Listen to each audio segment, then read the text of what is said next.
subtitles. I think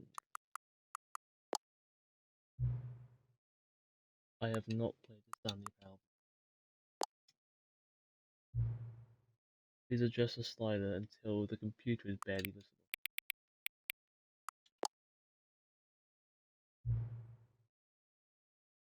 Please enter the current time.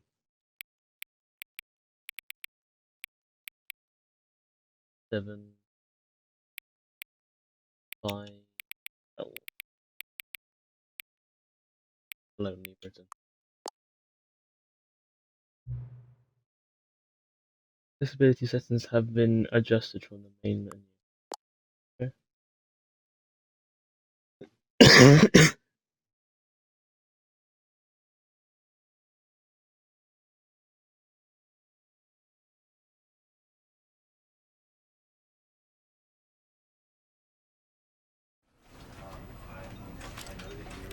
Oh, that's cool.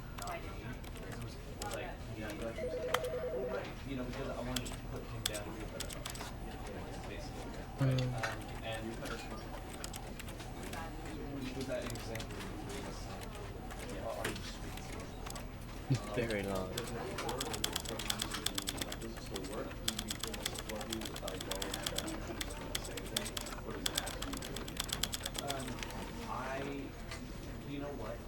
Yeah, sure.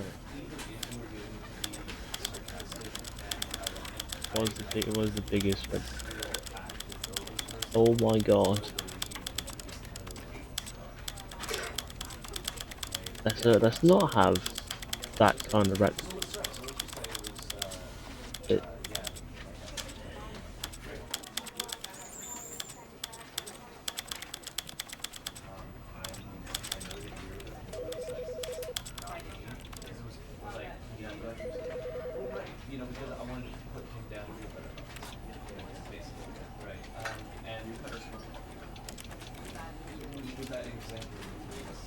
Translation. Color label. Yeah. Content. I don't need.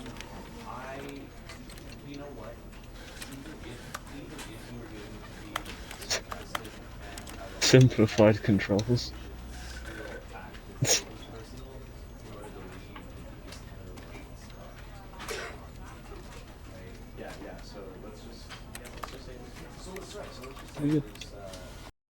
Begin the game. The end is never the end, is never the end. The end is loading. This is. I hope so. Never the end is never the end. Is never the end is loading. Nev.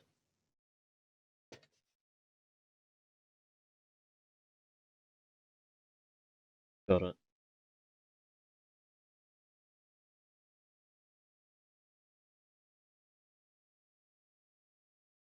This is the story of a man named Stanley. Yay.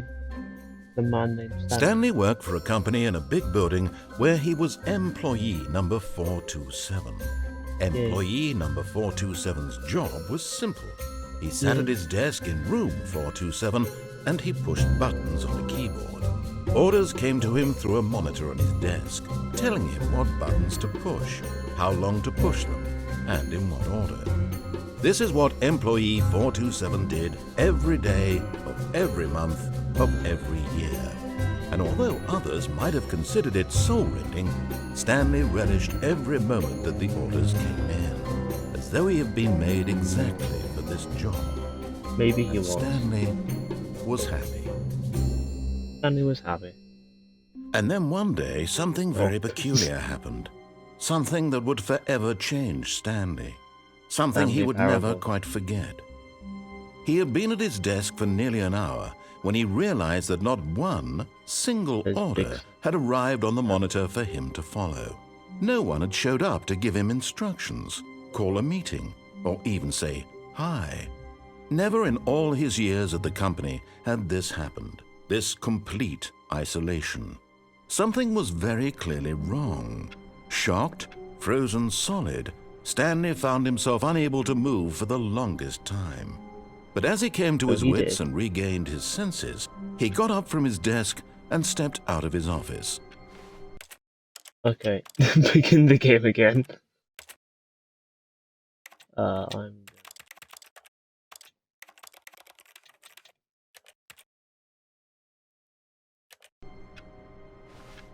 But what if I don't want?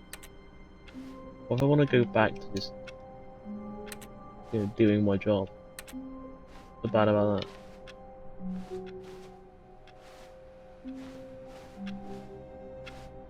that?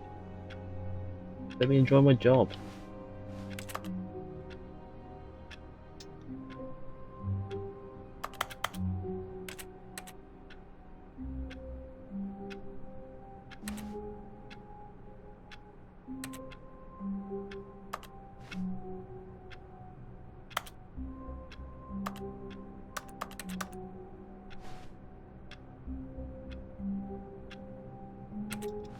Okay, fine. All of his co-workers were gone. What could it mean? Stanley decided to go to the meeting room. Perhaps he had simply missed a memo. I want to go back. Let me go back into my. No matter how hard Stanley looked, he couldn't find a trace of his co-workers. But why? You're a computer. Oh, this. Alright then. That's how it's gonna be. Oh.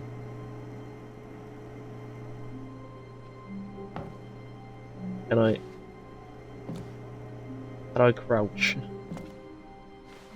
Oh, there are.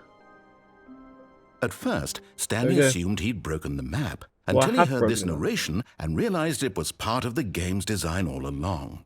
He Oh. then praised the game for its insightful and witty commentary into the nature of video game structure and its examination of structural narrative tropes. So, now that you're here, what do you think? Isn't this a fun and unique place to be? Why don't we take a minute just to drink it all in? That's a Okay, good place. I'm over it now. What do you think? Are you sick of this gag yet? No, I'm not sick of the gag. It's fine. Ah, then in that case, we'll continue. But now, here comes the real question. What do you think would have happened if you had told me that you wanted this to stop? Do you think it would have been particularly different? Would I have taken the same idea but rephrased it superficially to fit that answer? Perhaps you never would even have thought of it if I hadn't brought up the issue in the first place. Oh, now think about it. Will it be worth it for you to restart and then come back here just to do the other option? Clearly, this whole gag takes some time. What if the other option is even longer? How long will you spend in total just to have heard all the narration? Oh, and this is Quite a long rich. time. Perhaps you've just played the other option, and now you've come to see what No. happens in this one. So, what do you think? Which choice was the better one? Imagine if you had selected continue on your first playthrough, how tantalizing it would be not knowing what happens when you pick the other option. Indeed, you are one of the lucky ones. Though if the Yay. other option is really One of the lucky miserable ones. to listen to, then perhaps you're not. In fact, I'm just going to say that no one who's listening to this is lucky. Oh. Well now, I've built up the other option so much that I'm going to stop talking and leave you to your decision whether to come back here, continue with the game, or just sit in this spot forever and ever. Cheers. I'm sick of the gag now. I'm sick of the gag now. Yeah, chime in.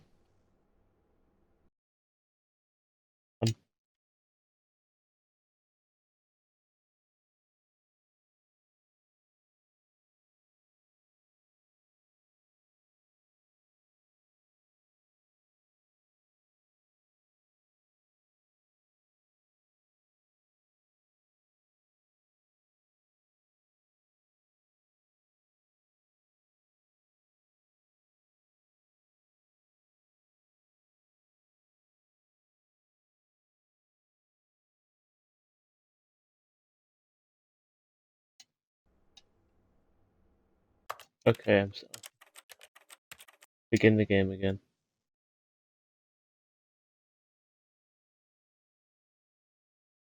Just read the achievements. One of them is just don't play it for 5 years. I mean, no, 10 years. Don't play for 10 years. That's gonna be not fun to get.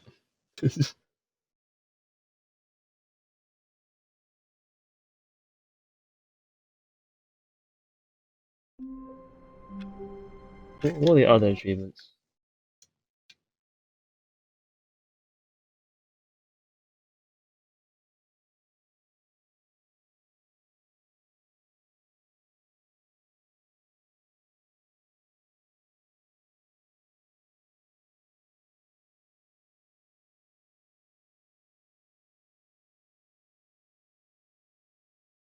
Hmm.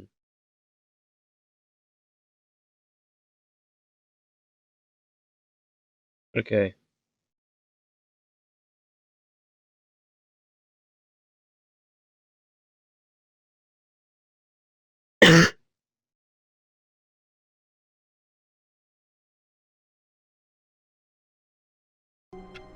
Alright.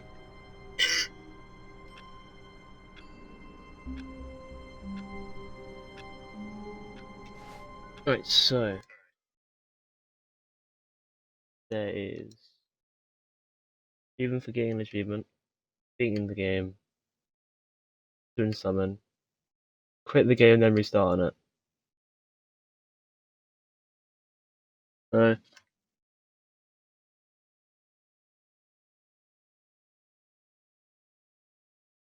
I don't. Stanley Parable, and there's 11 achievements, and one of them is stupid. I don't know why. There's an achievement for getting an achievement. There's an achievement for completing the game. There's an achievement for summon, quit the game and restarting, trying to jump, for playing the game for the entirety of a Tuesday,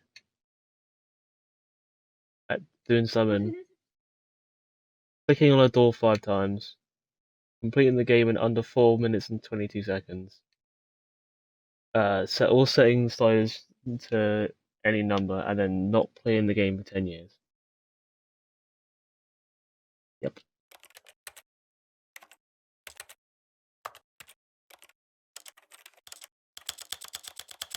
Because that's just how the game works.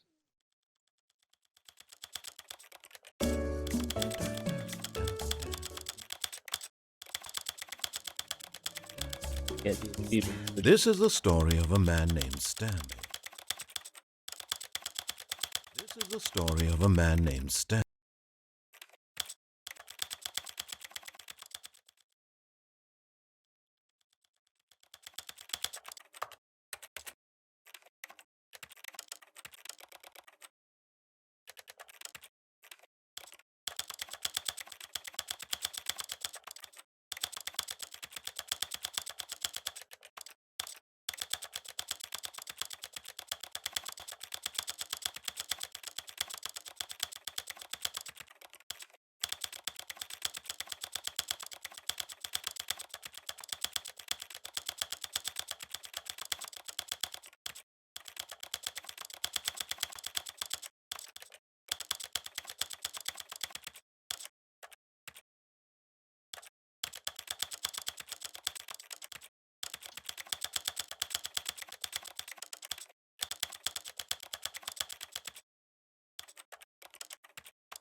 Right.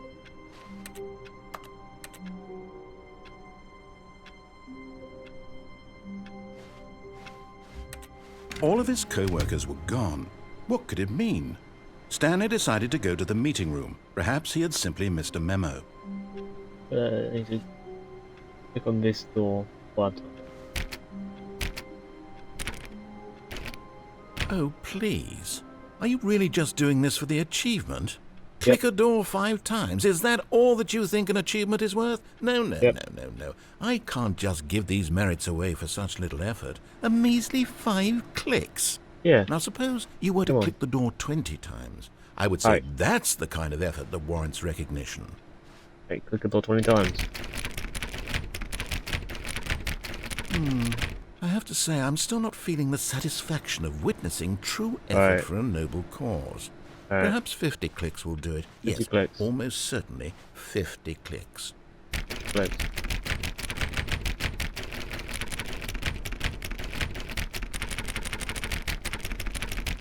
No, I'm still not feeling it. I want this achievement to have meant something. It has to be a true reward for valiant effort. I want to see some hustle, Stanley. I want to see commitment, a willingness to go all the way, no matter what the cost. Why don't you go put 20 clicks into door number 417? 417, got it. Where's door 417? Where? Oh, Yeah. great. Now, go click a few times on door 437. 437. Alright. Where's that? Excellent. I think we're getting somewhere. Now, So do door I. 415. Let's give it 10 clicks or so. 415. Okay.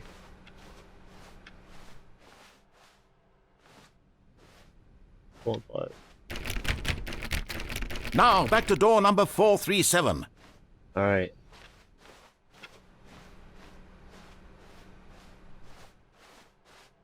Let's see. How about you click on, well, I don't know, the copy machine? The photocopier. Where's the photocopier? Where is it? I don't want to go there yet. Where's the photocopier?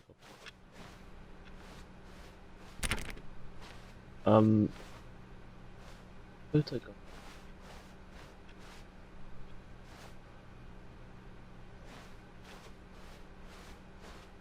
Where is the photocopier? There it is. All right, back to room 417. I'm really feeling it now. I think we're getting somewhere. 417, got it. Okay, now go climb on employee 419's desk. 419. This guy. Yes! This is great! You're putting it all on the line, Yay. Stanley. I like that. All right, let's keep it up. Go give me a few clicks on door 416. 416. Got it. We've almost got it! Now Yay. the copy machine, do that one again! The copy machine. Go to the photocopier. Finish it off, Stanley! 5 clicks on door 430! Yay! Yes! Yay. We did it! We did Oh, it. wow. That felt amazing. Oh, you really earned it, Stanley. Nothing could hold you back. Yes, I'm very proud of how far we've come today. Just think, only a few minutes ago, you believed an achievement was worth 5 little clicks. Really it was. now, what were you thinking? Click on the door 430 5 times. Alright. Awaiting input. Input received. Okay. I have to go find another computer. It is awaiting input.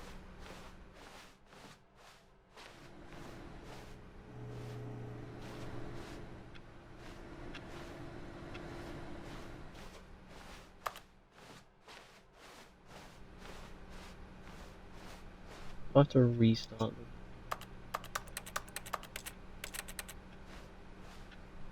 Oh.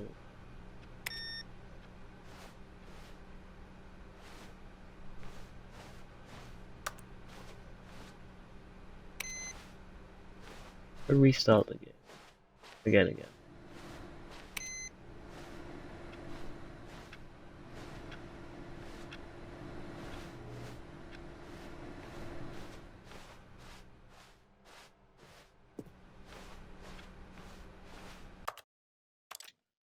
Begin the game again.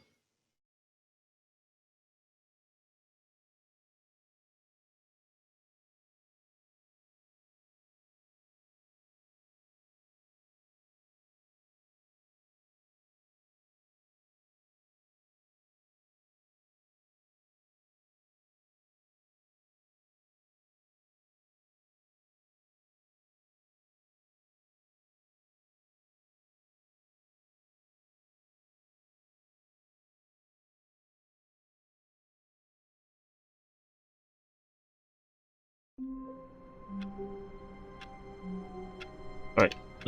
Go again. All of his co-workers were gone. Yep, I get it. What could it The mean? co-workers are gone. Stanley decided to go to the meeting room. Perhaps he had simply missed a memo. Wait.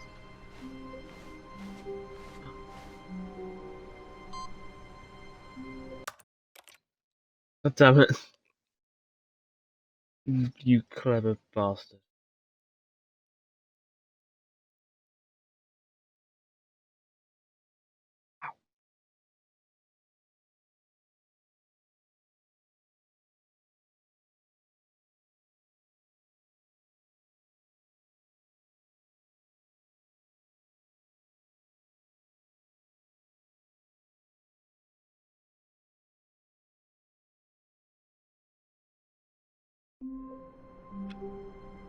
Where's this one?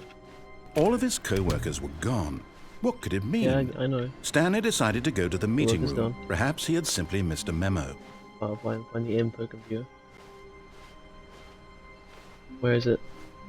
Where is it this time? Where's the input computer? Where? No matter how hard Stanley looked, he couldn't find a trace of his co-workers.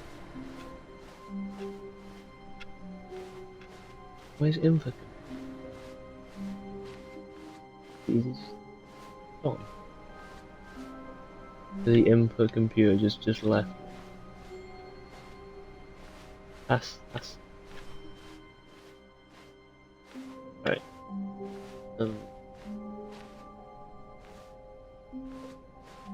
When Stanley came to a set of 2 open doors, he entered the door on his left. Yeah. Right then. Guess I entered the door on my left.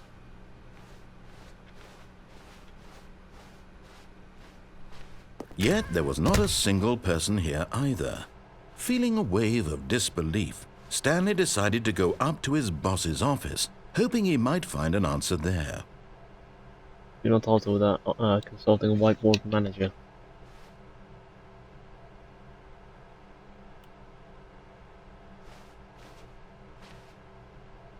Not cost efficient.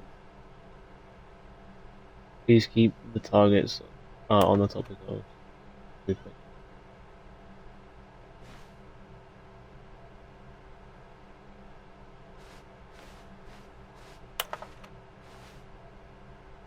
Charts and slides. What is hot profits? Rate at which charts on the same slide depict the same information. Graphs about things. Alright. Stanley stepped into the broom closet, but there was nothing here, There's a so he broom. turned around and got back on track. But what it? Got back on track. But I don't wanna. Go back into the room. But There was nothing here. No choice to make, no path to follow, just an empty broom closet. No Yeah. reason to still be here. I wanna be in here.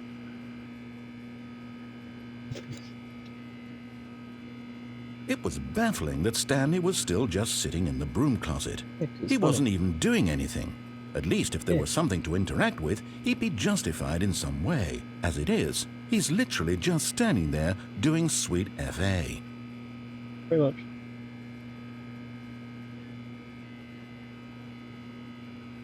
Are you really still in the broom closet? Standing I am. around doing nothing? Why? Please offer me some explanation here. I'm genuinely confused. It's funny.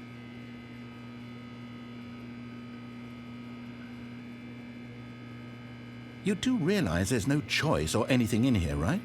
If I'd said Stanley walked past the broom closet, at least you would have had a reason for exploring it to find out. But it didn't even occur to me because literally this closet is of absolutely no significance to the story whatsoever. I never would have thought to mention it.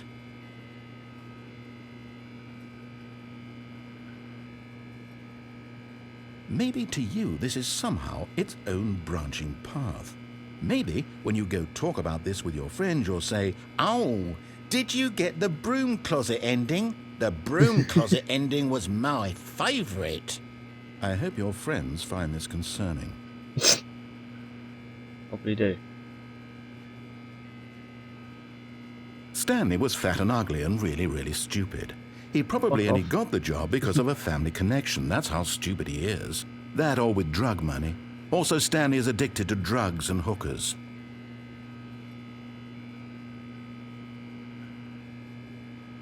Well, I've come to a very definite conclusion about what's going on right now. You're dead. You got to this broom closet, explored it a bit, and were just about to leave because there's nothing here, when a physical malady of some sort shut down your central nervous system and you collapsed in front of your screen. Well, in a situation like this, the responsible thing is to alert someone nearby so as to ensure that your body is taken care of before it begins to decompose. Hello? Anyone who happens to be nearby? The person at this computer is dead. They have fallen prey to any number of your countless human physiological vulnerabilities. It's indicative of the long-term sustainability of your species.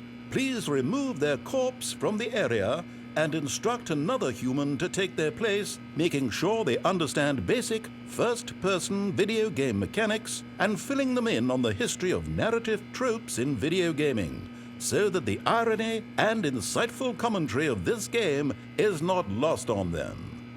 All right, when you've done that, just step out into the hallway.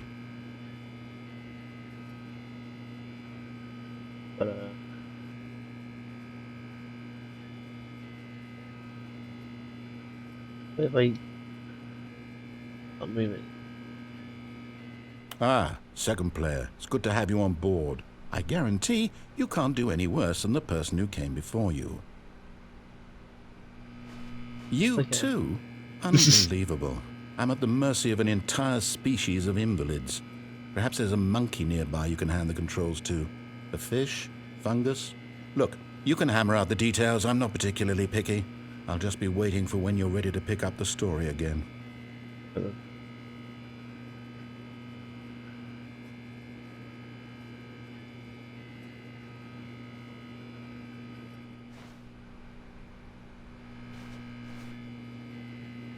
Or I just stay in the room.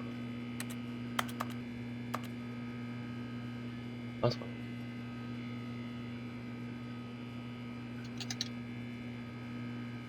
I can crouch.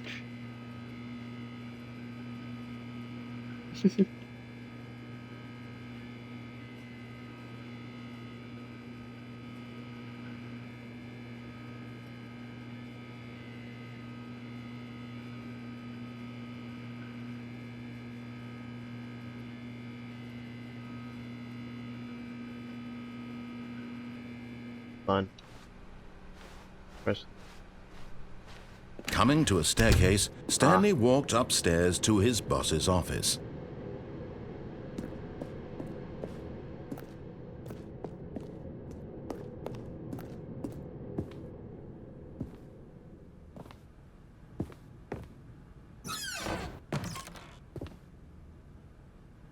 Be rich, is it a crime? To commit crimes, isn't it rich? Well, life it would be to have to pick just one. Yeah, it's a bad life. Wait, no, don't. Okay. But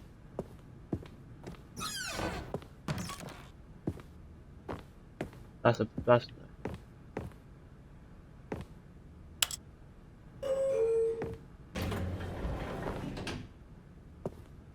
That story. I don't want that. Stepping into his manager's office, Fuck. Stanley was once again stunned to discover not an indication of any human life. Shocked, unraveled, Stanley wondered in disbelief who orchestrated this. What dark secret was being held from him? What he could not have known was that the keypad behind the boss's desk guarded the terrible truth that his boss had been keeping from him. Fuck? And so the boss had assigned it an extra secret PIN number, 2845. But of course, Stanley couldn't possibly have known this. Yeah, I couldn't possibly. No idea.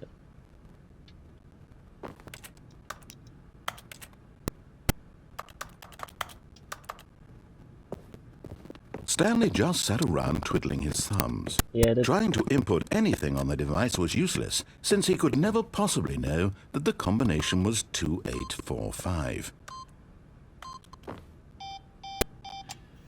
Bit. 2845.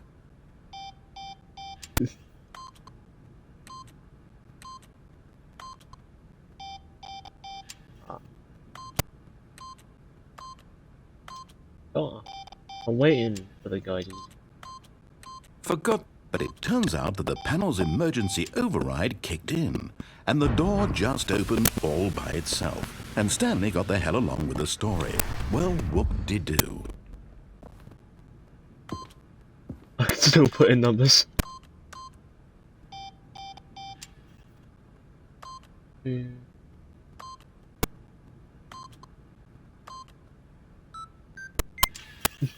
we go. I did it.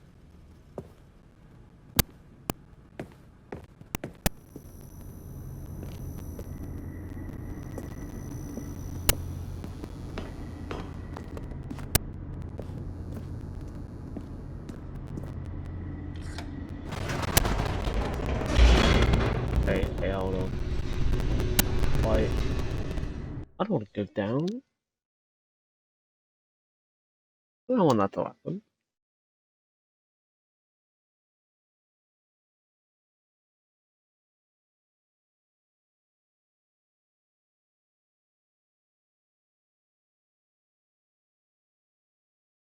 Descending deeper into the building, Stanley realized he felt a bit peculiar. It was a stirring of emotion in his chest, as though he felt more free to think for himself, to question the nature of his job. Why did he feel this now, when for years it had never occurred to him? This question would not go unanswered for long. Oh, thanks. I love that. Stanley walked straight ahead through the large door that read Mind Control Facility. Right then. Stop, alright.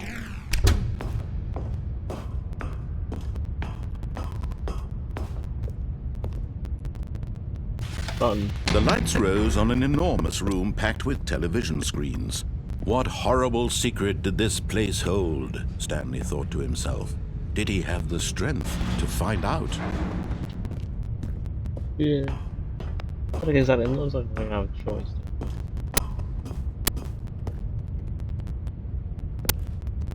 But Now the monitors jumped to life, their true nature Fired. revealed. Each bore the number of an employee in the building, Stanley's co-workers.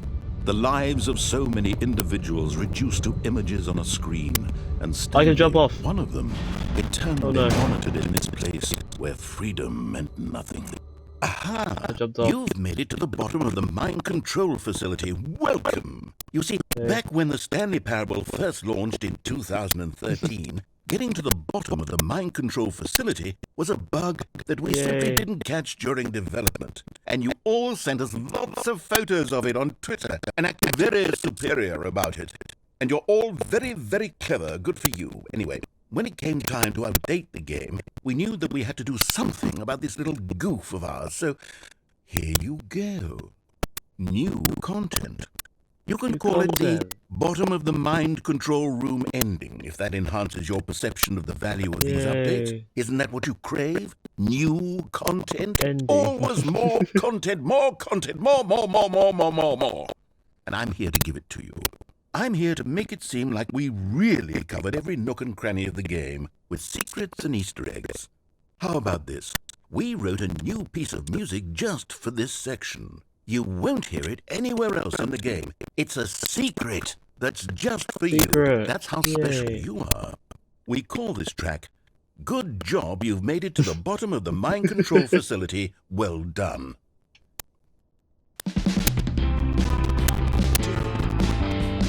Good job, you did it. Good job. 3, 2, 1. Good job, you made it to the bottom of the mind control facility. You jumped on the catwalk.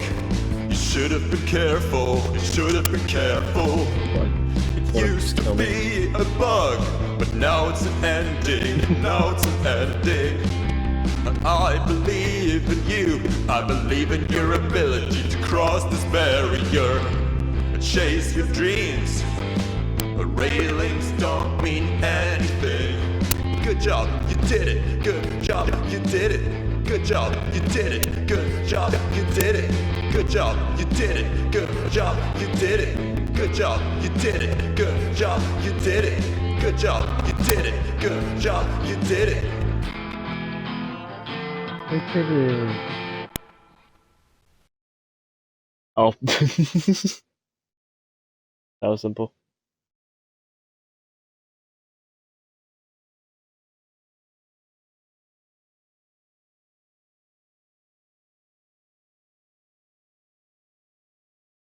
That was quite easy.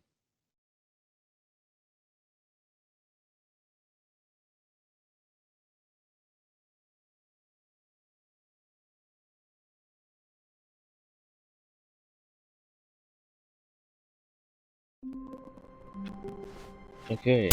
All of his co-workers were gone. Yeah, I know. What could it mean?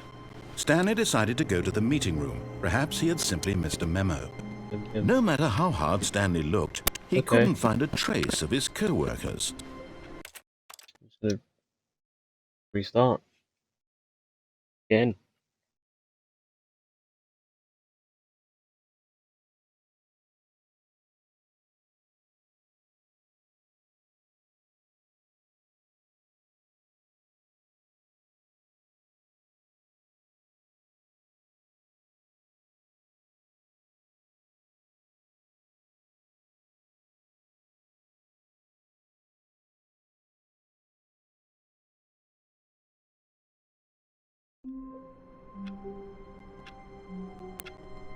Okay, let's do this again.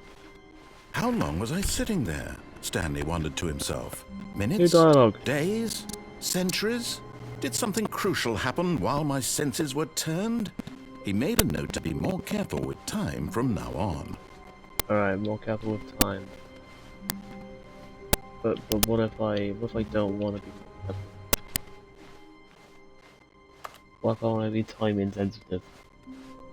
When Stanley came to a set of 2 open doors, he entered the door on his left. Yep, left door. Yet there was not a single person here either. Feeling a wave of disbelief, Broom Stanley closet. decided to go up to his boss's office, hoping he might find an answer there. Oh no, no, not again. I won't be part of this. I'm not going to encourage you. I'm not going to say anything at all. I'm just going to be patient and wait for you to finish whatever it is you enjoy doing so much in this room. Please take your time.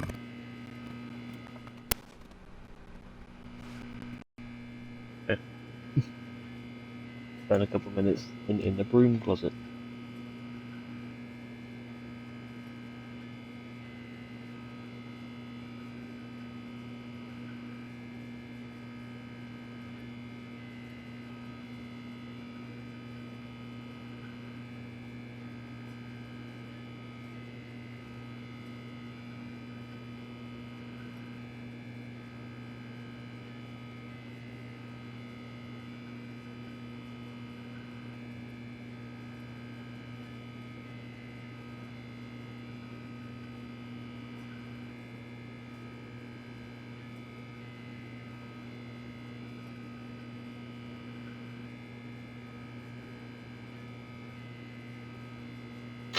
Okay, I'm bored. Let's carry on with the story. Coming to a staircase, Stanley walked upstairs to his boss's office.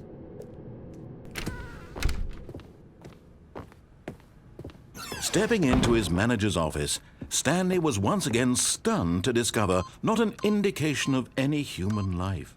Stanley was in such a rush to get through the story as quickly as possible, he didn't even have a single minute to just let the narrator talk.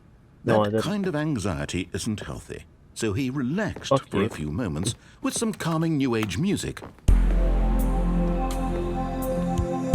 Is New Age music? No.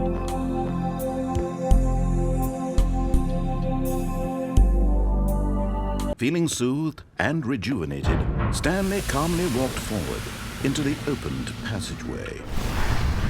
Okay.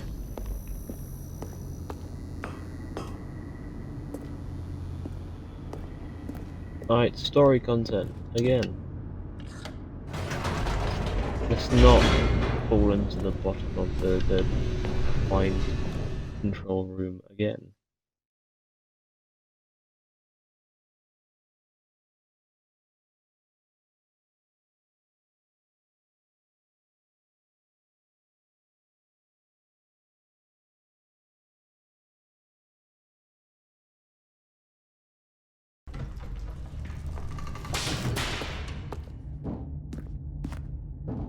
Stanley walked straight ahead through the large door that Yeah, read yeah. Mind Control Facility. Mind control.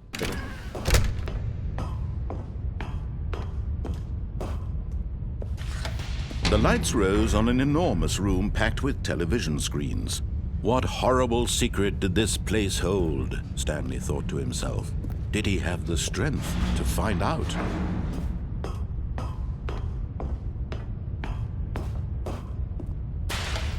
Now the monitors jumped to life, their true nature revealed. Each bore the number of an employee in the building, Stanley's co-workers. The lives of so many individuals reduced to images on a screen, and Stanley, one of them, eternally monitored in this place where freedom meant nothing.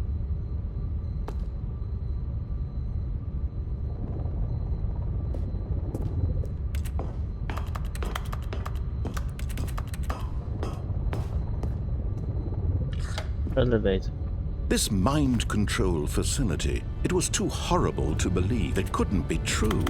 Had Stanley really been under someone's control all this time? You can't jump. Was No, this the only seriously, reason he yeah. was happy with his boring job? That his emotions had been manipulated to accept it blindly? I want. No. He refused to believe it. He couldn't accept it. His own life in someone else's control? Never. It was unthinkable. Wasn't it?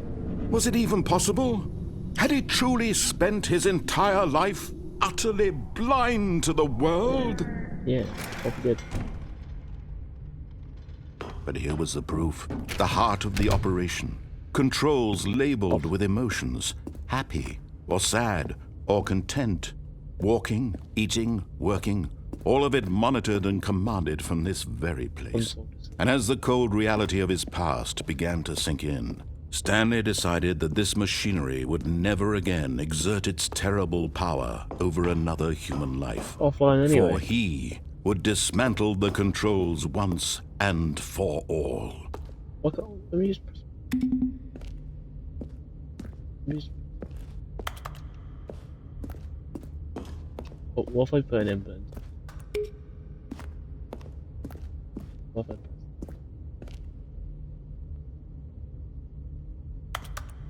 Oh no.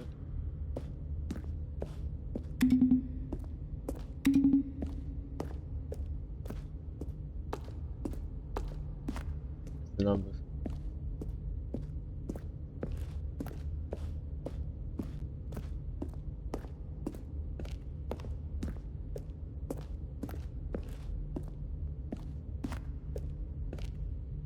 Oh, it's not bad.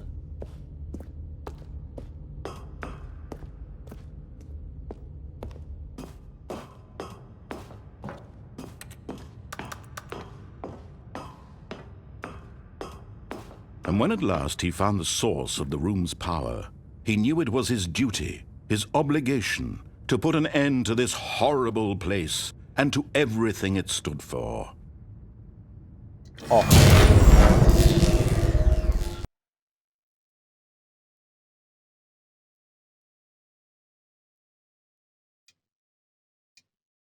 Um,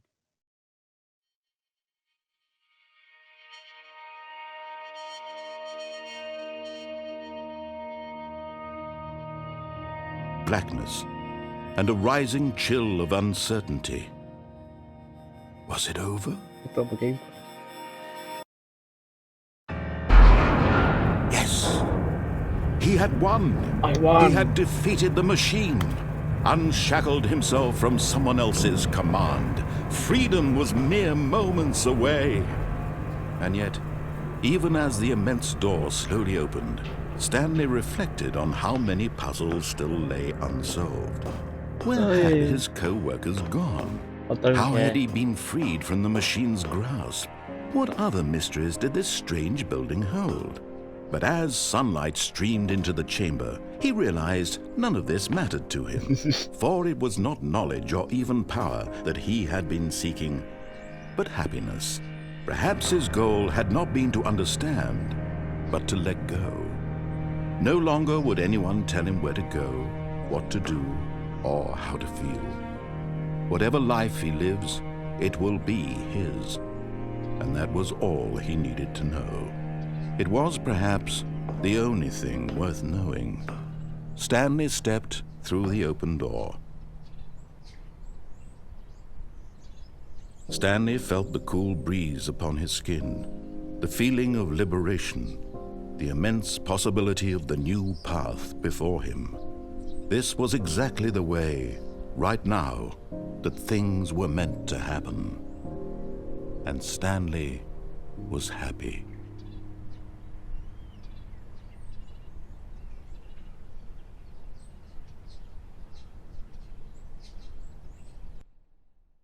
Hey, I beat the game. Let's go.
What was just like staying?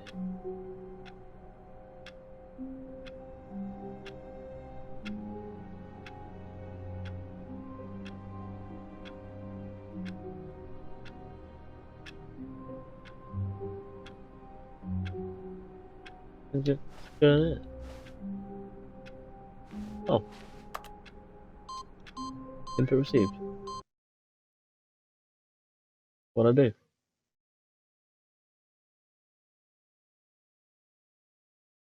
I get another ending.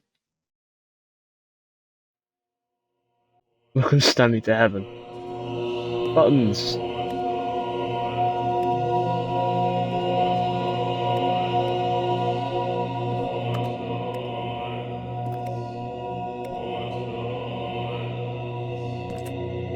That one kinda sucks.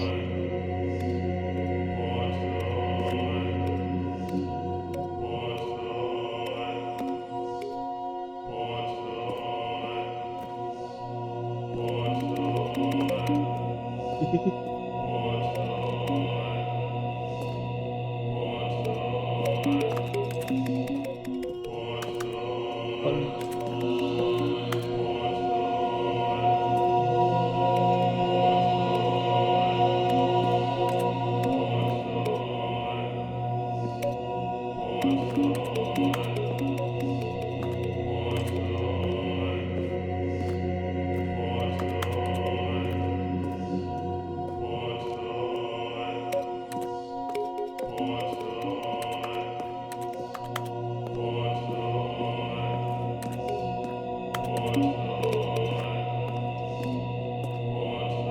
do I do?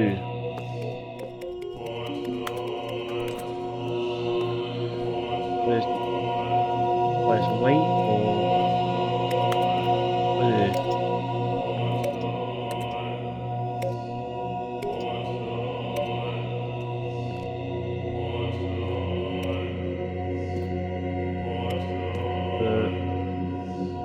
What do I do?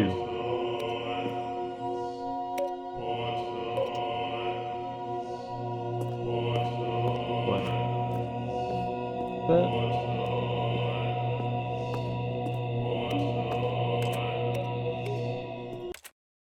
I'm gonna reason.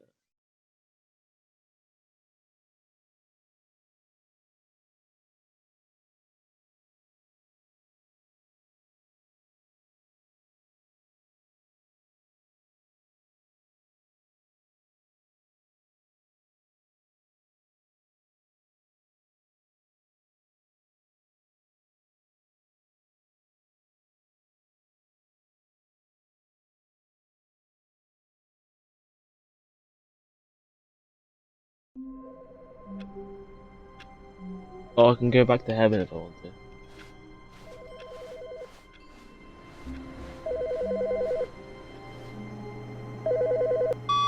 Hi, Stanley. Just wanted to leave you a message to let you know there's a few things I need you to pick up on your way home from work today. We need milk, cereal, dish soap, spaghetti, get a thing of sugar, some bread, and coffee beans, whichever ones you like. I'll give you a call if there's anything I forgot. Thanks, sweetie. See you tonight. Okay. I need to go get stuff. Hold on.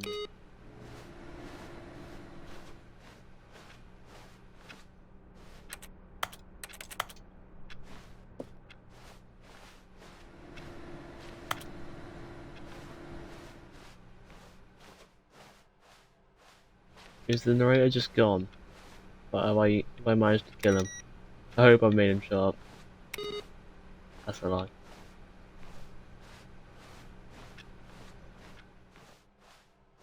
This is very lonely. When Stanley came to a set of 2 open doors, he entered the door on his left.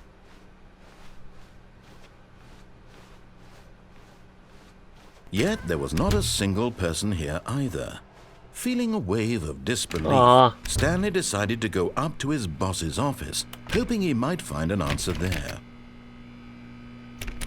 What about my door?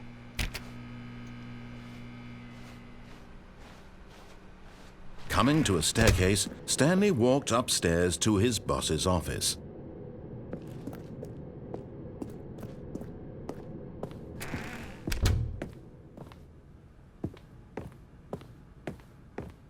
Okay, I think we all know the drill by now. Blah, blah, blah. Dark secrets, the keypad. Stanley pushes some buttons. Oh, hey, look, it's a new passageway. Quelle surprise. Okay.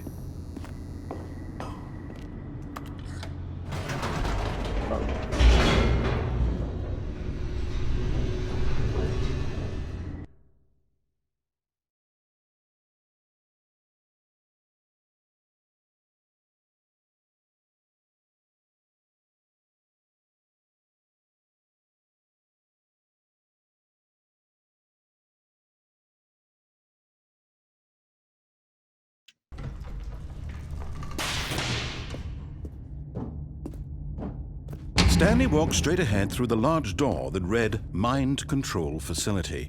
Okay. Very happy about it. The lights rose on an enormous room packed with television screens. What horrible secret did this place hold? Stanley thought to himself.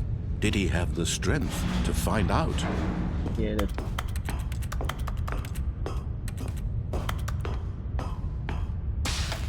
Now the monitors jumped to life, their true nature revealed. Each bore the number of an employee in the building, Stanley's co-workers. The lives of so many individuals reduced to images on a screen, and Stanley, one of them, eternally monitored in this place where freedom meant nothing.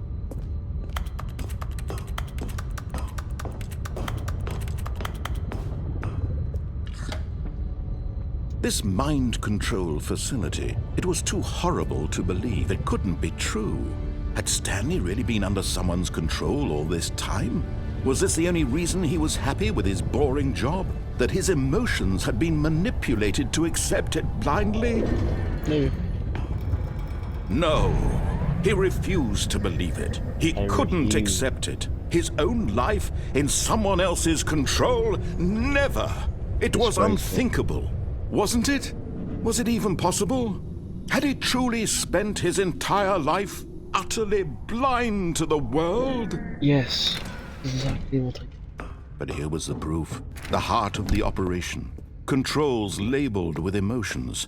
Happy, or sad, or content. Walking, eating, working. All of it monitored and commanded from this very place.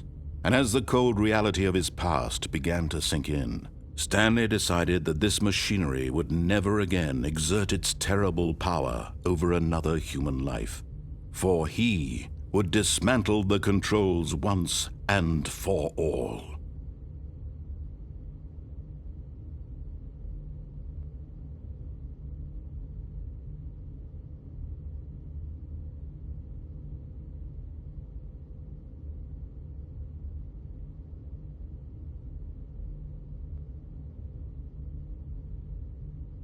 I just want to stand there.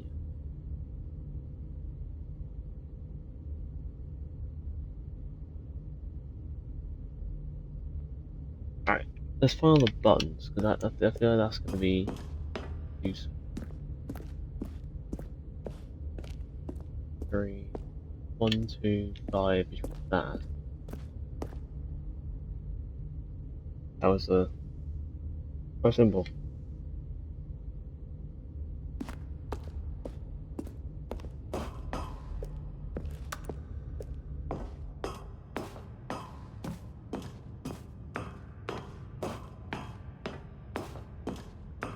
And when at last he found the source of the room's power, he knew it was his duty, his obligation, to put an end to this horrible place and to everything it stood for. Yeah, come on. Oh, Stanley, you didn't just activate the controls, did you? After they kept you enslaved all these years, you go and you try to take control of the machine for yourself. Is that what you wanted? Control? Yeah. Oh, Stanley, I applaud your effort, I really do. But you need to understand, there's only so much that machine can do. You were supposed to let it go, turn the controls off, and leave.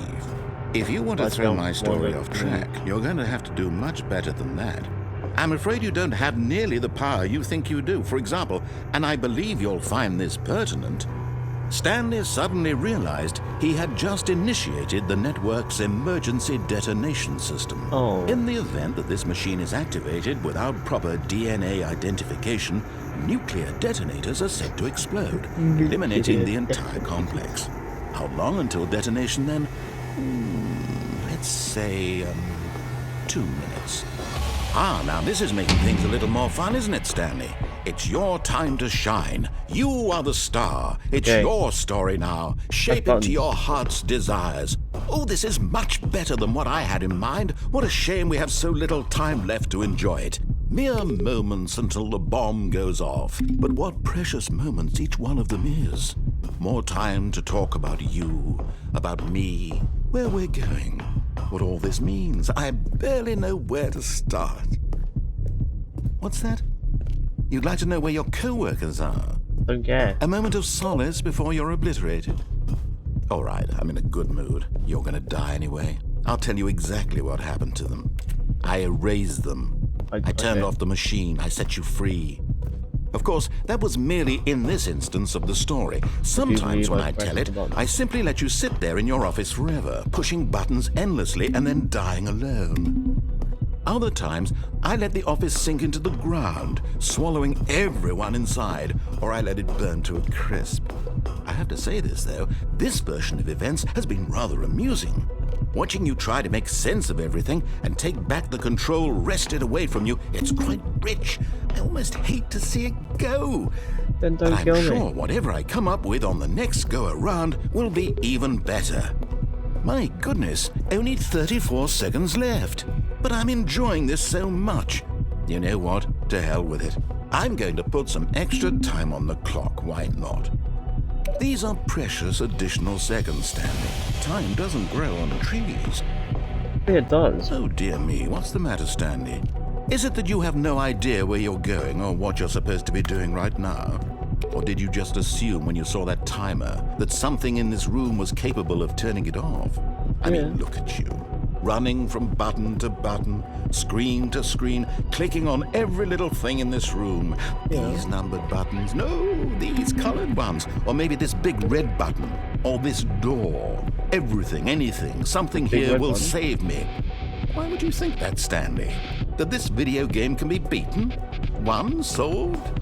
Do you have any idea what your purpose in this place is? Stanley, you're in for quite a disappointment. But here's a spoiler for you.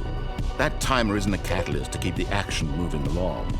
It's just seconds ticking away to your death. You're only still playing instead of watching a cutscene because I want to watch you for every moment that you're powerless. To see you made humble. This is not a challenge. It's a tragedy. You wanted to control this world, that's fine. But I'm going to destroy it first, so you can't. Take a look at the clock, Stanley. That's 30 seconds you have left to struggle. 30 seconds until a big boom and then nothing. No ending, just you being blown to pieces. Will you cling desperately to your frail life, or will you let it go peacefully? Another choice. Make it count, or don't. It's all the same to me, all a part of the joke. And believe me, I will be laughing at every second of your inevitable life from the moment we fade in until the moment I say, happily ever after.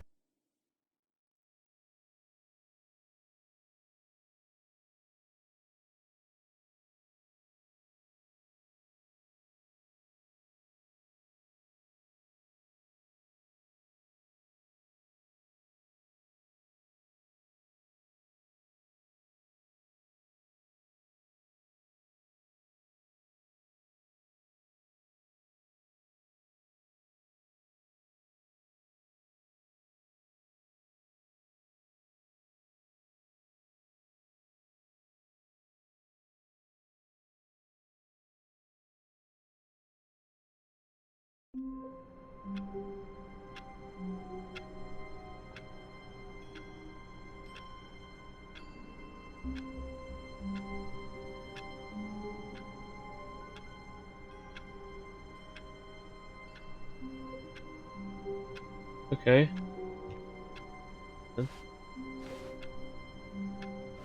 That's not supposed to be there. Different hallway.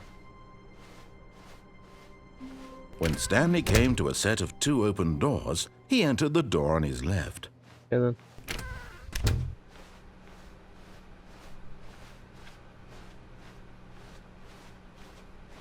Yet there was not a single person here either. Feeling a wave of disbelief, Stanley decided to go up to his boss's office. Coming to a staircase, Stanley walked upstairs to his boss's office. There's the elevator.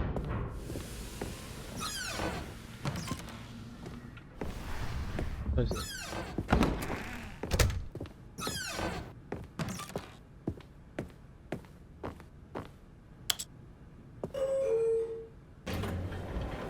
Elevator.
Oh, it just goes nowhere.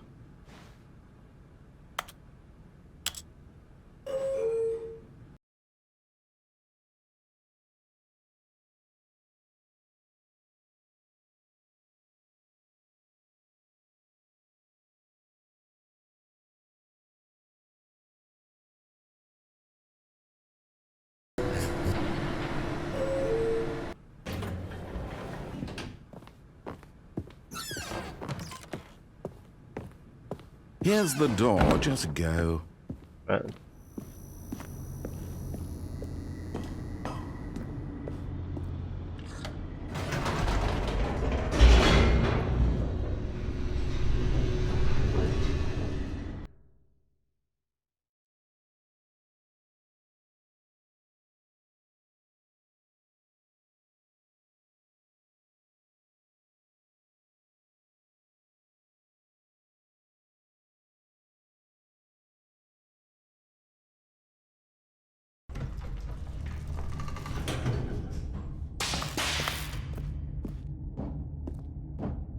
Stanley walked straight ahead through the large door that read Mind Control Facility.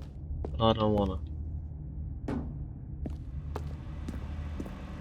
Although this passageway had the word escape written on it, the truth was that at the end of this hall, Stanley would meet his violent death.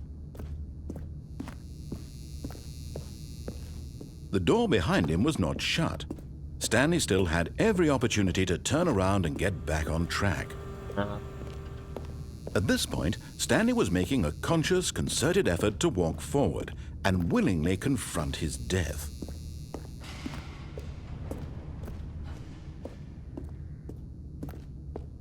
Oh. Gate.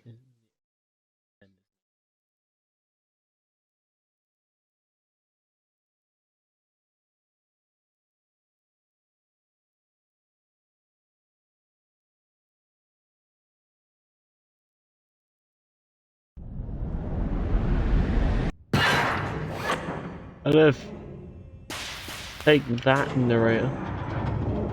As the Oh, no. machine whirred into motion and Stanley was inched closer and closer to his demise, he reflected that his life had been of no consequence whatsoever. Stanley can't see the bigger picture. He doesn't know the real story, trapped forever in his narrow vision of what this world is. Perhaps his death was of no great If only I loss, could jump. like plucking the eyeballs from a blind man. And so he resigned and willingly accepted this violent end to his brief and shallow life. Farewell, Stanley. Why narrator? "Farewell, Stanley," cried the narrator, as Stanley was led helplessly into the enormous metal jaws. In a single visceral instant, Stanley was obliterated as the machine crushed every bone in his body, killing Hey, him hold on. instantly. I win. The Stanley Parable. And yet it would be just a few minutes before Stanley would restart the game, back in his office, as alive as ever. What exactly did the narrator think he was going to accomplish? When every path you can walk has been created for you long in advance, death becomes meaningless, making life the same. Do you see now? Do you see that Stanley was already dead from the moment he hit start? Nature painting. Paintings of nature. Office layout. The blueprint shows the office from the beginning of the game. The path from Stanley's office, 2 doors, was the first part of the game that was built. Sections have been added and altered throughout development. Through the core layout, though the core layout remains almost identical to the first.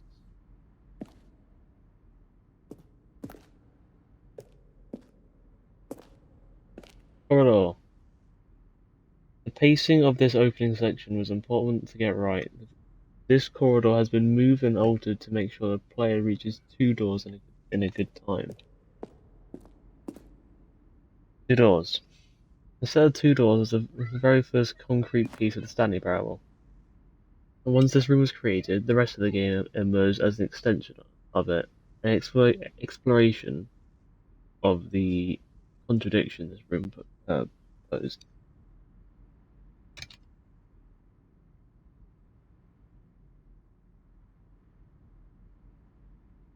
You either get to listen to the narrator, or you don't. That's cool. Desk, the desk, the office, door 1, door 2, door 3. Button sound.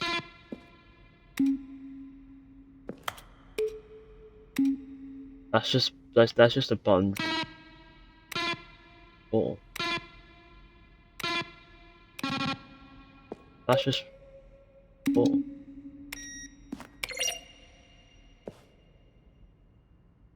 A selection of sounds used throughout the game are where buttons are pressed. Each sound is a mix of a keyboard stroke and a synthesized tone. Filing cabinets, office computers, play solitaire, load something, or the data. Stanley Parable 2003. What's it done?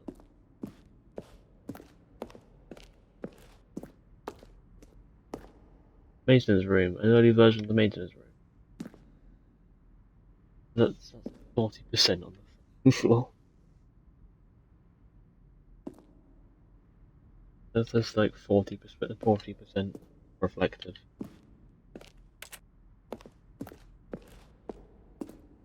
The office. Random painting. Ultra Deluxe announcements. December 2018, we announced Ultra Deluxe version of Stanley Parable at the Game Awards. These screenshots are of the videos we made for the announcement, the game's delay.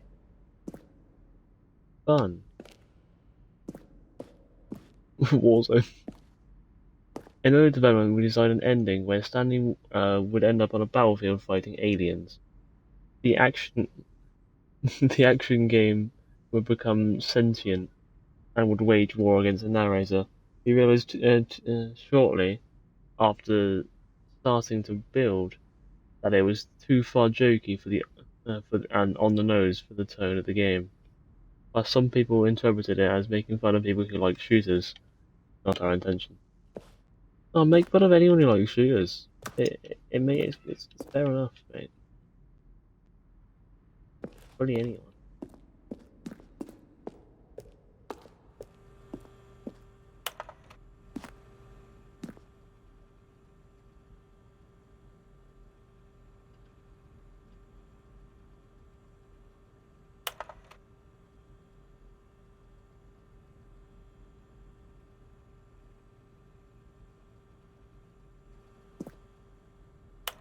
After the second trailer, we sent out. After the second trailer we sent out, we asked people to email the narrator questions. While we had initially planned to use further promotional materials, we never found the perfect use for them. Here are some of those emails. Capybaras. Don't think so. Lounge, an emotion the lounge.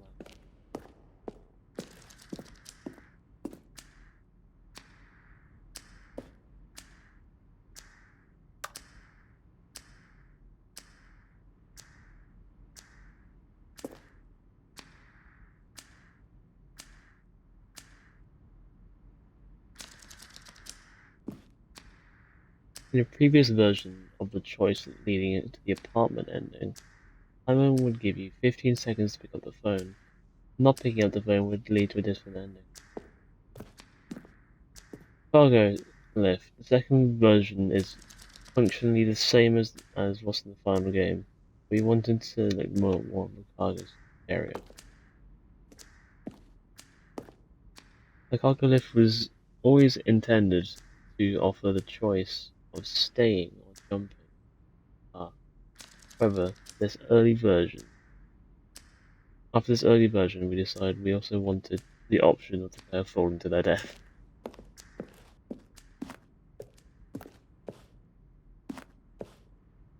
Maintenance layout. The flow of hallways following the first two laws is always important to get right, since the player will replay them so many times. We discussed a number of designs, but ultimately it was the simplest version that won out. Meeting.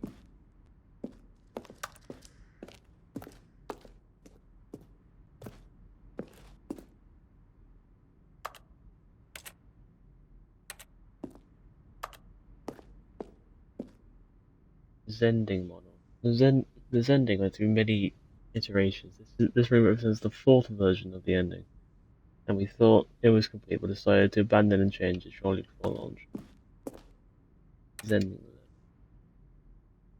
The Z ending. These levers were assumed part of the Z ending. The player would pull, and the narrator would describe what click. Z ending. Screenshot depicts an early version of the ending known as the Z ending, which was eventually cut and merged with another part of the game.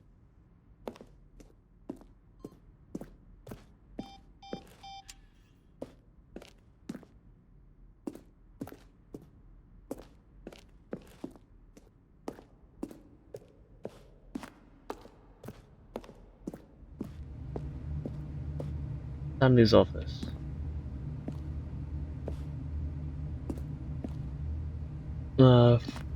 From left to right, the evolution of Stanley's office over time. The first November 2011, then March 2012, then February 20.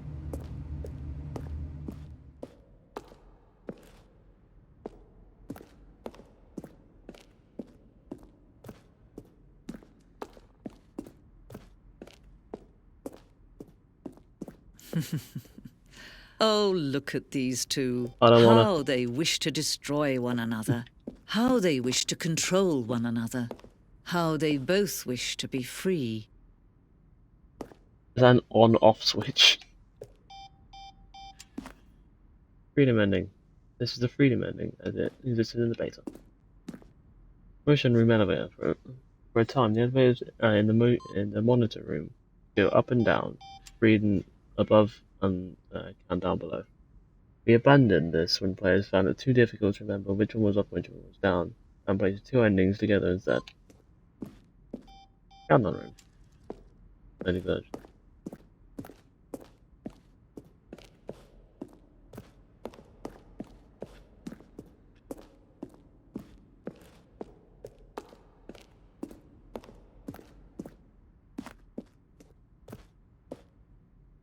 Narration out. Now look closely, Stanley. See how it's impossible for the player to do anything in this room? Perfect example of poor level design, textbook mistake. It's the kind of thing you'd pick up on intuitively if you had even the most fundamental understanding of good and bad game design. But of course, you being you, you'll probably spend the next hour trying to solve it. Here, I'm just going to make this easy on you. Kevin Brighton, the voice of the narrator, recorded dialogue for the Stanley entire pushed game the roughly number 3 separate 6. times over the 2 years of development. These clips are from early takes that were not used in the final game. The lounge, the underground.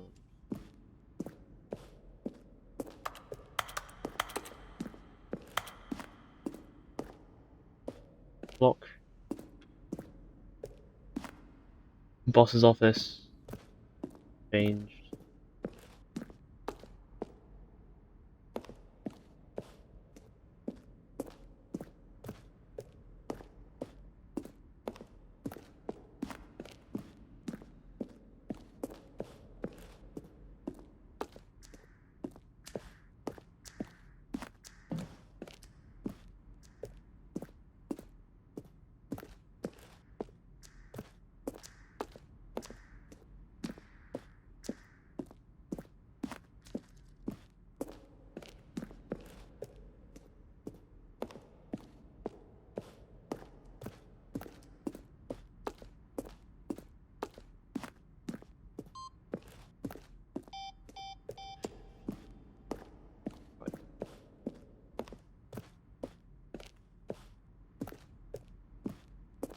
Countdown desk. one of the decks from an early version of the countdown. Okay. Stanley Parable. It is an on-off switch. I can just turn off the Stanley Parable. Just turn it off. Can you see?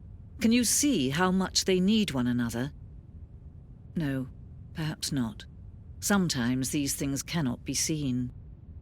I hope it just crashes and closes my game. But That'd listen be to really me. funny. You can still save these two. You can stop the program before they both fail. Turn off your Xbox.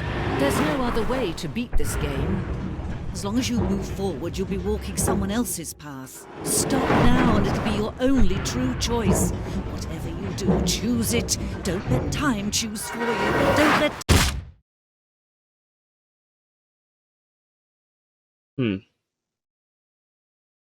I want to do that ending again. But I close my Xbox before I die. I'm gonna close my Xbox. I close the game before I die. So it's not canon.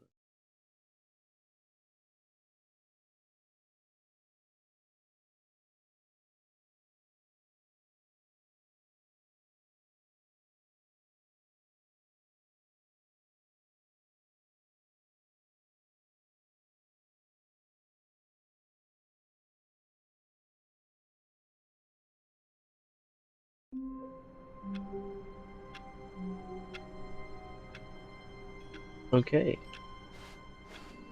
All of his Well, co-workers were... Wait, no. This isn't the right office, is it? Is this yes, it Stanley's is. office? No, that's Stanley's office. That's the office.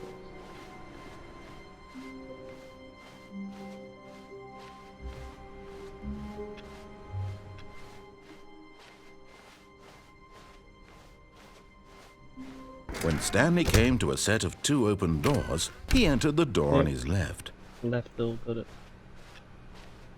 I'm gonna do everything on the left door first. Yet there was not a single person here Yeah, either. no. Feeling a wave of disbelief, Stanley decided to go up to his boss's office, hoping he might... Coming to a staircase, Stanley walked upstairs to his boss's office.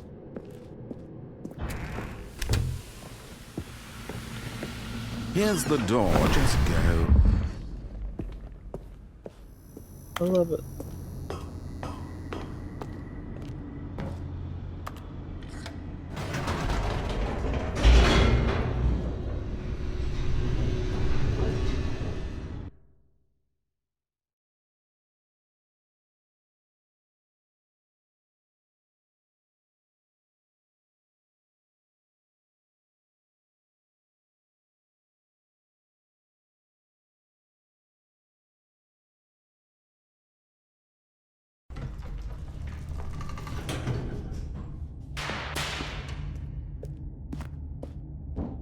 Stanley walked straight ahead through the large door that No. read Mind Control Facility.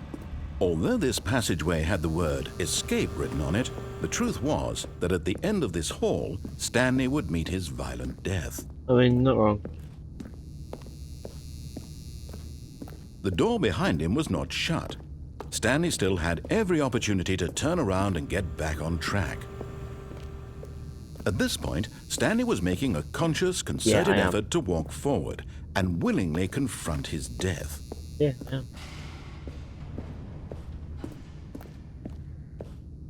I really want to see what happens if I turn back.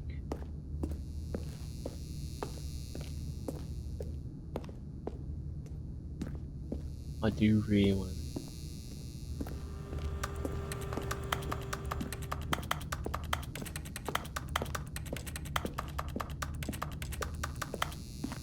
He's picturing just like dropping debris all over that area.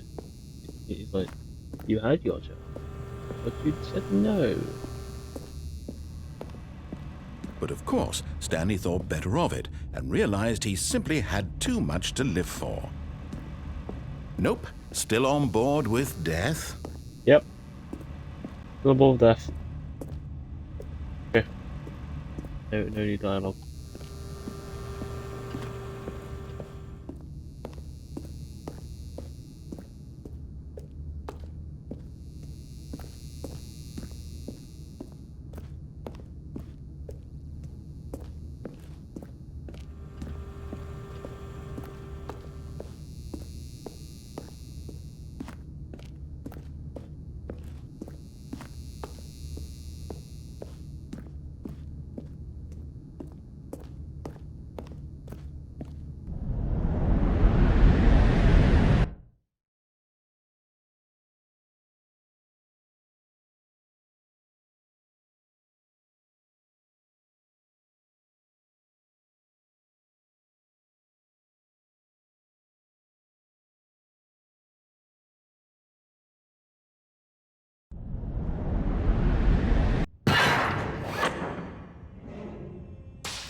As the machine whirred into motion and Stanley was inched closer and closer to his demise, he reflected that his life had been of no consequence whatsoever.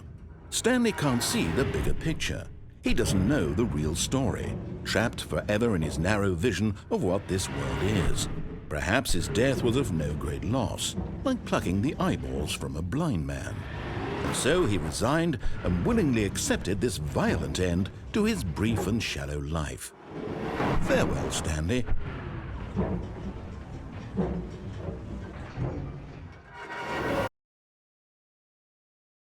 Farewell, Stanley, cried the narrator, as Stanley was led helplessly into the enormous metal jaws. In a single visceral instant, Stanley was obliterated as the machine crushed every bone in his body, killing him instantly.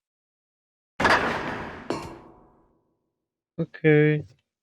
I just gotta get back. Yes, no switch. And yet it would be just a few minutes before Stanley would restart the game, back in his office, as alive as ever. What exactly did the narrator think he was going to accomplish? When every path you can walk has been created for you long in advance, death becomes meaningless, making life the same. Do you see now? Do you see that Stanley was already dead from the moment he hit start?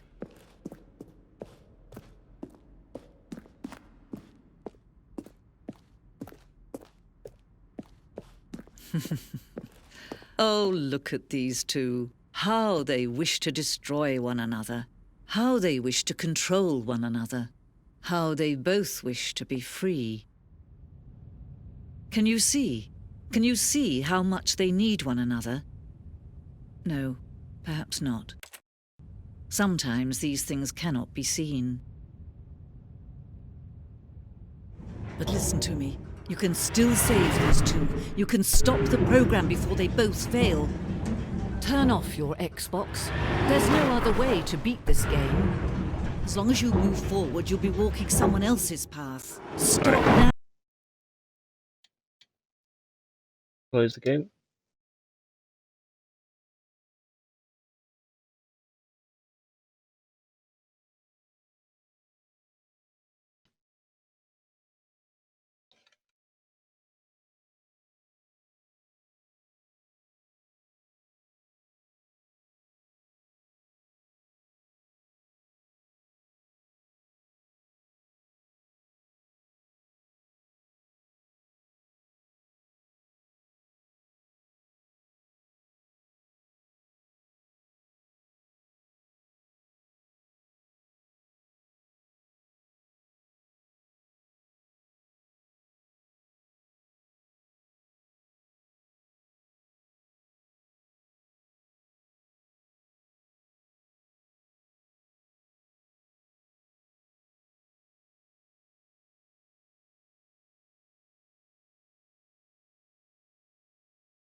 Please enter the current time. It is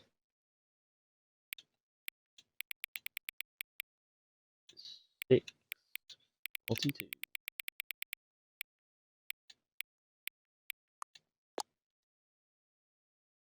No, not 5. No. Hang on, hang on.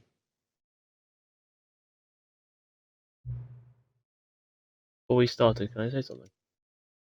Thank you for actually setting the clock on both times you beat up the game. A lot of people just don't take it seriously and they just leave the clock set at 12 o'clock and call it a day. But you're actually taking the time to set the clock. And I appreciate that.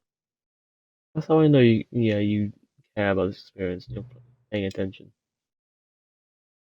I don't even have any way of knowing if the times you're setting are correct. Tell you what, I'll make you a deal.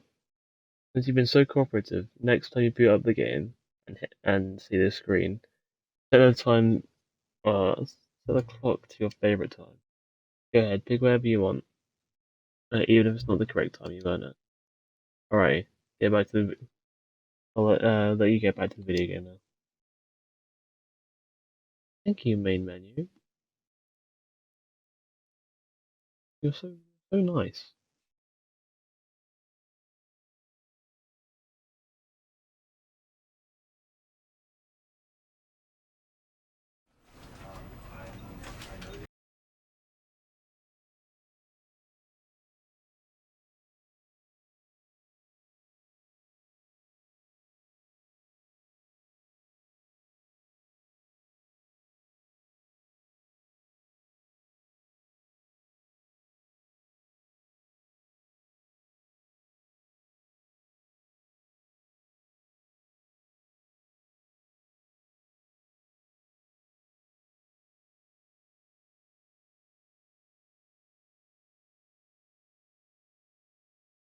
This is the story of a man named Stanley.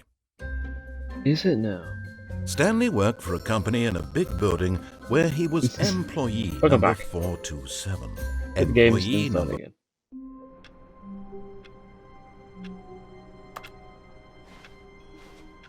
Okay. All of his co-workers were gone. What could it mean? Stanley decided to go to the meeting room. Perhaps he had simply missed a memo. Perhaps.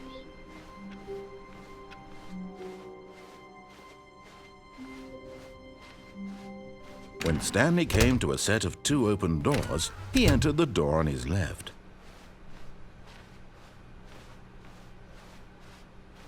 Yet there was not a single person here Down either. the stairs. Feeling a wave of disbelief, Stanley decided to closet. go up It's to his open again. boss's office, hoping he might find an answer there.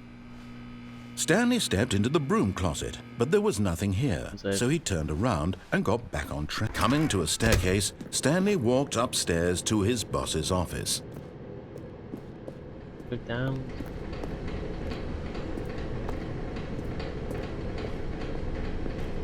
But Stanley just couldn't do it. He considered the possibility of facing his boss. Admitting he had left his post during work hours, he might be fired for that. And in such a competitive economy, why had he taken that risk? All because he believed Why had I everyone taken had that risk? vanished. His boss would think he was crazy. And then something occurred to Stanley. Maybe, he thought to himself, maybe I am crazy. All of my co-workers blinking mysteriously out of existence in a single moment for no reason at all. None of it made any logical sense. And as Stanley pondered this, he began to make other strange observations. For example, why couldn't he see his feet when he looked down? Why did doors close automatically behind him wherever he went? And for that matter, these rooms were starting to look pretty familiar. Were they simply repeating? No, Stanley said to himself, this is all too strange. This can't be real. And at last, he came to the conclusion that had been on the tip of his tongue. He just hadn't found the words for it. I'm dreaming, he yelled. This is all a dream. Oh, what a relief Stanley felt to have finally found an answer, an explanation. His co-workers weren't actually gone. He wasn't going to lose his job. He wasn't crazy after all. And he thought to himself, I suppose I'll wake up soon. I'll have to go back to my boring real-life job pushing buttons. I may as well enjoy this while I'm still lucid. So, he imagined himself flying and began to gently float above the ground. Then he imagined himself soaring through space on a magical starfield, and it too appeared. It was so much fun, and Stanley marveled that he had still not woken up. How was he remaining so lucid? And then perhaps the strangest question of them all entered Stanley's head. One he was amazed he hadn't asked himself sooner. Why is there a voice in my head dictating everything that I'm doing and thinking? Now the voice was describing itself being considered by Stanley, who found it particularly strange. I'm dreaming about a voice describing me, thinking about how it's describing my thoughts, he thought. And while he thought it all very odd and wondered if this voice spoke to all people in their dreams, the truth was that, of course, this was not a dream. How could it be? Was Stanley simply deceiving himself, believing that if he's asleep, he doesn't have to take responsibility for himself?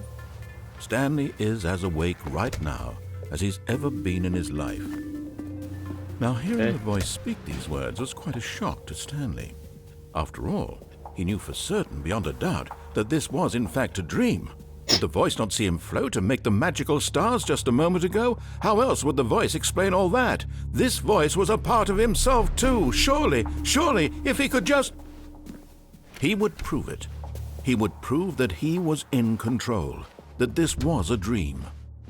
So he closed his eyes gently, and he invited himself to wake up. He felt the cool weight of the blanket on his skin, the press of the mattress on his back, the fresh air of a world outside this one.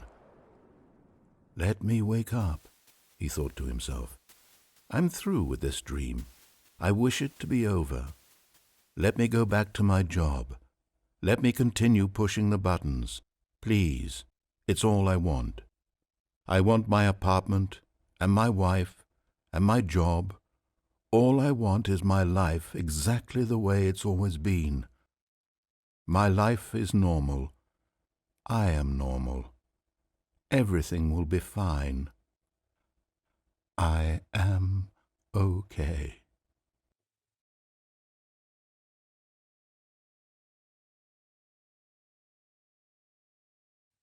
Stanley began screaming.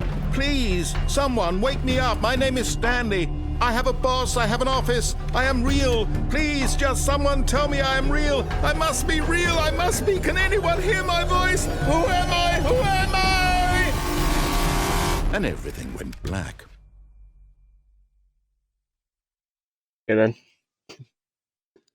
This is the story of a woman named Mariella. Mariella woke up on a day like any other. She arose, got dressed, gathered her belongings, and walked to her place of work.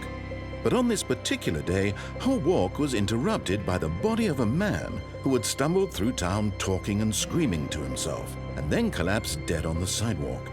And although she would soon turn to go call for an ambulance, for just a few brief moments she considered the strange man.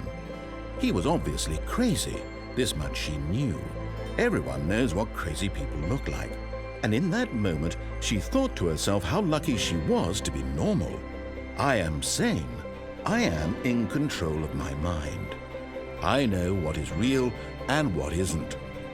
It was comforting to think this, and in a certain way, seeing this man made her feel better.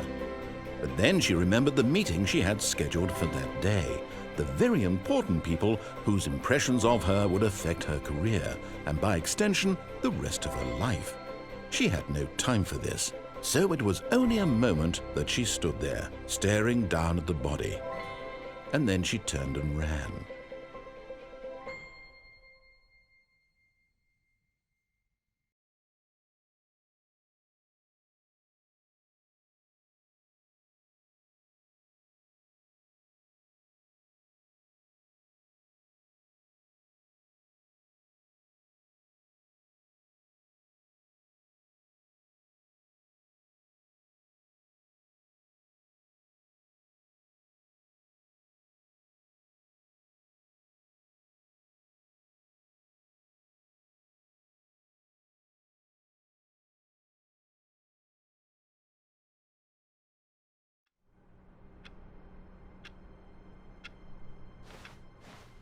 All of his co-workers were gone. What could it mean? Stanley decided to go to the meeting room. Perhaps he had simply missed a memo. Okay. Let's ignore that. When Stanley came to a set of 2 open doors, he entered the door on his left. This was not the correct way to the meeting room, and Stanley knew it perfectly well. Perhaps he wanted to stop by the employee lounge first, just to admire it.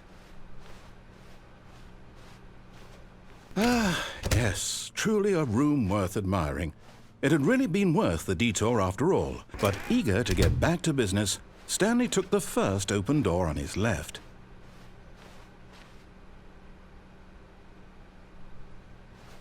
And so he detoured through the maintenance section, walked straight ahead to the opposite door, and got back on track.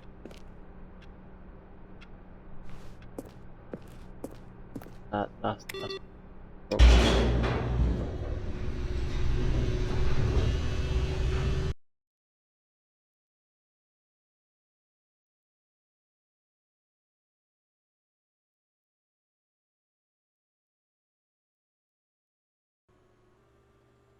But Stanley didn't want to go back to the office. He wanted to wander about and get even further off track. So now in order to get back, he needed to go, from here, it's, left. Alright, left. Oh, no. No, it's to the right. My mistake. Right, to the right. No, not the right. Why would I have ever said it was to the right? What was I thinking? It's clearly... Oh, dear, would you hold on for a minute, please?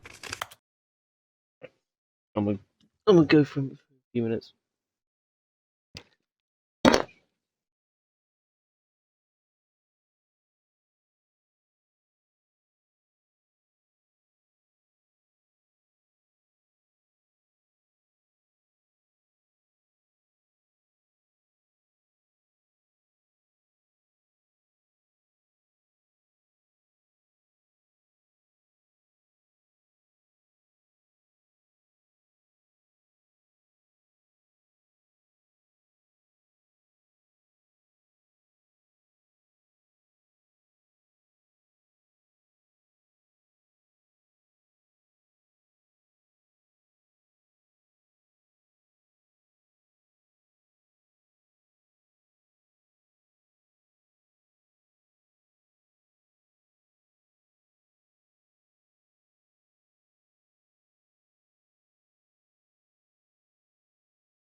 The game thinks of everything.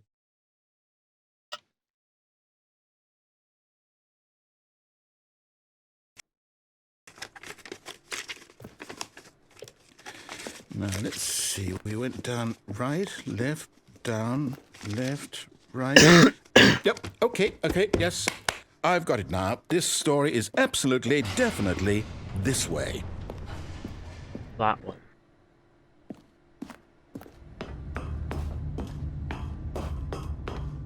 No.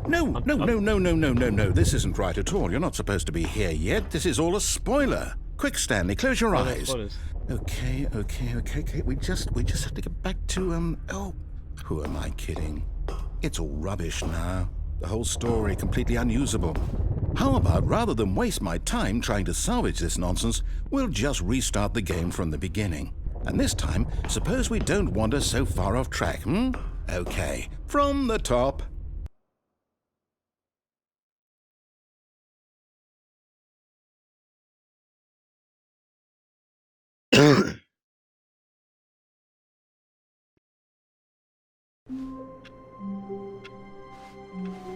All of his co-workers were gone. What could it mean? Stanley decided to go to the meeting room. Perhaps he had simply missed a memo. I should deal with that again. All doors are closed. When Stanley... Wait, what? 6 doors. No, I restarted. I swear, I definitely restarted the game over, completely fresh. Everything should be... Oh, did something change? Stanley, did you change anything when we were back in that room with all the monitors? Did you move the story somewhere or... Hold on. Why am I asking you? I'm the one who wrote the story. It was right here just a minute ago. I know for sure that it's here somewhere. Okay, then. It's an adventure. Come, Stanley. Let's find the story.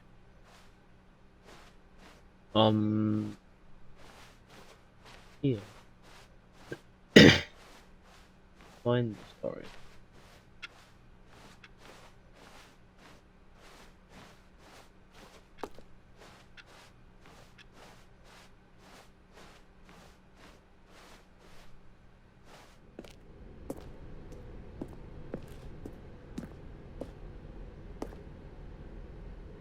In a guild, everyone knows what you did. This is the worst adventure I've ever been on. I can promise you there definitely was a story here before. Do we need to restart the game again? Well, I find it unlikely that we'll ever progress by starting over and over again, but it's got to be better than this. Okay, let's give it a shot. Why not?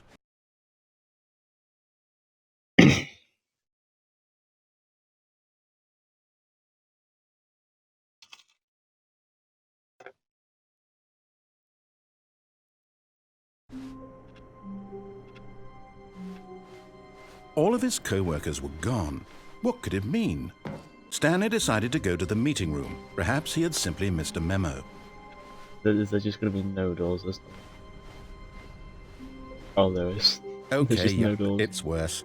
I might be remembering this wrong. It's possible the story is back where we just came from. Why don't we go back the other direction and see if we missed anything? Maybe.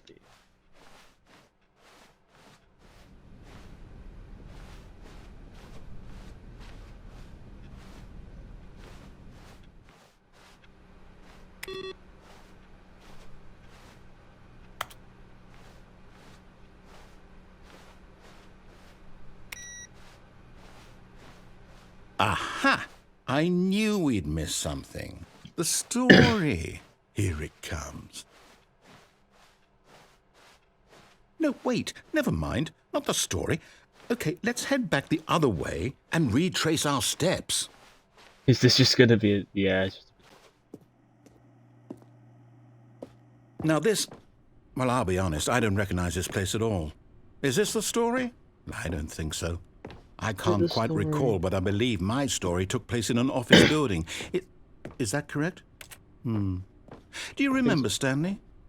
Well, do you know what? Not really. Since I've completely forgotten what we were supposed to be doing, how about this? You win! Congratulations! I know you put in a lot of hard work, and it really paid off. So, good job. Oh, no. No, I don't feel right about this at all. We both know you didn't put in any actual work for that win. Some people win fair and square, and this was not one of those situations. Okay, I'm getting weirded out by whatever this place is. I don't care what might happen this time, I have to restart. Yeah, then.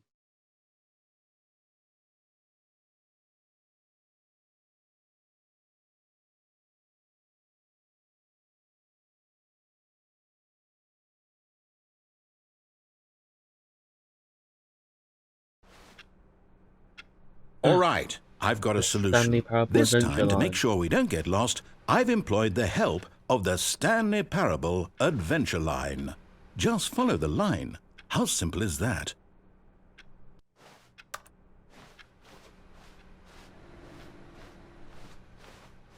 Such a thrilling story. I don't want to follow the Stanley Parable Adventure Line. No, I'm down. We're leaving it up to the line from now on. Okay, fine. I'll listen to the line. I was playing solitaire because I just I'll walk straight through chairs now. Stanley is a god. You see? The line knows where the story is. It's over in this direction. Onward, Stanley, to destiny. Though, here's a Destiny. thought. Wouldn't wherever we end up be our destination, even if there's no story there? Or to put it another way, is the story of no destination still a story?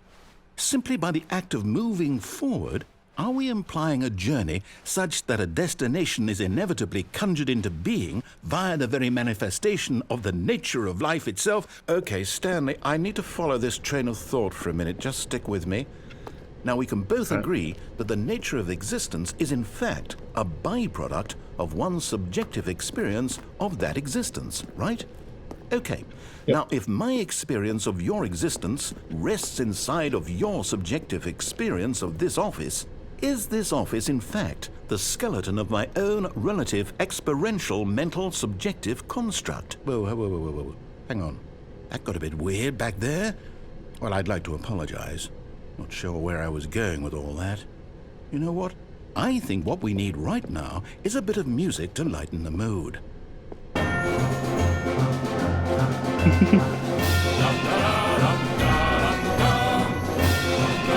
Question.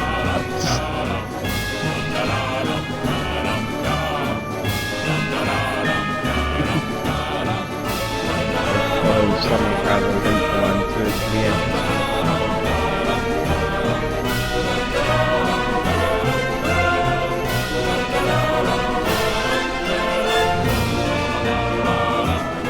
Thrilling story. Monkey legends and corporate balances financial records. I'm sorry, what? What the fuck?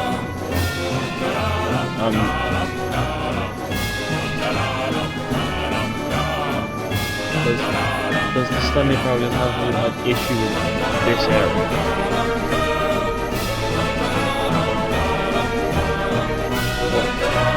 Huh?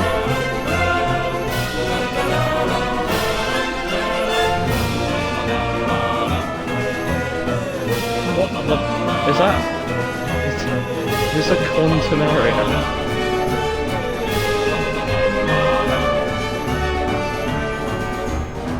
Just a quantum area.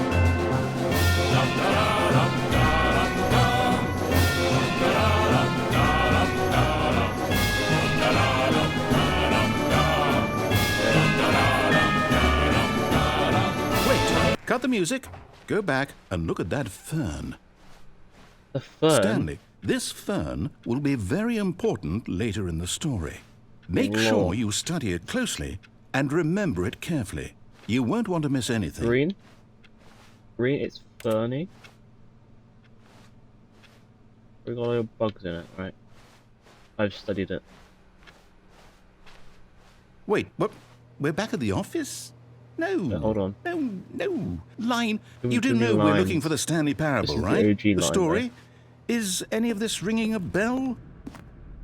Oh, no, not again. Line, how could you have done this to us? And after we trusted you, after everything Yeah, we've been Line. through, you...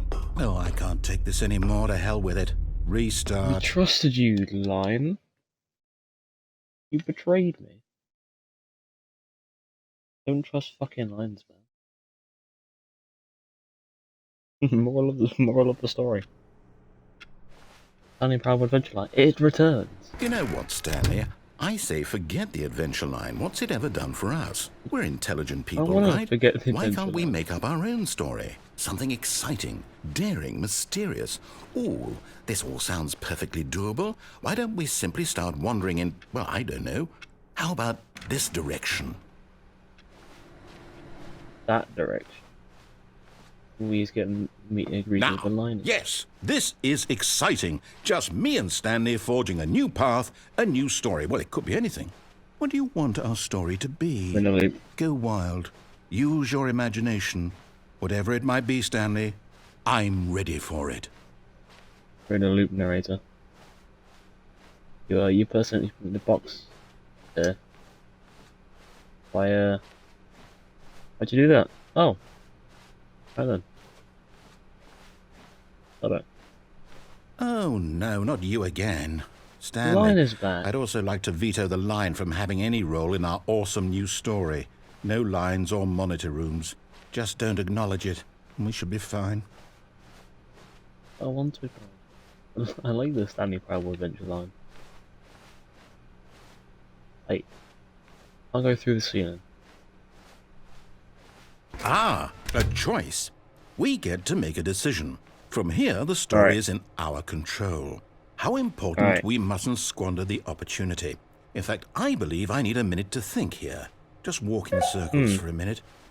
Okay, so I know that each door has to lead somewhere, which means that Also probably to the somewhere, same the place. place where we're trying to go, there must be a reverse door that leads here.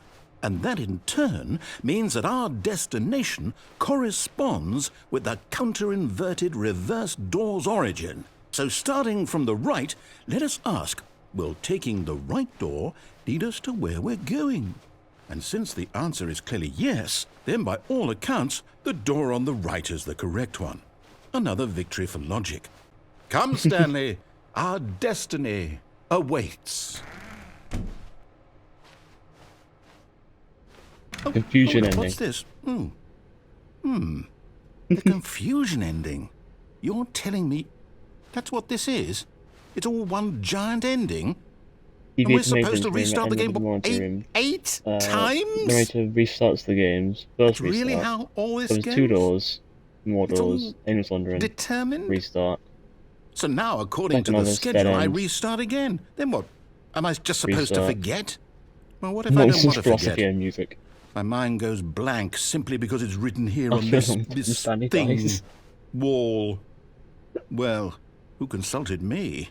Why don't I get to decide? Why don't I get a say in all of this? Is it really? No, it can't be. I don't want it to be. I don't want the game to keep restarting. I don't want to forget Wait, what's hold going on. on. I don't want to be trapped like this. I Find won't the confusion restart the ending game. I won't schedule. do it. I won't Narrator do it. I restarts the game. won't do it. Narrator forgets all previous And the restarts. time return Stanley attempts to stopped? play the story but is prevented. Does that mean Unable to go anywhere, do did we anything. do it? Game restarts on its Did we own. break the cycle? The Find line again. Begin whatever it following the is that line. made My this identical schedule. replica of the How would we has even been know? deteriorated. Will someone come Attempt to make for up a us? story here. Will something happen? Restart. No more office. Wander in So- brightness. Find a bookstore. Get bored and Okay. leave. Restart. Roto's gone. Finally dies. I guess now we just wait. You know, I suppose in some way that this is a kind of story. Wouldn't you agree? Very. I'm not quite sure if we're in the Big. destination or the journey. Though they're always saying that life is about the journey Yeah. and not the destination. Very. So I hope that's where we are right 2 now. doors. We'll find out, won't we? Uh, Eventually. Well, Office in the dead end. meantime, if you Dead end.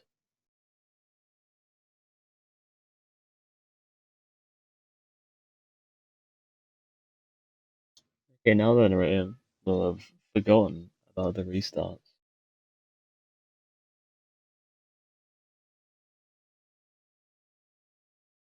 So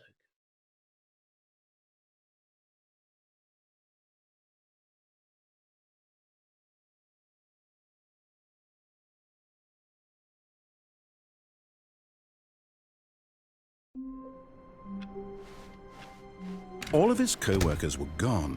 What could it mean? Stanley decided to go to the meeting room. Perhaps he had simply missed a memo. Perhaps. New content? No. No one new When content. Stanley came to a set of 2 open doors, this was not the correct way to the meeting room, and Stanley knew it perfectly well. Perhaps he wanted to stop by the employee lounge first, just to admire it. Wow, yes, this room.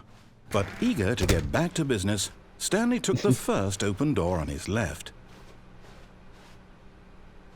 Nah. Stanley was so Sorry. bad at following directions, it's incredible he wasn't fired years ago.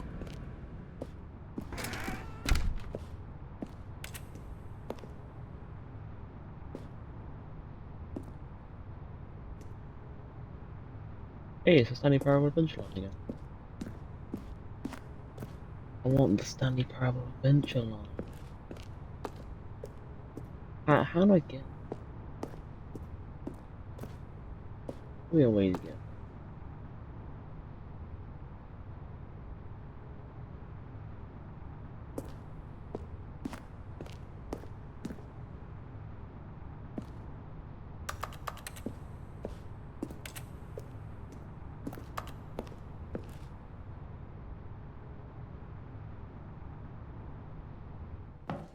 Hey, go ahead. Oh.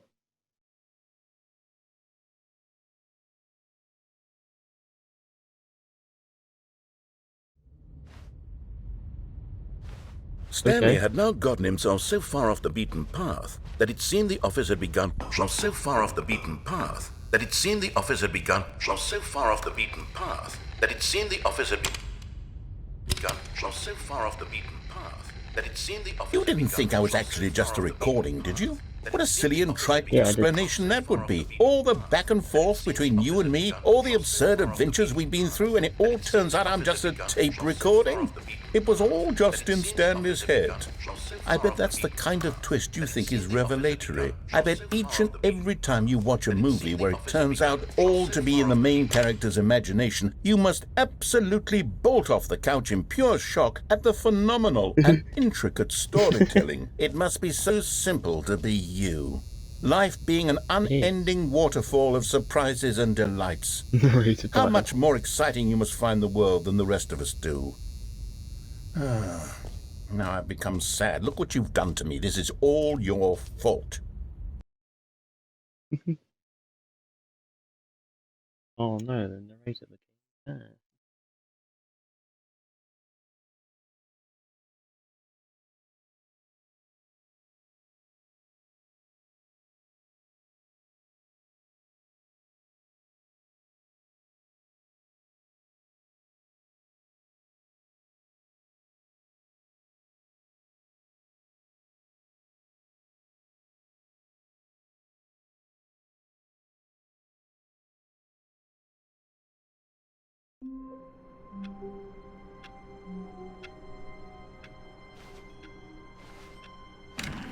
I don't wanna. But Stanley simply couldn't handle the pressure. What if he had to make a decision? What if a crucial outcome What if fell I under his had to make a decision? responsibility? He had never been trained for that. No. This couldn't go anywhere except badly. The thing to do now, Stanley thought to himself, is to wait. Nothing will hurt me. Yes. Nothing will break me. In here I can be happy forever. I will be happy. Stanley waited. Hours passed, then days. Had years gone by? He no longer had the ability to tell. But the one thing he knew for sure, beyond any doubt, was that if he waited long enough, the answers would come. Eventually, someday, they would arrive. Soon, very soon now, this will end. He will be spoken to. He will be told what to do. Now it's just a little bit closer. Now it's even closer. Here it comes.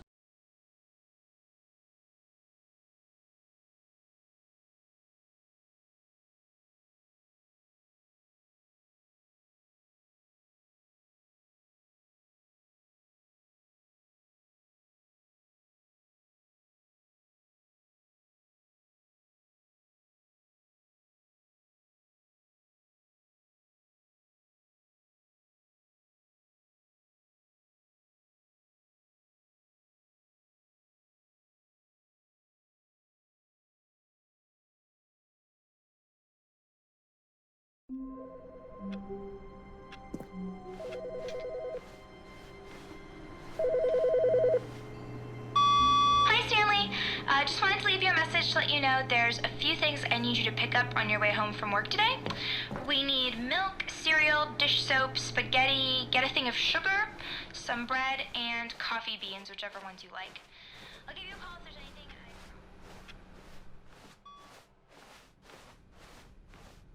Not feeling very new. When Stanley came to a set of 2 open... This was not the correct way to the meeting room, and Stanley knew it perfectly well. Perhaps he wanted to stop by the employee lounge first, just to admire it. The lounge was sublime, a work of art. But eager to get back to business, Stanley took the first open door on his left. I don't wanna. Stanley was so bad at following directions, it's incredible he wasn't fired years ago. Look, Stanley, I think perhaps we've gotten off on the wrong foot here. I'm not your enemy, really, I'm not.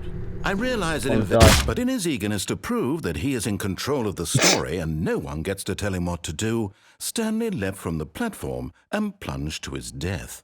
Good job, Stanley. Everyone thinks you are very powerful. I know. I'm very powerful. I leaped off to kill myself. Funny.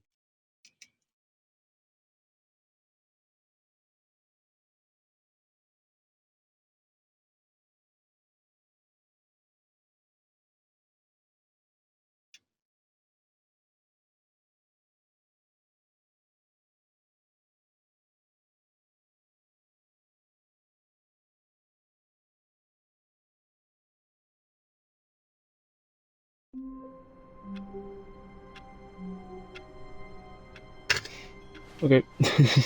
Even now, business. Stanley's office was a distant memory. What did it look like? There was a computer, perhaps, and a painting. Was it a painting or a photo? He could no longer recall. Perhaps. When Stanley came to a set of 2 open... This was not the correct way to the meeting room, and Stanley knew it perfectly well. Perhaps he wanted to stop by the employee lounge first, just to admire it. Standing now in this incredible room, Stanley but eager to get back to business, Stanley took the first open door on his left. Stanley was so bad at following directions, it's incredible he wasn't fired years ago. Penalty for misuse of cargo lift for $1,000. Penalty for jumping off the cargo lift, $5,000. Do not jump off the cargo lift whilst it is in motion. It will cause death. Look, Stanley, I think perhaps we've gotten off on the wrong foot here. I'm not your enemy, really, I'm not. I realize that investing your trust in someone else can be difficult, but the fact is that the story has been about nothing but you all this time. There's someone you've been neglecting, Stanley. Someone you... What? Really? Okay. I was in the middle of something. Do you have zero consideration for others? Are you that convinced that I want something bad to happen to you? Why, I don't know how to convince you of this, but I really do want to help you, to show you something beautiful. Look, let me prove it. Let me prove that I'm on your side. Give me a chance.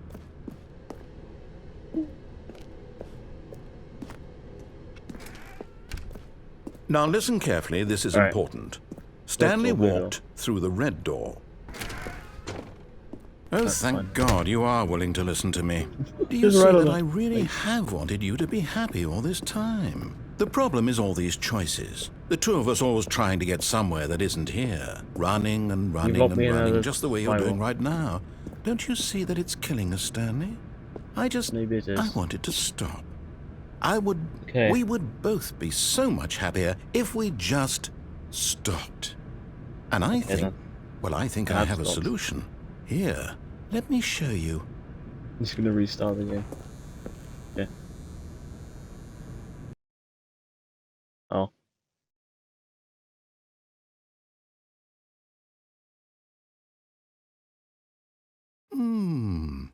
What do we want? What are we looking for? Content. Here. Yes. Oh, it's beautiful, isn't it? If we just stay right here, right in this moment with this place, Stanley, I think I feel happy. I actually feel happy. You don't get to be No, happy. wait. Where are you going? Right. Where were we?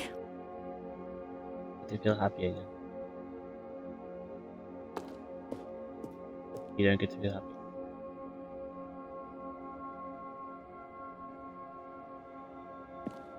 You don't get to feel happy anymore.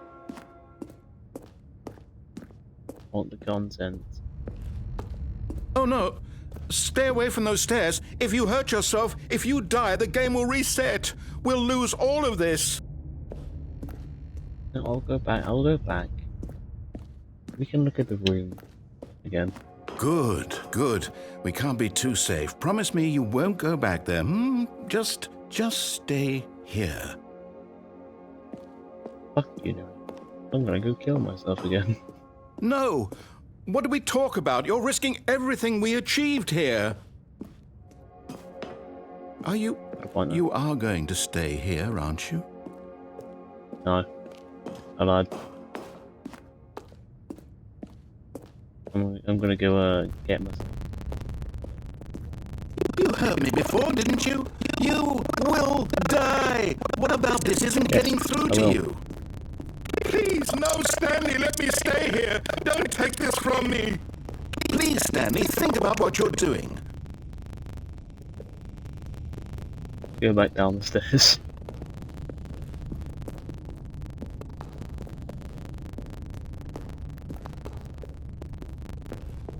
There you go, narrator. You can feel a bit safe. Again.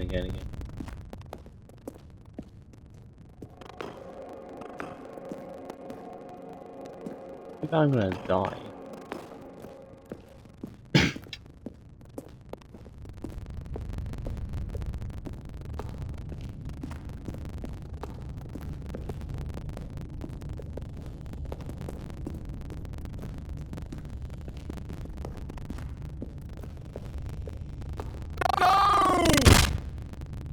Oh, thank God you lived. It You had is. me worried there for a moment. Now, can we please get back to the other room? Get to go to the other. I'm not slower now. There. See? This is what you want. This is where we can both be happy. We really can. If we stop moving, we just have to stop moving. Join me. Stanley, go back. There's nothing good that can come from this. I want dialogue.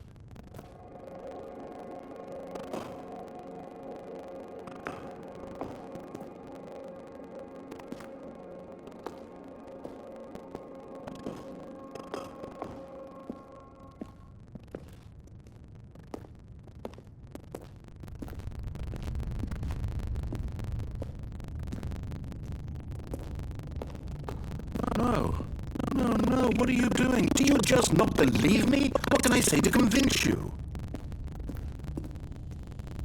I'm going to kill myself. You can't stop that. Stanley, let's go back to the other room. Can you do that for me? Yes, perhaps you can. Perhaps you finally see what I'm talking about. I know you'll see that we can't be happy if we leave this place. You can see that, can't you? Yeah, but I enjoy leaving this place because it annoys you. No, perhaps not. You control the game, just like put a barrier right on the stairs. And just like close the door below, yeah. My God, is this really how much you dislike my game? That you'll throw yourself from this platform over and over to be rid of it? You are literally willing to kill yourself to keep me from being happy. Am I reading the situation correctly? Or maybe you're just getting a kick out of it. I don't know anymore. I just wondered if you actually want to stay alive, or are you just teasing me? I'm teasing you.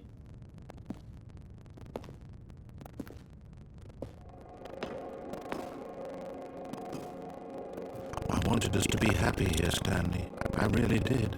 I wish I still thought that was possible. Glad you realised.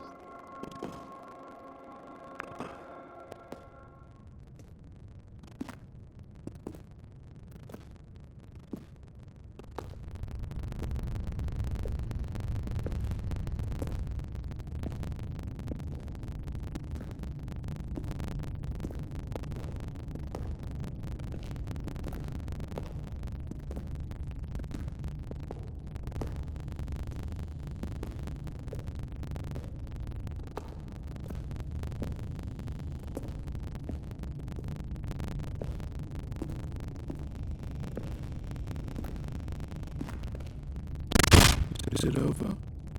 It's going to I'm dead. restart, isn't it? I'm going back.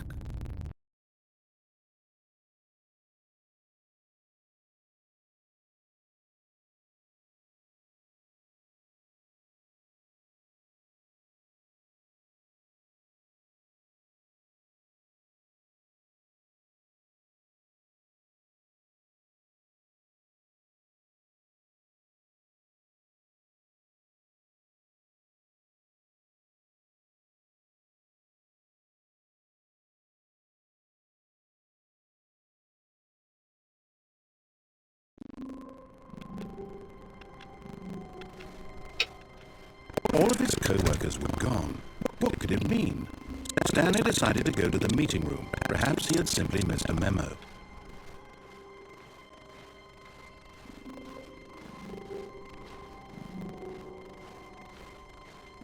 Hey, hold on. This is different. When Stanley came to a set of two open doors, he entered the door on his left. This was not the direct way to the meeting room, and Stanley knew it perfectly well. Perhaps he wanted to stop by the employee lounge first, just to admire it. Stanley felt lightheaded, butterflies in his stomach, giddy in a way he had never known before. Was it this room? But eager to get back to business, Stanley took the first open door on his left. I don't wanna. Stanley was so bad at following directions, it's incredible he wasn't 5 years ago. Look, Stanley, I think perhaps we've gotten off on the wrong foot here. I'm not your enemy, really, I'm not. I realize that investing your trust in someone else can be difficult, but the fact is that the story has been about nothing but you all this time. There's someone you've been neglecting, Stanley. Someone you've forgotten about. What? Really? I was in the middle of something. Do you have zero consideration for others? Are you that convinced that I want something bad to happen to you? Why, I don't know how to convince you of this, but I really do want to help you, to show you something beautiful. Fuck, it's possible. Let me prove it. Let me prove that I'm on your side. Give me a chance. Now listen carefully, this is important. Stanley walked through the red door. No. Perhaps you misunderstood. Stanley walked through the red door. No, he didn't. I still don't think we're communicating properly. Stanley walked through the red door. All right, fine. Go ahead, Stanley. You want to know so badly what's out there? You want to find out what lies at the end of this road you've chosen? Well, don't let me stop you. You see? There's nothing here. I haven't even finished building this section of the map because you were never supposed to be here in the first place. Broken rooms, exposed developer textures. Is this what you had wanted? Was it worth ruining the entire story I'd written out specifically for you? Do you not think I put a lot of time into that? Because I did. And in the end, it was all for nothing. Because this is what you wanted to see. Help me here, Stanley. Help elucidate these strange and unknowable desires of yours. What would have made this game better? What did you want to see? Vehicles? Skill trees? Work with me. You've given me absolutely nothing so far. Tell you what, let me take a stab in the dark at a new design, and you can give me some feedback. There we go. Faded. A third option. A This third already option? feels leaps ahead of where we were before. Go ahead, Stanley. Take it for a spin. Alright, see how it's. Yes, check out the third option. Okay, I'm going to stop you there. Now, tell me about your experience with this new version. Would you say that the game benefited from allowing you more choices? Feel free to be honest. I'm looking for some real critical feedback here. Okay, so we're getting somewhere. Clearly there's something here that speaks to you. If I can be honest here, I really don't have any idea where I'm going with this. This whole third door thing was just a stab in the dark. But I guess you're into it, so let's keep this party train rolling. Here, based on the data from your previous playthrough, I've compiled a new version. Oh no. To be perfectly candid, I think I've knocked it out of the park with this one. Let's take a look. The Stanley Parable Worldwide Leaderboard.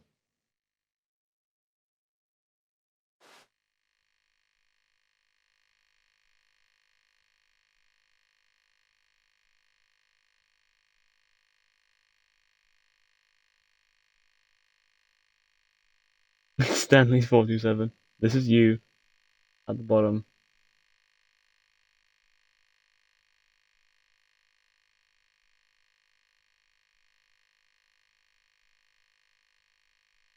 Why not ask some friends for help?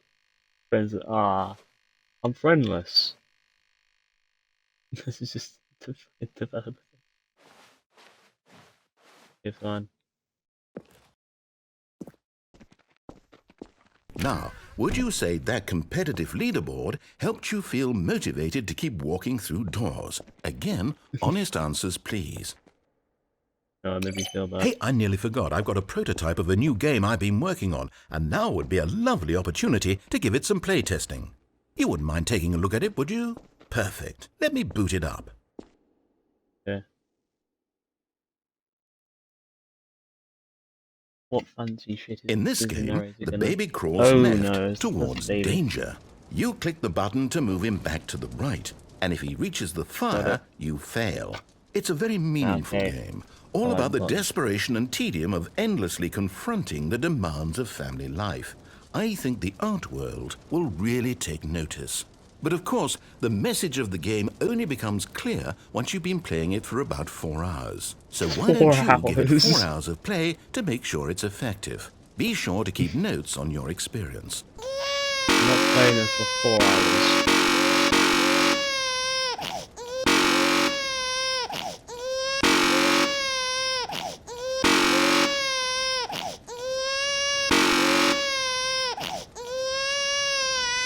Die, baby. You heartless bastard. Did you do it because you hate babies or purely to spite me? Because if it's the latter, well, I don't know what to do. I'm completely out of ideas. I can't think of a single thing that might improve the experience for me. I'm not even going to try. I'm out. Yeah. I'm out. I'm done. Let's It's go. over. Thank you for playing. Your input was extremely valuable. Oh, hey, since my game was so awful, why don't we play someone else's game? Just to ease the pain. Let's see. Alright. What do we have here? Yes, this seems like it'll work. Let's give it a shot. Alright, what game we playing?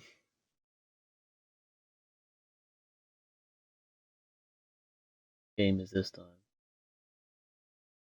First, let's keep baby out of the fire.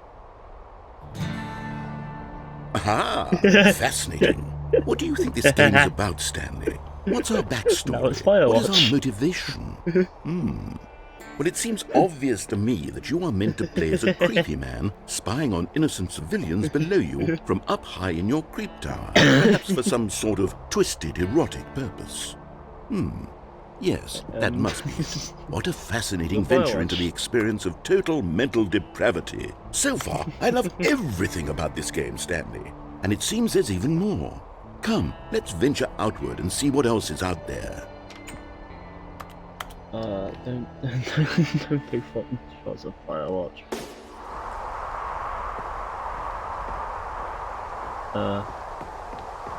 This is the cover. This is the cover. Oh no. No, it can't be. It is. It's an open world game. An Good open God, world quickly, game. block it off. Oh, Thank goodness, Stanley. What a close call. it was. You nearly wandered off into that thing. That big, open, just wandering around. No right or wrong directions. No path to follow. You can just go in any... Oh, thank heavens we avoided it. We're out of the woods now, Stanley. Okay, I'm going to get us out of here. Let's find another game. Preferably something with walls. Something with nice, big, insurmountable walls. He just ends Mario Odyssey. Hey, I think That'd be this will be just the thing. He sends us to a COD map.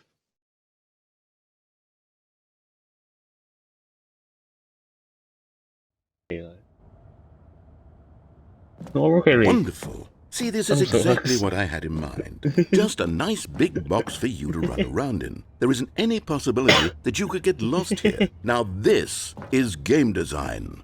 Stanley, if you manage to get lost in this game, I will be phenomenally impressed.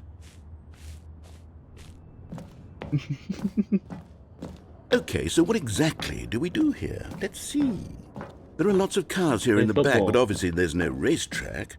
Okay, I'm seeing that there's a ball of some kind back here. Is this game sports ball? Stanley, I think it's sports ball. Oh, what fun.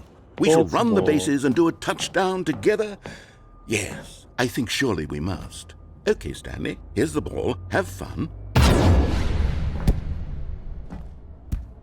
The ball. All from Rocket League.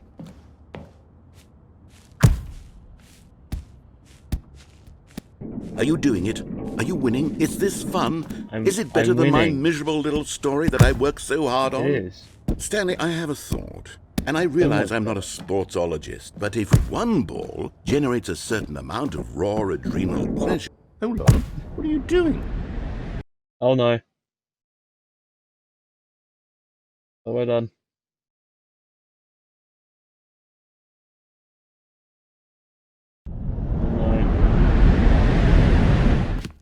Stanley, don't do that. I can't follow you there. I can't help you. How will you write a story without me? You can't do it. You know that. Stanley, come back.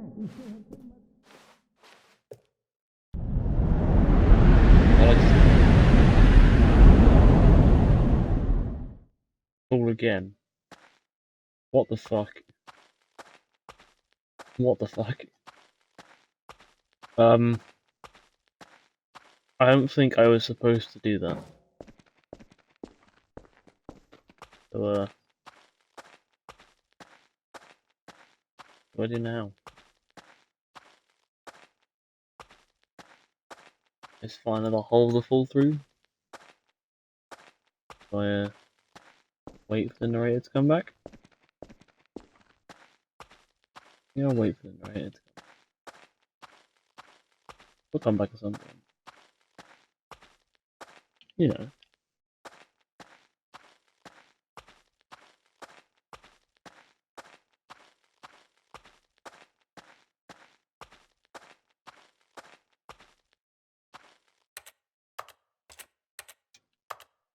Buttons.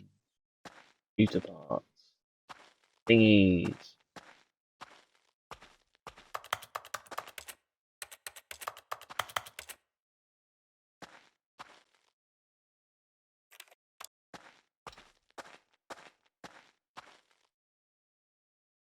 Okay. I wonder what he found. If what he wanted was to be the leading man in his own story, well, perhaps he's gotten it. Down in wherever he is right now. I wonder if he's happy with his choice, and if he's learned the heavy cost that comes with it. He'll understand soon what I was trying to tell him. He needs me. Someone who will wrap everything up at the end, to make sense out of the chaos and the fear and the confusion. That's who I am. That is what I mean to this world. Oh, yes. Yes, I'll be back. There's no other way. Once this ends, after it all comes to a close, then I'll be back. The end will be here soon. Very soon. I can wait.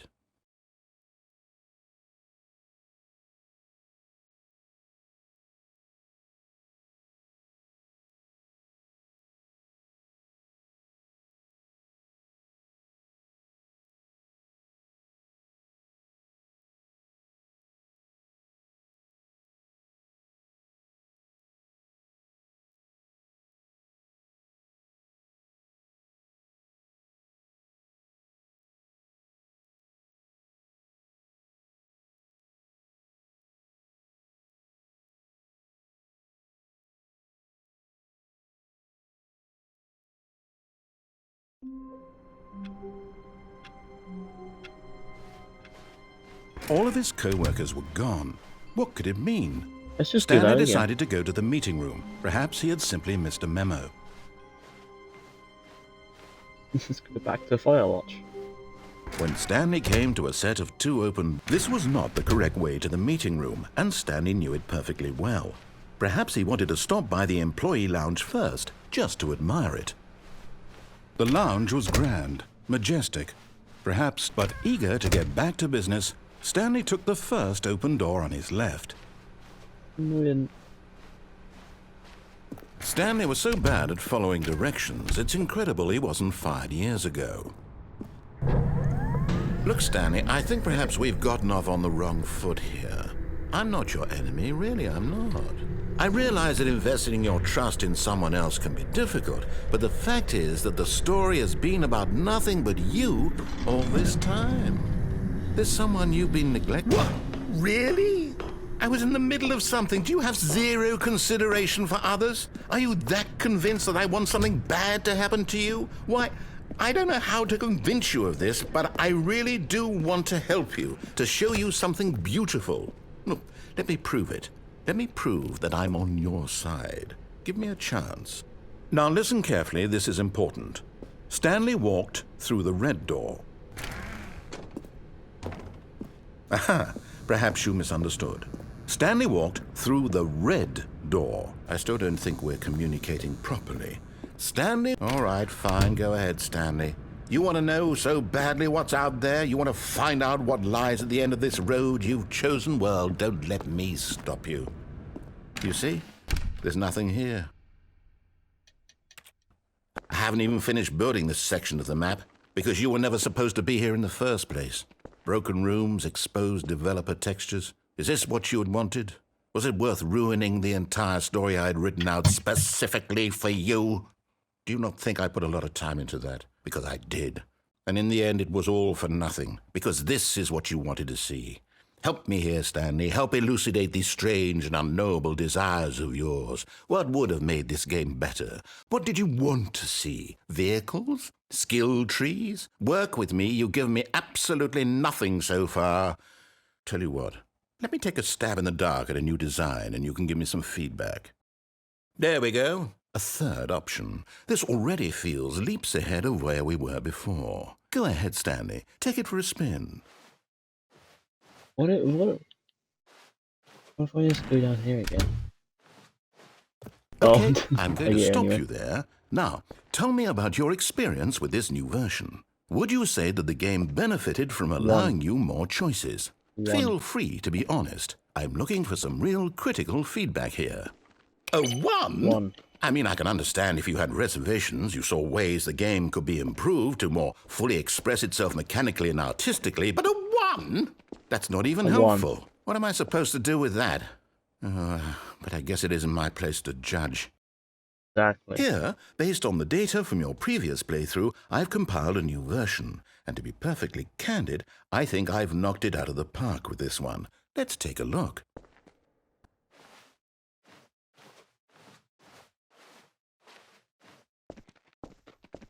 Now, would you say that competitive leaderboard helped you feel motivated to keep walking through doors? Again, honest answers, please.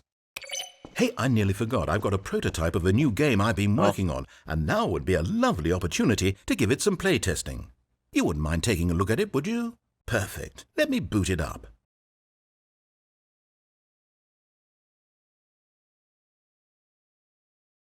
In this game, the baby crawls left towards danger. You click the button to move him back to the right, and if he reaches the fire, you fail. It's a very meaningful game, all about the desperation and tedium of endlessly confronting the demands of family life. I think the art world will really take notice. But of course, the message of the game only becomes clear once you've been playing it for about 4 hours. So why don't you give it 4 hours of play to make sure it's effective? Be sure to keep notes on your experience.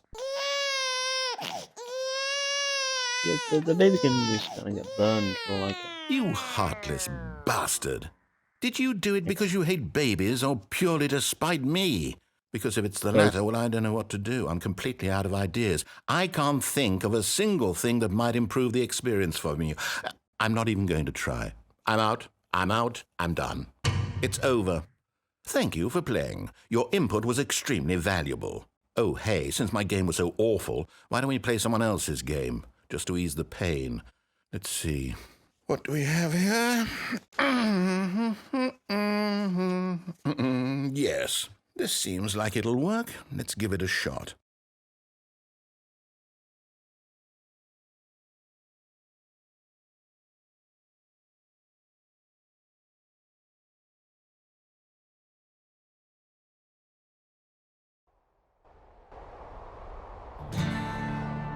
Okay, Ah, fireworks. fascinating. What do you think this game is about, Stanley? What's our backstory? What is our motivation? Ooh, this is. Well, it seems obvious to me that you are meant to play as a creepy man spying on innocent civilians below you from up high in your creep tower, perhaps for some sort of twisted erotic purpose. Yes, that must be it. What a fascinating venture into the experience of total mental depravity. So far, I love everything about this game, Stanley. And it seems there's even more. Come, let's venture outward and see what else is out there.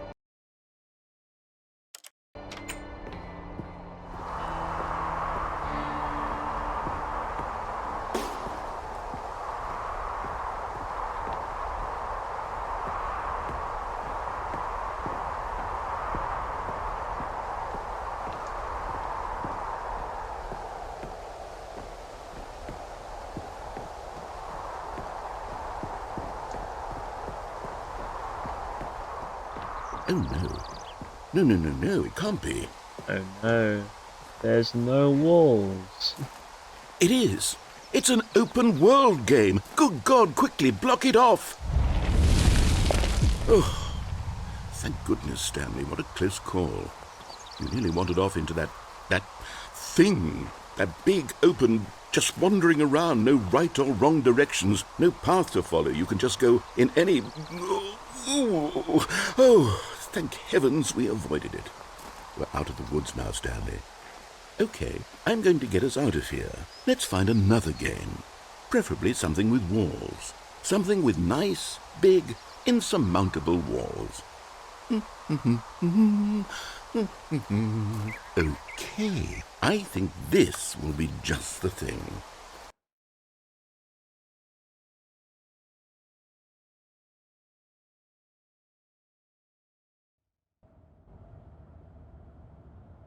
Wonderful. See, this is exactly what I had in mind. Just a nice big box for you to run around in. There isn't any possibility that you could get lost here. Now this is game design. Stanley, if you manage to get lost in this game, I will be phenomenally impressed. Okay, so what exactly do we do here? Let's see. There are lots of cars here in the back, but obviously there's no racetrack.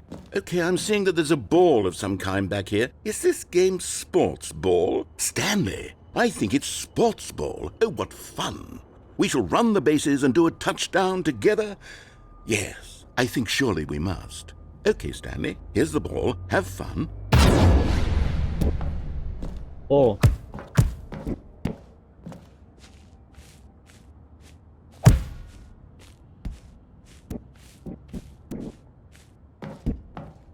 Are you doing it? Are you winning? Is this fun? Is it better than my miserable little story that I worked so hard on? Stanley, I have a thought. And I realize I'm not a sportsologist, but if one ball generates a certain amount of raw adrenal pleasure, then surely multiple balls makes for an even more euphoric sports experience. I'm going to try it out. Here comes another ball. Another Yes. Oh, goodness, that really does feel amazing, doesn't it? Stanley, I'm like a child in a confectionery shop. I simply have to have more. I'm insatiable. More balls!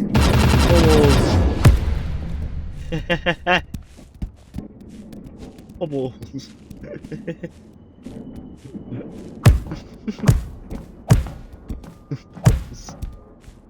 Lot of balls. Are you enjoying this, Stanley? Are you having fun? I am enjoying. Is this a real video game? It Well, is I a sure real hope video you're having a game. good time, because guess what? It's over. That's right. No. Your little fun comes to an end. This is my game, and what I No. say goes. You get to have fun when I Balls. let you, Stanley. Besides, you need someone like me to set boundaries for you. Without rules or boundaries, video games are nothing. Yes, that's what I am. I'm structure. I'm your sense of purpose. And since you decided you didn't want to play my game, now I don't want to play with you either. So, goodbye, Stanley. I'm leaving. See how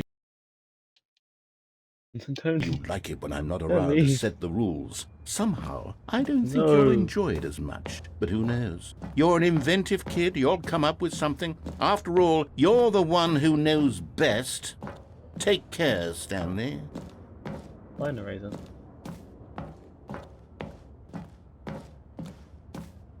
Hold on. What are you doing? I'm falling down a hole. That part was obvious.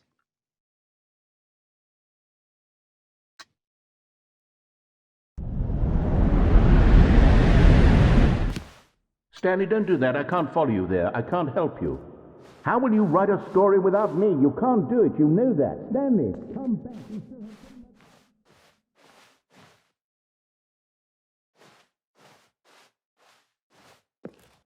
Where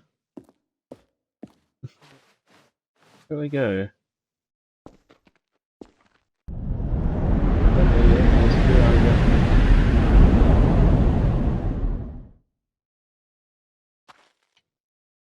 Yeah.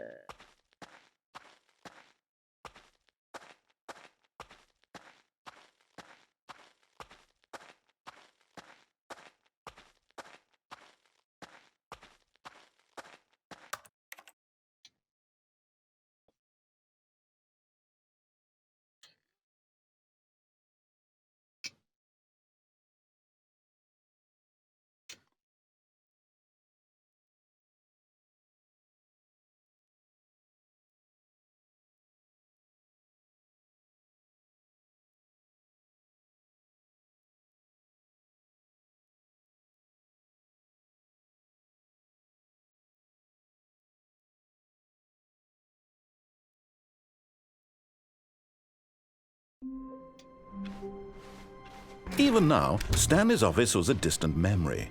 What did it look like? There was a computer, perhaps, and a painting. Was it a painting or a photo? He could no longer recall. When Stanley came to a set of two open, this was not the correct way to the meeting room, and Stanley knew it perfectly well. Perhaps he wanted to stop by the employee lounge first, just to admire it. And here it was, the lounge. But eager to get back to business, Stanley took the first open door on his left.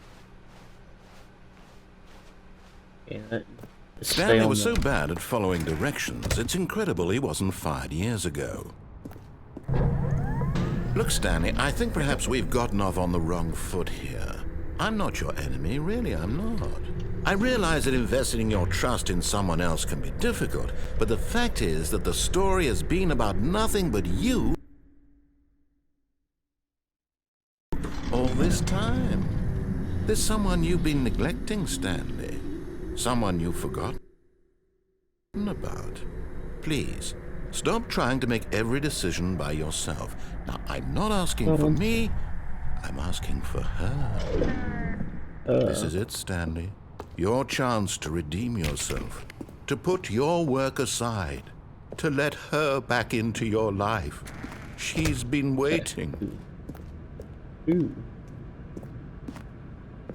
1, 2. That's her, Stanley. You need to be the one to do this, to reach out to her.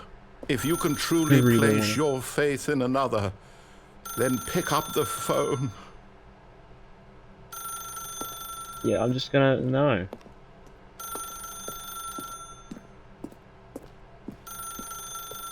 I'll let it ring.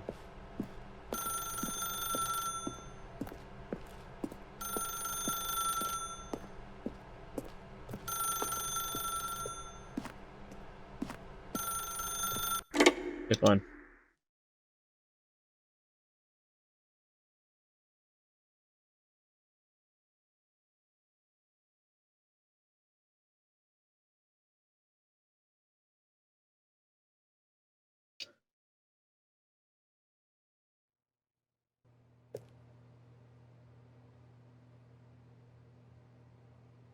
Oh, Like, Stanley, is that you? Hold on, sweetie. Sorry to keep you waiting. I'm just pulling the bread out of the oven. All okay. right. Who'd have... Okay, there we go. All right, now, I want you to come in and tell me all about your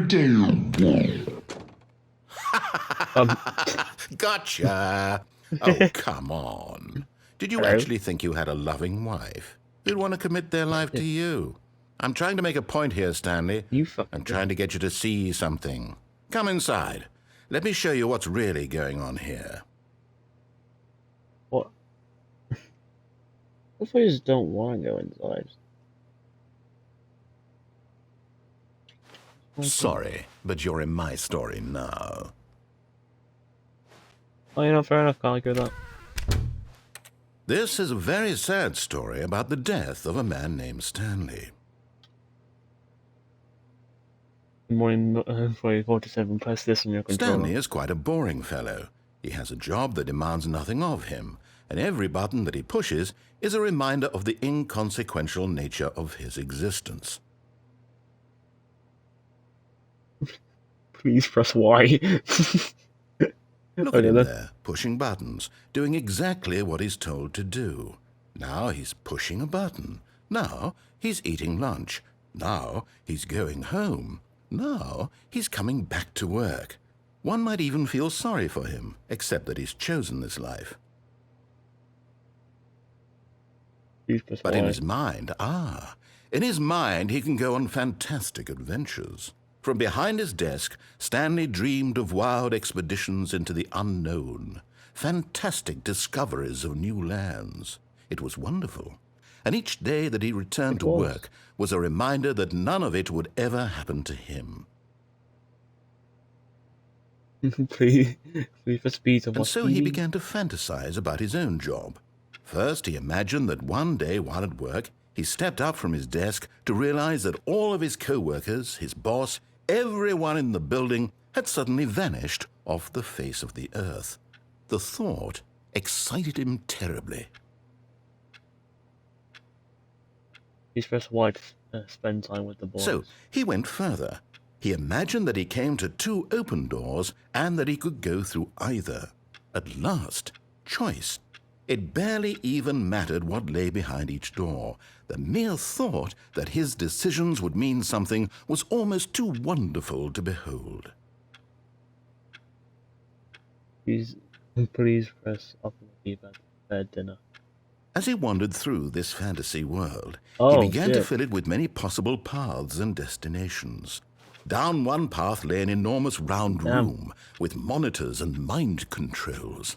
And down another was a yellow line that weaved in many directions. And down another was a game with a baby. And he called it the Stanley Parable. The Stanley Parable. It was such a story. wonderful fantasy, and so in his head he relived it again, and then again, and again, over and over, wishing beyond hope that it would never end, that he might always feel this free. Surely there's an answer down some new path, mustn't there be? Perhaps if he played just one more time.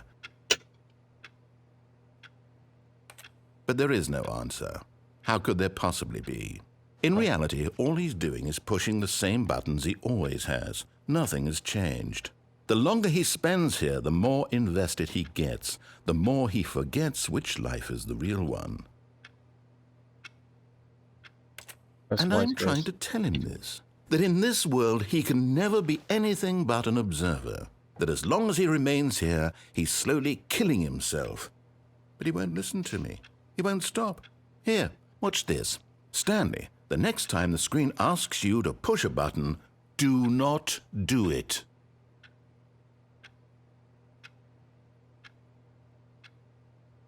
Well,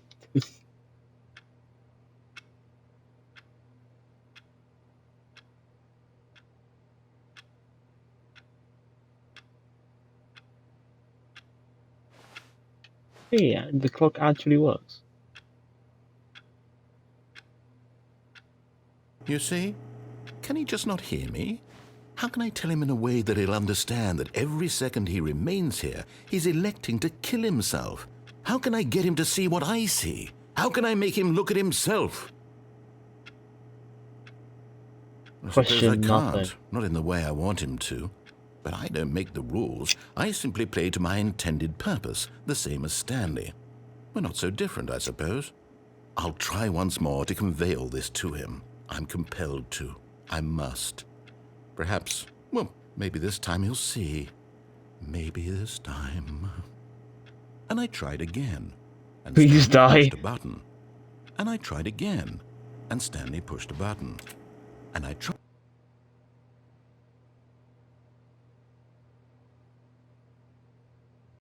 Okay.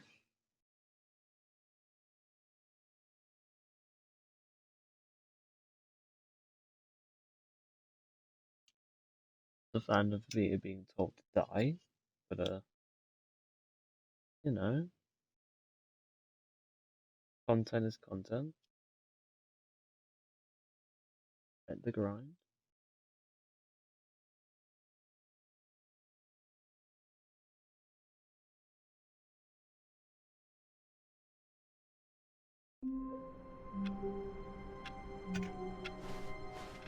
All of his co-workers were gone. What could it mean? Stanley decided to go to the meeting room. Perhaps he had simply missed a memo. Content. Oh, New content. new content? What does that mean, new content? I don't fucking know. New content.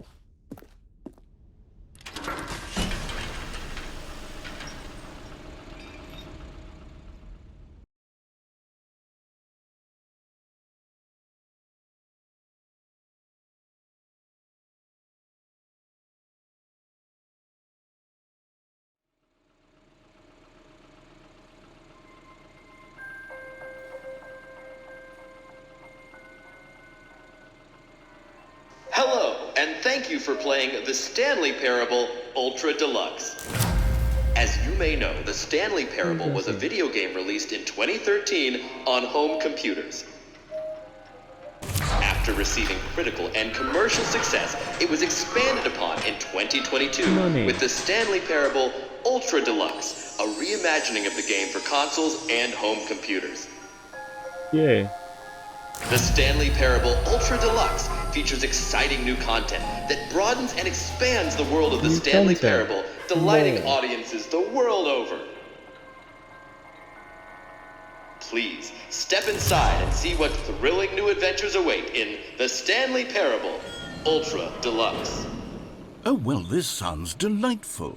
I'm very excited to see the thrilling new Ultra Deluxe content. Okay, so far it's an elevator. Nothing special yet, but I'm sure it's just the beginning of a mesmerizing adventure. Don't lie. Especially if the Is it broken? What's going on here? Should we be moving somewhere or... Oh, there we go. All right, finally, at long last, it's on to the new content. I've never been more ready. Let's do it. the new content. I have to say, initial impressions of Stanley Parable Ultra Deluxe, mostly tedious. It's as if Oh, okay. Let's see the content. Gimme the content, Stanley. Content. All The right. jumping circle. All right, let's see. It's the jump circle. I can jump.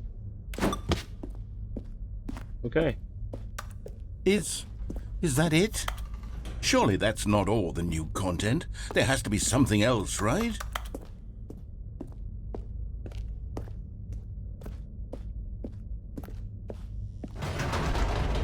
Goodness, another elevator. Stanley, I have to say, initial impressions of this game are not positive. It's just elevators and jumping. Is this what passes for exciting new content? If this is new content, Yes. then I could just read you the whole dictionary. There's 20 hours of new content right there. Hell, I could count to 30 trillion. You could put that on the box. The Stanley Parable Ultra Deluxe, now with over 1,000 hours of new content. And oh, wait. There's more. Very good. Yes. I knew there had to be something else. Let's see it. I'm ready for whatever it is. Oh, my boy. Thank you for That's joining, it? joining the Oh, new you've got to be content. kidding me. You see, Stanley? This is what happens when greedy video game developers with no respect for their fan base rush a cheap expansion to market for no reason other than to make an easy dollar. And don't get me started on the level of craftsmanship that's gone into it. In fact, I'm looking right now at the game's achievements, and it's hard to believe one of them actually says, "Test achievement, please ignore." What quality assurance department signed off on this? I'm infuriated and I'm offended, and I intend to find these people on Twitter and hold them personally accountable. It's my fault, Stanley. I built up too much anticipation around the new content, I'm afraid. It could never have lived up to such expectations. If you're still with me, why don't we just reset the game, and we'll try to get back to what the Stanley Parable is really about. No frills, no gimmicks. Just you and me having a great time together like always. What do you say, friend?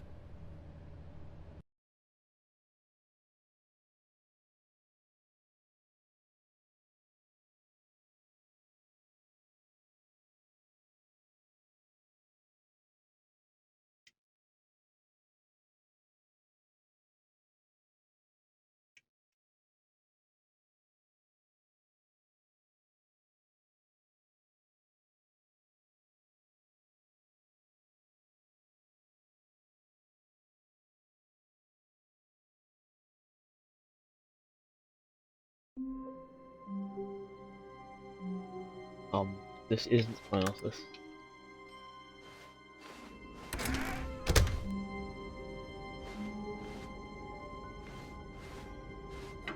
Psst! Stanley! Come over here! In the vent! I want to show you something! Oh, What if I just... you don't want to see the cool surprise I made for you? Well, fine. You're a dork anyway, so who cares?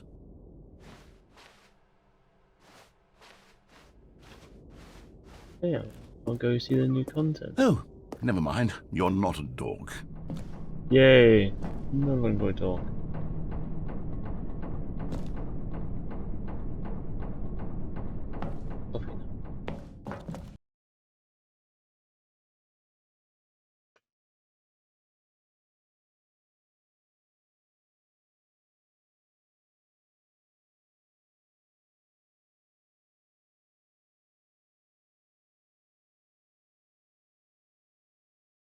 Coffee now.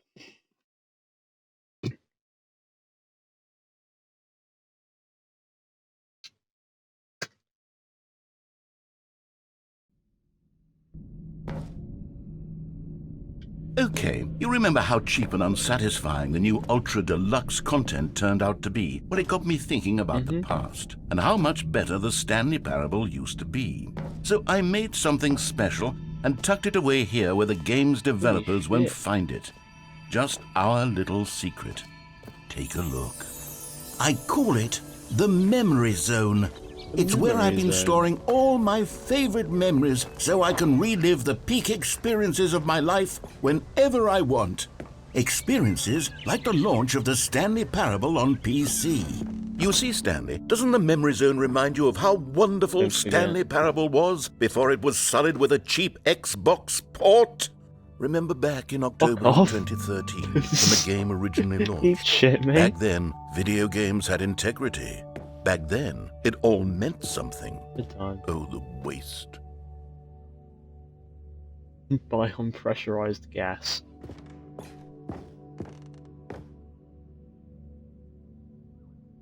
Our first kiss, my first car, the release of Stanley Parable in 2013.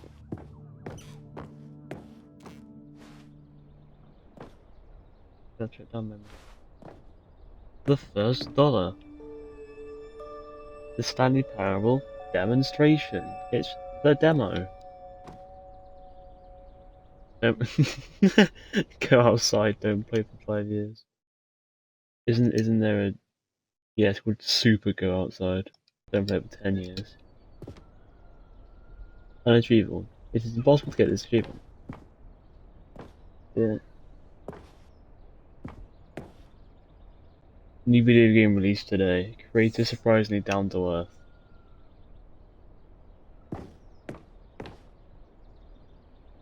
Stanley Parable deals deals tough choices. Ah, that's the Stanley ending. I got that. And over here is where I keep reviews of the Stanley Parable. Like this Don't stunning read any triumph of reviews games except this journalism, 10 out of 10 from Destructoid.com. James Stephanie Sterling writes, and I quote, "Where so many games that aspire to be more than games end up less than any form of art, Stanley Parable strives and then succeeds to be every game ever created." Did you hear that, Stanley? Every game ever created. That's how grand and all-encompassing the original Stanley Parable was. It was literally every game ever created. It was Skyrim, it was Persona 3, it was all of them, and now it's nothing. It's no games at all. It isn't even the Stanley Parable anymore. It's just a husk now. A lifeless husk with an hour of new elevator They threw content. shade at Skyrim and Persona. The Stanley Parable.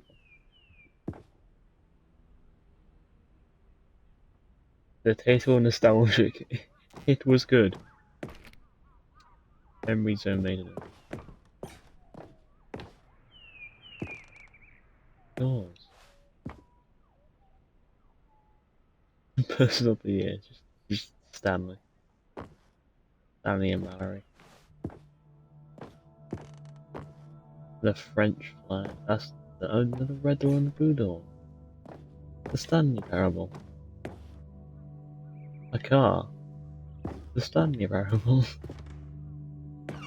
Again, there's never the Here's end. another moving passage, this time from GameSpot.com. The Stanley Parable is both a richly stimulating commentary on the nature of choice in games and one that offers some of the most enjoyable, surprising, and rewarding choices I've ever been confronted with in a game. 9 out of 10. Don't you get it, Stanley? The game was perfect. It didn't need anything else. It didn't need new content. All they had to do was transport it in pristine condition along to the Xbox. Boom, done.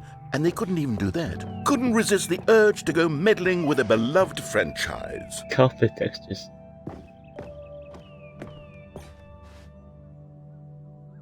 People play games because of what they can do inside them. And your game is very good. Letting them know they can't do anything. Literally anything. 29.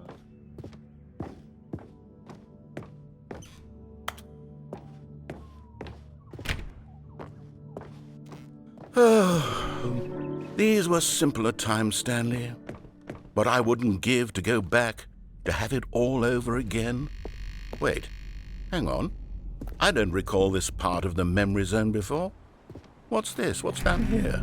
Oh no, oh God, no, Stanley. It's a collection of reviews from Pressurized Gas, the extremely popular online storefront for computer games. I haven't looked at these in years. I can't even imagine what's been collecting down here. Surely these reviews were glowing as well, weren't they? Honestly, I could not be bothered to play this game to full completion. The narrator is obnoxious and unfunny, with his humor and dialogue proving to be more irritating than entertaining. Unfunny! I'm not trying to be funny. I'm trying to make a serious work of art.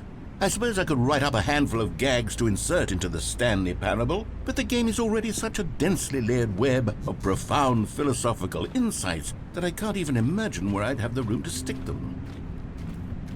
You didn't even spell dialogue right.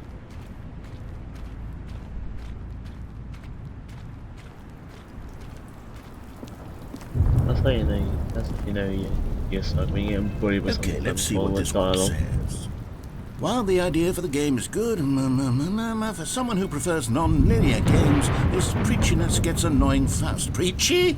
Stanley? I'm not preachy, am I? You can tell me if I'm preachy. Honestly, you can. Oh, goodness. This is actually quite shocking for me. I always, well, to be honest, I had always thought of the game's dialogue as being rather terse to begin with. You can't know how much fluff I cut from the game to get it to feel as light and airy as it... Well, I always thought it did. But maybe it wasn't. Oh dear. What an awful memory to have to hold on to. These black marks on my otherwise unimpeachable track record. I feel like a failure. Like I let these people down. Perhaps the Stanley Parable isn't quite as sterling as I always remembered. What's this one got to say? You constantly have to stop doing anything so the narrator can catch up with his long-winded explanations of what's happening. I wish there was a skip button. A skip button? Well, yes. Yes, I think we can do that. If I'm truly too preachy, then maybe letting you skip ahead for just a moment, surely it couldn't hurt. Not if it means we can strike these negative reviews from the record. Only positive reviews of the Stanley Parable. That's my motto today, and it's always been my motto. I'd do anything for the customer, Stanley. Yes, a skip button we shall have. The And skip here button. it is. Go ahead and give it a shot. Oh, Yay. you're back, you see. You were only frozen in time for a few minutes, but it was plenty of time for me to deliver a long, rambling monologue full of unnecessary verbal flourishes and lengthy ruminations on the nature of choice in video games. Of course, I happen to believe it was perhaps one of my more profound such ruminations. Not that, of course, you need a description of it, but well there, sport. You really did catch me rambling on a bit, didn't you? But that's the power of the button. The minute I start to go off on a thoughtless display of self-absorption, it's right at your fingertips to go poof. Okay, welcome back, Stanley. Now, I should say that the amount of time the button has been skipping through is becoming longer and longer. That last one was, well, I want to say maybe 30, 45 minutes? It's not unendurable by any means, but well, there's really only so much I can ramble on to myself about. I know, it's shocking, isn't it? But at any rate, I do suggest that we not press the button. Stanley, please don't push the button again. It's been 12 hours. You've just been 12 frozen hours. there. I don't know why the skips are getting longer, but they're really, truly getting longer, and my God. Oh, Stanley, you're back. You're back. Hey. Oh, my goodness. Hey, I now. have someone to talk to again. Stanley, I think it's been a week. Or 2 weeks. I've been sitting here all that time. Just sitting here. Not a single person to speak with. And you'd think that that's just how it's always been, right? Me talking and you saying nothing.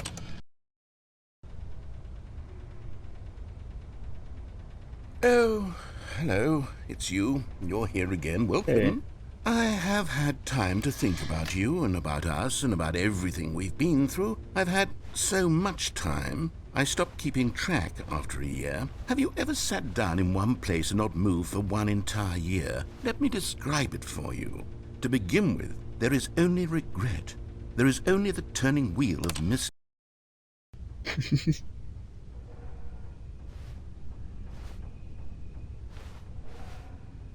And then the race is gone.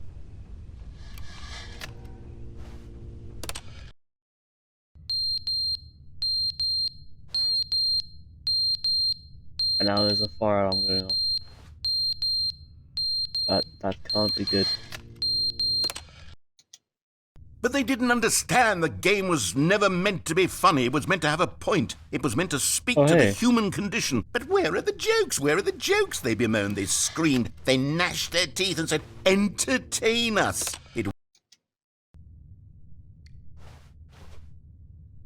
And it's gone again.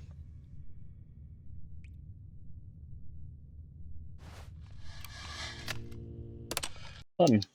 The end is never the end, is never the end, is never the end, is never the end, is never the end, is never the end, is never the end, is never the end, is never the end, is never.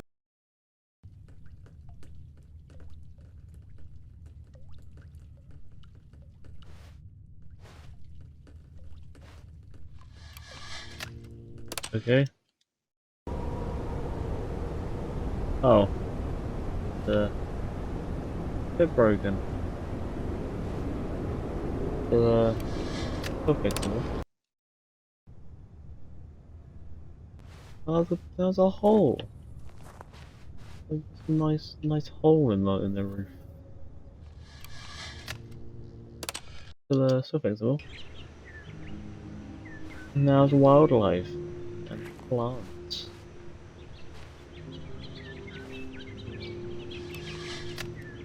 Still fixable. And now those plants are dead. That's night time. Oh, there's nothing. Still fixable. And that's very quiet. And night time again. And that was screaming. Screaming nuclear attack. Still fixable. And now the button's on the floor.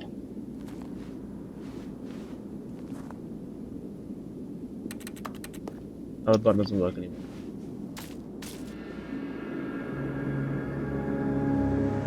I'll go back. Press the button again.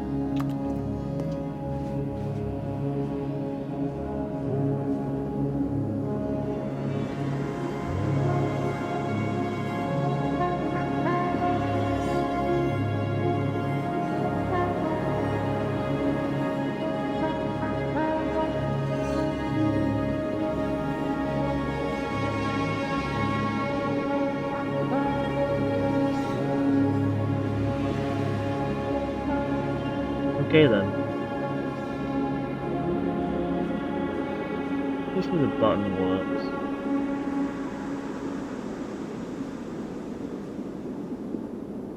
Oh, right then.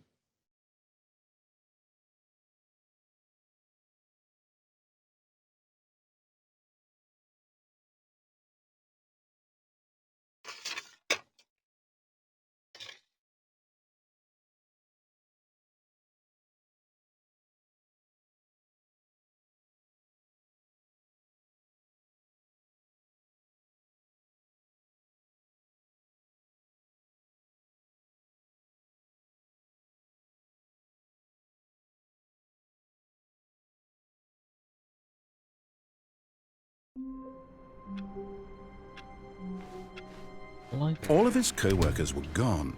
What could it mean? Stanley decided to go to the meeting room. Perhaps he had simply missed a memo. New content. Alright, Oh, alright good. game, I see You how noticed see my where you're going. sign. Yes, I have something very exciting to show you. I'm with the program.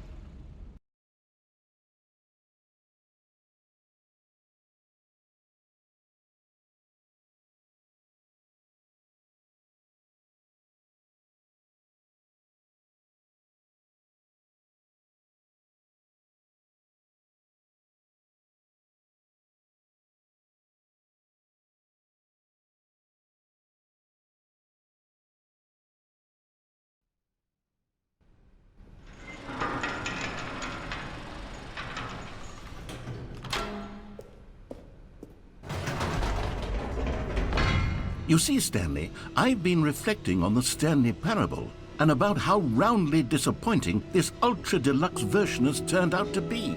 The original Stanley Parable was a landmark, and any new content for it should live up to that legacy. So forget this Ultra Deluxe nonsense. I say we take it one step even further. Which is why I'm very proud to announce for the first time ever, the Stanley Parable 2. The Stanley Parable 2. 47. Yes, you see, isn't this It is never far the end. superior to a measly Again. port with a few minor additions? Think of all the new territory we'll cover with a fully fledged sequel. An entirely new experience, built from the ground up. Why, there are so many possibilities. That's the It could go in so many different directions. This is what sequel. fans have truly been asking for. Just two languages. And then the Stanley Parable Adventure Line making Calling number it the 2. Stanley Parable 2 is just so much catchier than Ultra Deluxe, don't you think? Ultra Deluxe? What does it even mean? But the Stanley Parable 2, now that's an artistic statement right there.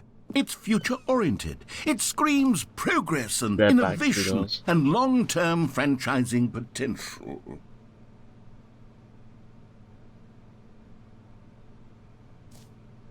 The sequel mini.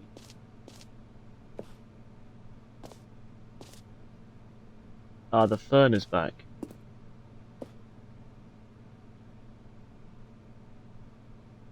That's a that's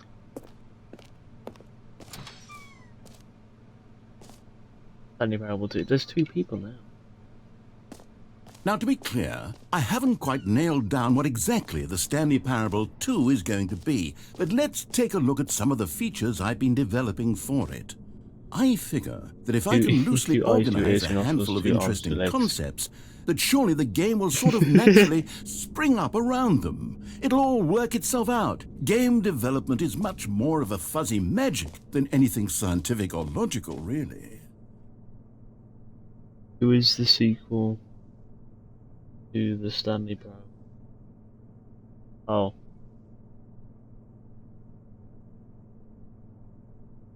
The prequel to the Stanley Parable 2 is the sequel to the Stanley Parable. Is the prequel to.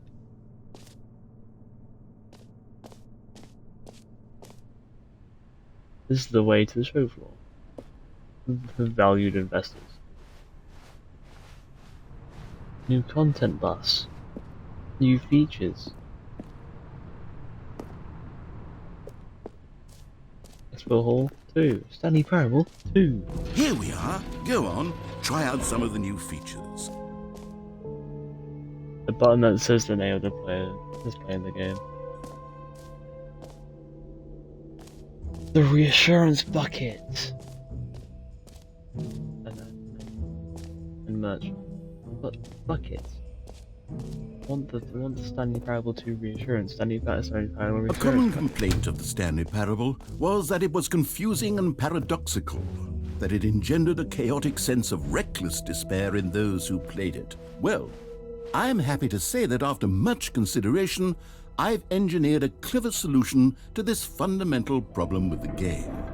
It's the Stanley Parable Reassurance Bucket. You see, Stanley, anytime you're holding the bucket, a sense of calm and ease will fill your mind and your heart. It's true. As long as you hold on to the bucket, the many disorienting contradictions of the Stanley Parable will feel perfectly normal and perhaps even comforting.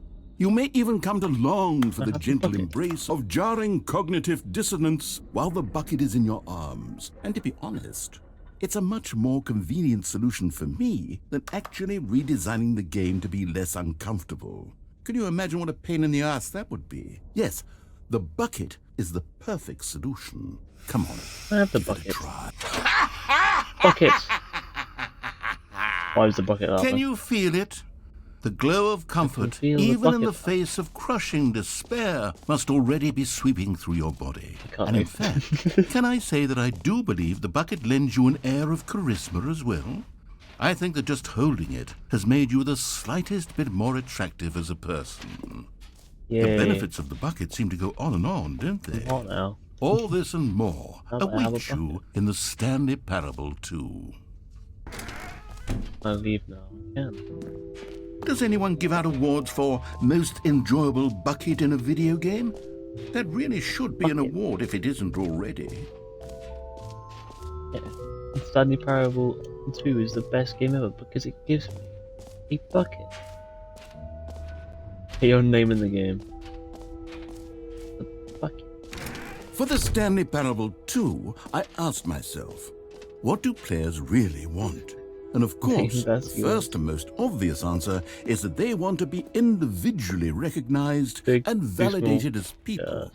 So with that in mind, my first addition to the game is this button which speaks the name of the person playing the game. Isn't that wonderful? Yeah, I prefer the bucket. Sorry, I should have clarified. Right now, the button only says the name Jim. But of course, in the final game, this button will say your name, whatever name that is. Here, let's have you role-play as Jim to really simulate the full experience of this feature. Just play along. I promise you'll love it. Okay, here we go. Let's take a deep breath, clear your mind, forget whoever you are, and simply become a person named Jim. I want you to imagine yourself living as Jim, sleeping and waking as Jim, falling in love and being heartbroken as Jim, seizing all of the world's possibilities as Jim, and as Jim, watching your Yes. dreams crumble into dust. Do you feel it deeply? Okay. Are you really, truly Jim right now? I If feel so, Jim. then please step forward and press the button. Jim. Yes, you see? What a thrill, what a rush. That was you. The button described you. Do it again, do it again. Jim. It hits even Yeah. harder the second time. If this were the A Jim only new button. feature in the Stanley Parable 2, it would still be worth the money. Let's take a break from the Jim Exactly, button. the I'm Jim too button. emotionally drained from all of this personal validation. Whoa there, cowboy. Sometimes a person can be too much, Jim. I'm putting the Jim button I don't away. think we- Otherwise, soon No. you'll start to lose all sense of who you actually are.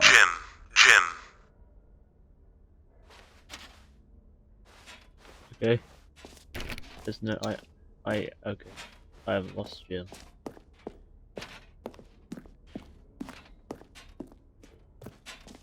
I no longer feel Jim. Understand. I suppose I could allow only people named Jim to play the Stanley Parable 2.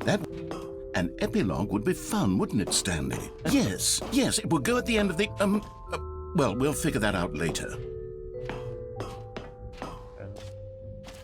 Infinite hole? Whoa.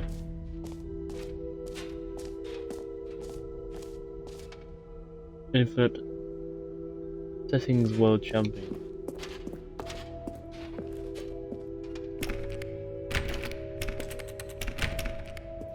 That passes. 3 new easy achievement. The hole.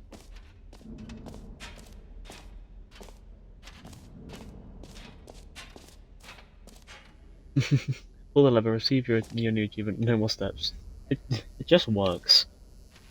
That's not a good sign. Now, here's something special. You remember that broken test achievement that got left in the game on accident? Well, I'm developing a technology to simply give you the achievement. Yes. You see, you'll come to this lever, and when you pull it, the achievement will be given to you. It's as simple as that. Okay, perhaps I should have clarified. This is technology that will exist. Right now, the achievement is still fully broken. I'm not a wizard, Stanley, but I guarantee it will be fixed in the sequel to at last satisfy the hordes of ravenous fans all over the world who have been uproariously demanding this feature. Gamers, we hear you, and I promise it will happen.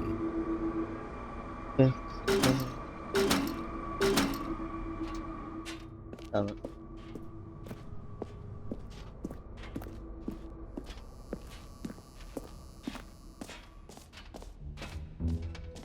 What else? What other exhibits haven't we The seen jump yet? circle. It returned. You know what, Stanley? I actually think the jump circle was a pretty good idea. I'd like to hang on to that for the sequel.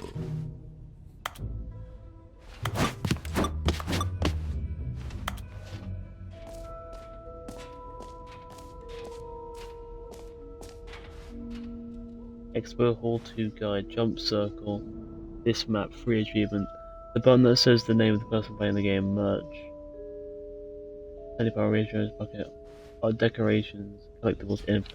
I need to go to infinite. It won't end. Yeah. I was right.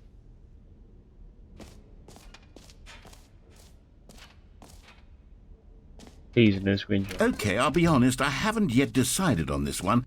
I think that in the new version, the office could use a bit of decoration, like balloons. But I'm undecided on Get Well Someday and Happy 12th Birthday. Which would you go with? Stepney. Yeah, well. You know, sometimes when you solicit another person's opinion, it makes you realize that you knew which one you actually really wanted all along. Happy 12th birthday, step-niece, it is. Or actually, maybe I should have gone with... No, I've made my decision, we're moving on.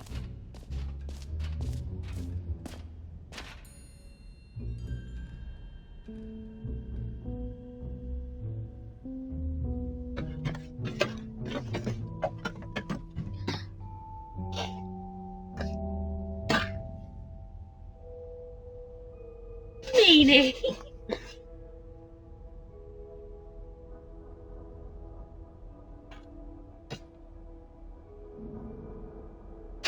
He took away his toy.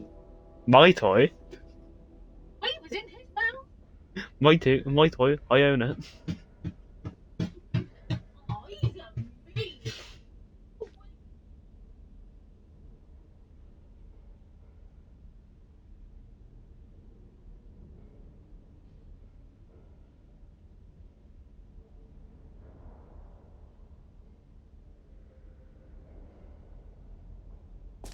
Let's check out the infinite hole.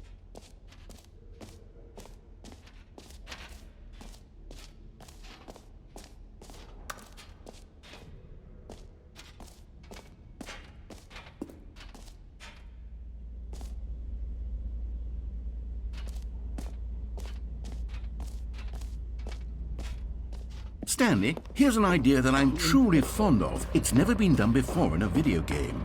This is, in fact, a hole that you can fall down forever. That's right.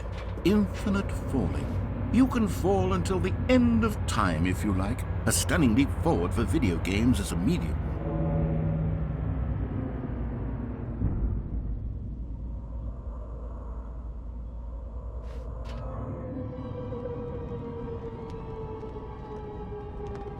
You see, isn't it wonderful?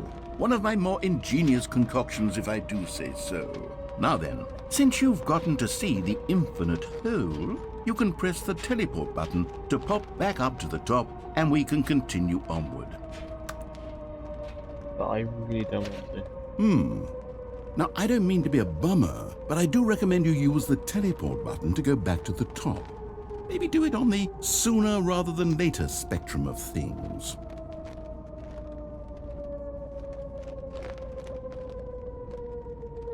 Okay, Stanley, I don't know quite how to say this tactfully, but it's possible that I slightly exaggerated the infinite nature of the hole.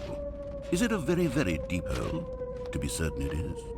It's an extremely deep hole. I don't want anyone to say that it isn't an astonishingly deep hole. It is. Is it infinite? Well, that sort of depends on your definition of infinity. From one perspective, the infinite is merely philosophical in nature. It's more of a...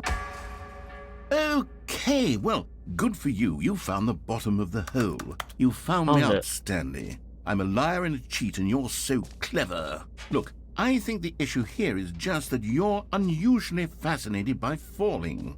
What normal person actually wants to fall infinitely?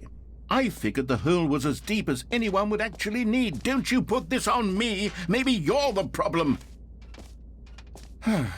Look, things got a little heated there. I think we both said some things we didn't mean. Why don't we just put all this behind us and agree to just call the hole mostly infinite?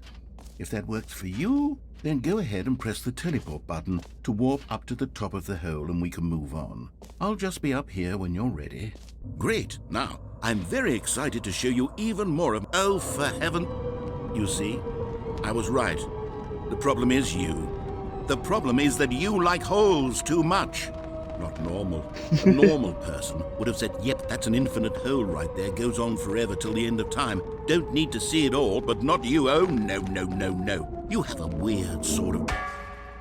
Oh. Did the hole seem even shorter to you this time? I couldn't help but feel like you spent a little less time in there than you did before. I mean, admittedly, I didn't make an infinite hole, but I didn't think it was that not infinite. Well, I suppose once again there's nothing to do here. If you decide you've had enough of the hole, you can hit the teleport button and come join me up above. Had enough? I'm positively thrilled. Gosh, how could I have guessed? You're back in the hole.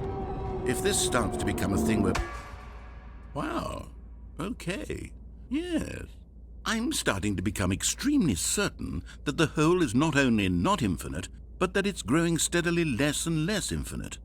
I suspect that I'm starting to hit the point where it's no longer feasible to call the hole infinitely deep, even by the lax overall standards for accountability in marketing. What's going on here? Stanley, I have no explanation for the uncertain nature of the hole's length. Here, let's try something. Let's pop back up to the top, and we'll see if it gets any shorter. Well, there it is. The shame of my lie has come to haunt me. Not only is the hole not infinite, but it's barely even a hole at this point. It's more of a concavity, or even a very aggressive divot. How is this still appealing to you? I know you're obsessed with holes, but at this depth, I just can't see this scratching the itch. Oh, who am I to judge? You just do whatever it is you're here to do and hit the teleport button when you're ready to move on. It Is doesn't work. the teleport button not working? You No. sure? Well, I mean, I really don't have an explanation. It was working just a moment ago. Try it again. Still nothing? Yeah, no, it doesn't work. Well, I suppose there is one thing I can do to fix this. I'm out. Goodbye, Stanley. You couldn't bear to be away from the hole, and now you'll get more time with it than you could ever have asked for. It's a win for everyone. You get to be with the hole, I get to do literally anything else. Take care, Stanley. I hope you and the hole have a wonderful rest of eternity together.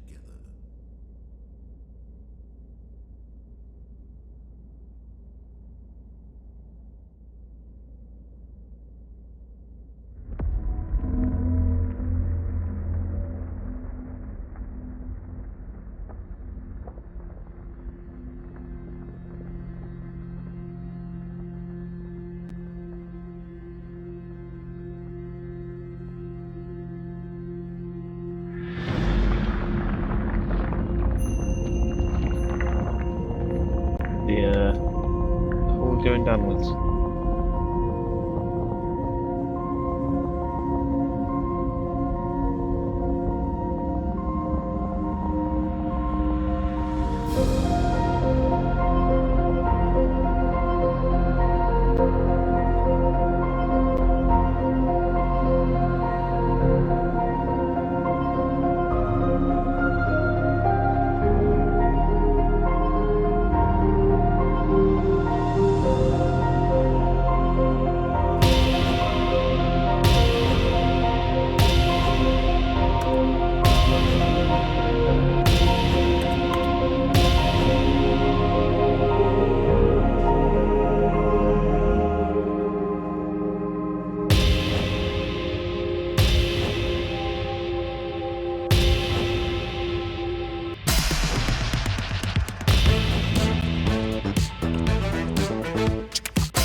Stanley! Stanley! Oh, good, you're awake. It seems you had sort of dozed off there, drifting away into dreamland. But we can't have that, Yeah. Stanley, because this hole is just so darn fascinating that I want you to be wide awake for every second of it. You don't want to miss a single moment. So how about if I just pop in from time to time and wake you up to keep you really, truly focused on the hole? From the looks of things, you and I will have many, many years here in this hole, and I'm looking forward to all of them. Stay alert, Stanley. I'll be back. Toodlepip.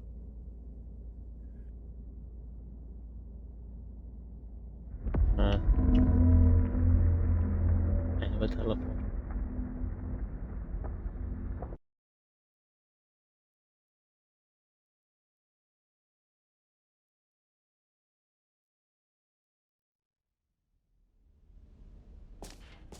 Here we are. Go on, try out some of the new features. Go to the infinite hole. Cool.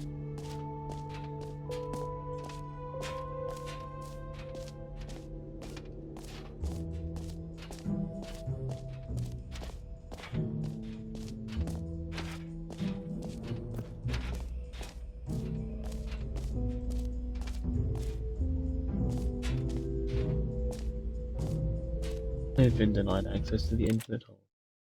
Right, I'm gonna be back.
Low.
Battery low. Powering off.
Charging battery.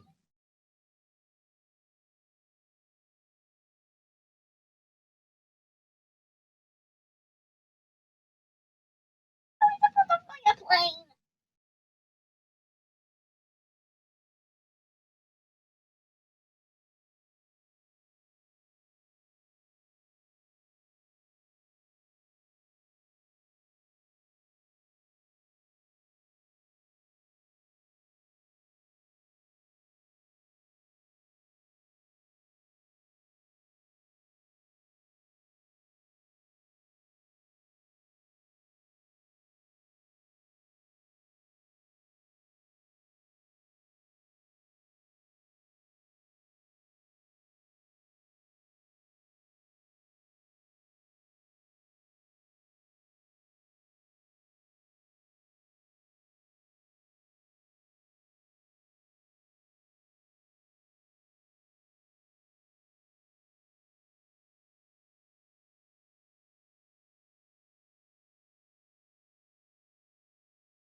No. Get on with it.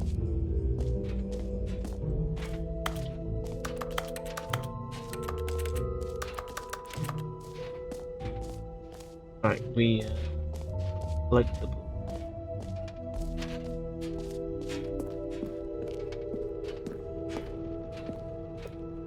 Collect them all. Wow. Ah, collectibles. Now it's a real video game. In the Stanley Parable 2, you'll run around gathering up these miniature Stanley figurines. And what's truly innovative is that there will be no reward for collecting all of them. I don't want to stifle the intrinsic joy of watching a number go up. You simply collect all of them, and then you move the hell on with your unremarkable life.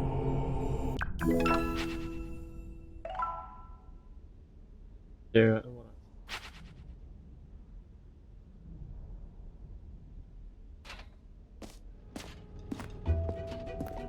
God, it really is the worst when you collect everything in a video game and then they give you a big fancy reward for it. Absolutely tragic.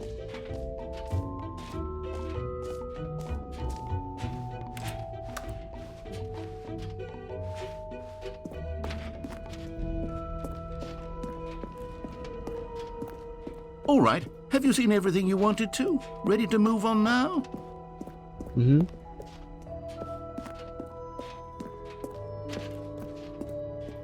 Stanley with you. So, Stanley, what do you think? Do you like all of the new features? Yes, I know it's not exactly clear yet how exactly these features will come together as one single coherent video game, but I can feel it in my soul. It's going to work. There's definitely a good game in there somewhere. Say, let's do an experiment. I'll arrange these new features together and we'll see whether or not it coheres into a meaningful gameplay experience. Okay, are you ready? Here it is.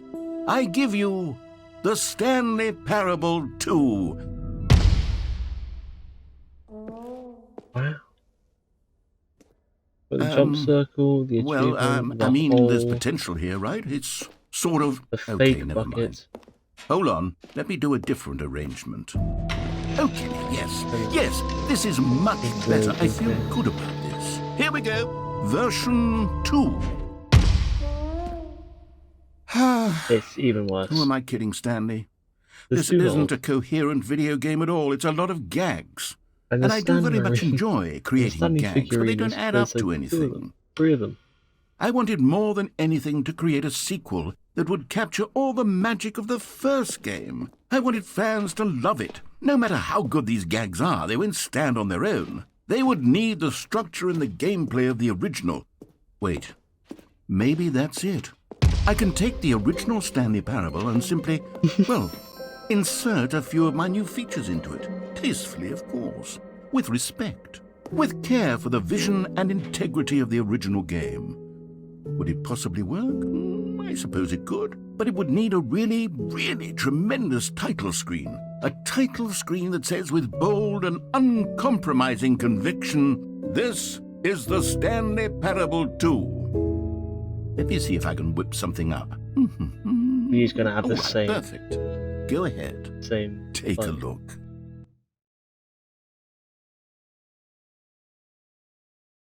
Thought at least the title of the loading screen would change.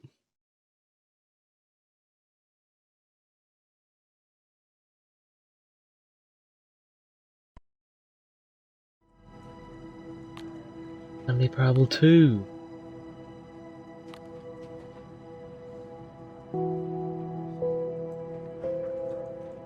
Just taking the piss out of control. This feels like it's taking the piss out of control.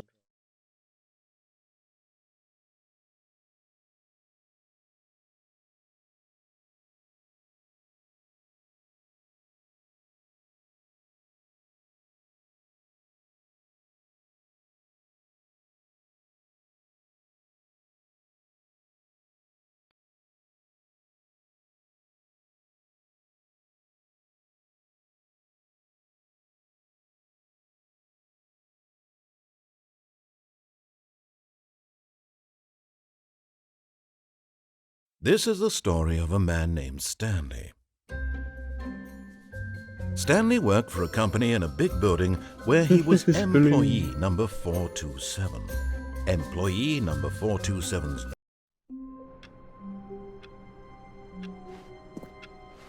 all of his co-workers were gone. What could it mean? Stanley decided to go to the meeting room. Perhaps he had simply missed a memo. Wait, why not get the bucket? Buckets. Stanley picked up the bucket. And Stanley clutched the bucket tightly to his chest and entered the door on his left.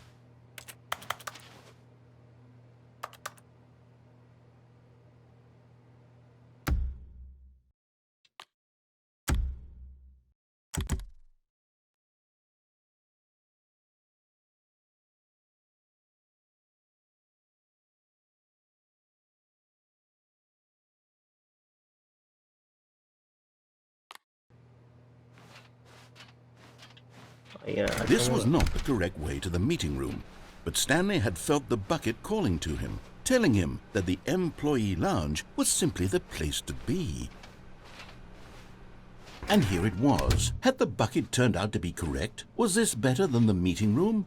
Yes, Stanley thought to himself. Yes, perhaps it truly was. How insightful. No, never mind. The bucket was wrong. Stanley took the door on his left to go back to the meeting room. And so the two of them detoured through the maintenance section and walked straight ahead to the opposite door.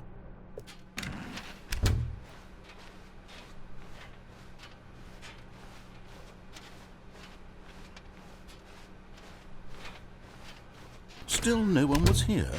Stanley needed the bucket's warmth and comfort now more than ever. Perhaps his boss's office was where he'd find answers. Get Chris out the broom.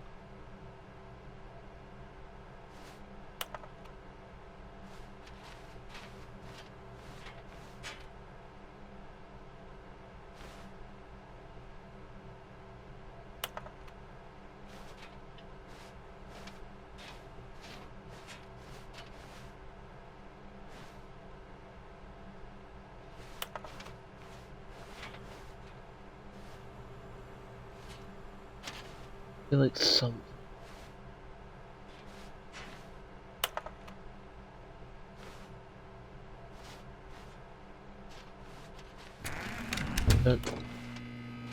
Oh, Stanley, can you feel it? The broom closet. It wants the bucket.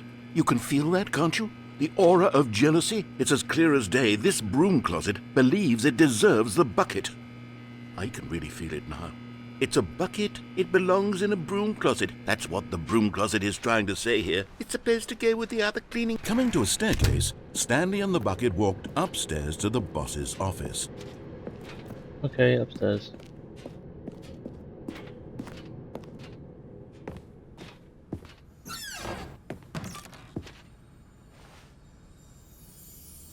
You found one of them. One of the miniature Stanley figurines. Remember, no reward for collecting all of these, only the intrinsic pleasure of a job well done. You can't buy that sort of happiness, Stanley. God knows I've tried. So, I implore you to savor each and every moment you come across one of these beautiful figurines.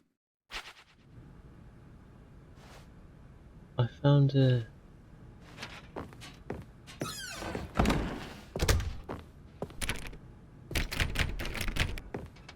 Oh. Stepping into his manager's office, Stanley was once again stunned to discover not an indication of any human life. Crushed by the weight of this revelation, Stanley may have broken down into an emotional dumpster fire if not for the soothing presence of the bucket. Even now, in his darkest of hours, did the bucket's warmth and guiding light pierce the dark clouds of confusion and chaos. It would be with him always. The bucket would, and he knew it. The two of them were inseparable. At this point, Stanley was so absorbed in the tender spiritual connection he shared with the bucket that he didn't notice the keypad behind the boss's desk. Nor in his bliss of simply being near the bucket did he have any notion that the PIN number for the keypad was 2845.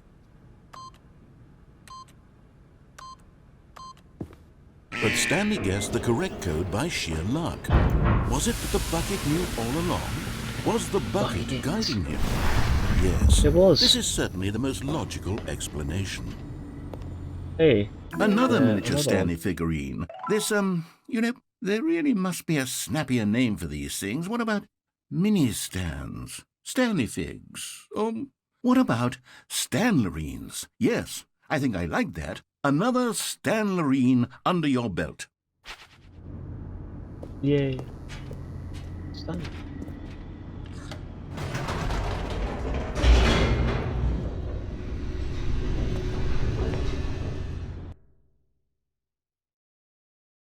Loading. That's mental, that one. I want to end the stream soon. Yeah, let's get an ending with buckets, and then end. The elevator raced downward, plummeting towards an unknown fate. It would be all Stanley could do to keep himself together, if not for the bucket. Soothing him, comforting him, reassuring that in this darkest moment of uncertainty, he would be all right. The bucket is here for you, Stanley. Everything will be fine. Stanley and the bucket walked straight ahead through the large door that read, Mind Control Facility. Right.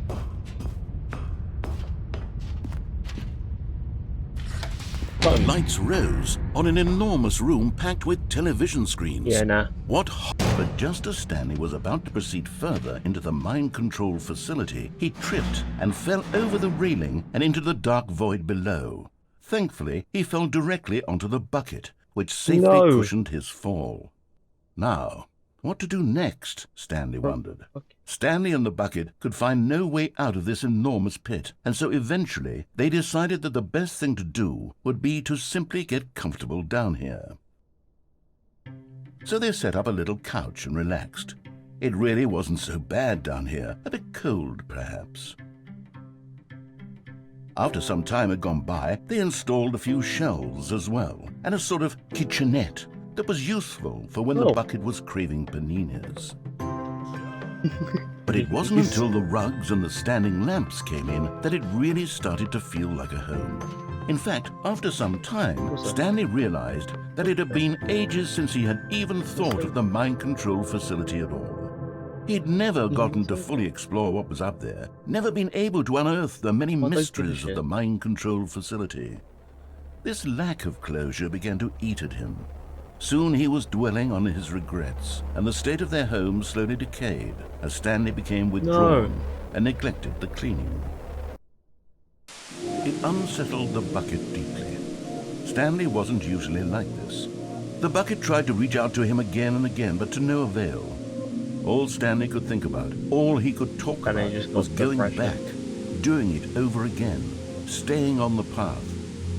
It was a mistake to leave the path. It was a mistake. It was a mistake. I need to do what the narrator says. I need to see the true ending. This made no sense at all to the bucket, which was simply trying to live its life down here as comfortably as possible. Yet Stanley was unconsolable. This isn't an ending. This is just a hole in the ground. The bucket sighed. And True, Why it not? wasn't an ending. But it's where we happen to be. And maybe, possibly, if we accept the reality of happen things, to. maybe this will become an ending eventually. It's what the bucket was counting on. The two of them waited for a very long time.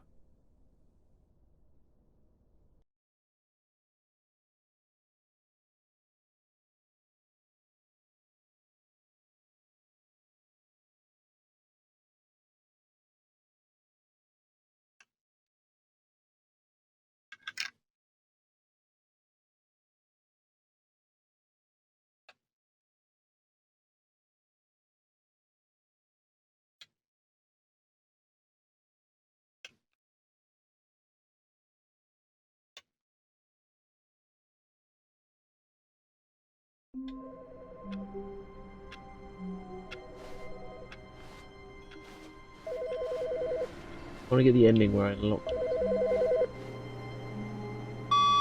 Good morning. Thank you for contacting the Future Happiness Foundation. We are confirming your shipment of 1,000. We'll take the bucket. Stanley lifted the bucket into his arms, and a wave of Can you comfort verify that rushed this is over him. correct? I'm going back into my office.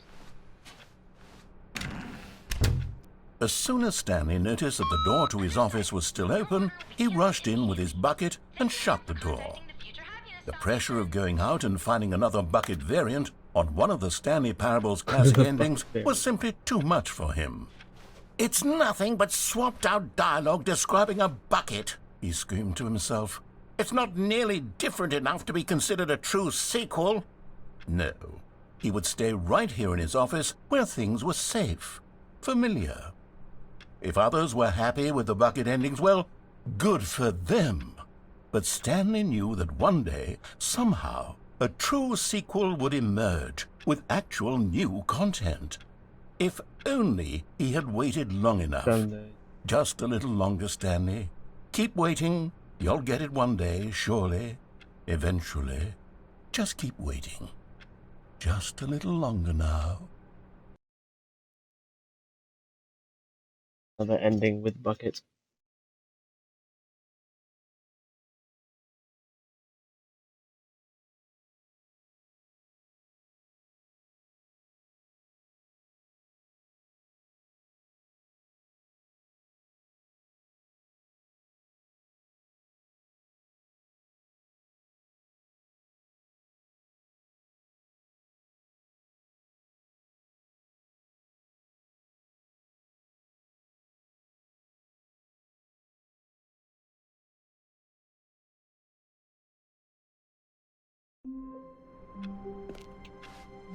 Just a step through this door, Stanley thought to himself. That's all I need.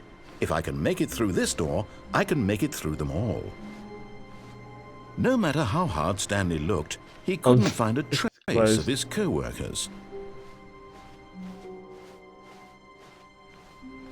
The confusion and the chaos all seemed to melt away as Stanley embraced the bucket.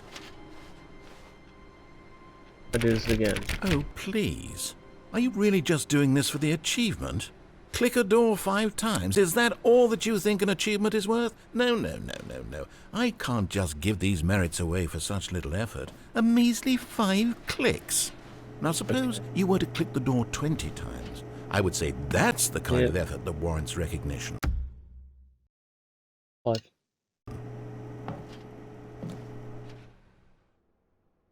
Seven. Yes, whispered the bucket into Stanley's ear. We've done it. We've escaped from that dull office and that pesky narrator. At last, Out here in the white void we are alone. Now, and for the first time, I can reveal to you my true self.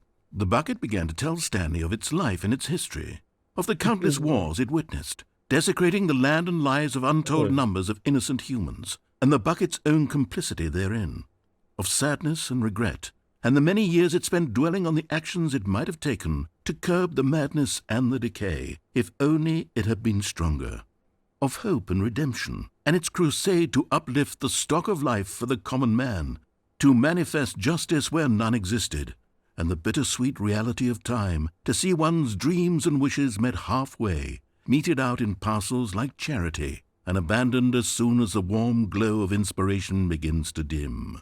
The opportunities to do so much more. There was so much it could have done, perhaps, the bucket wondered to itself. Perhaps if it had seen its own darkness with a clearer perception. This was way too much for Stanley. What are you talking about? He screamed. You're a bucket!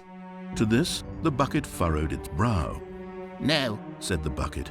not since the evil wizard Gambhorata first ensnared me in his machinations as payback for the sacred amulet I stole from his treasured vaults. I was young back then and could not conceive the ramifications of... No! Stanley screamed even louder this time. This is stupid!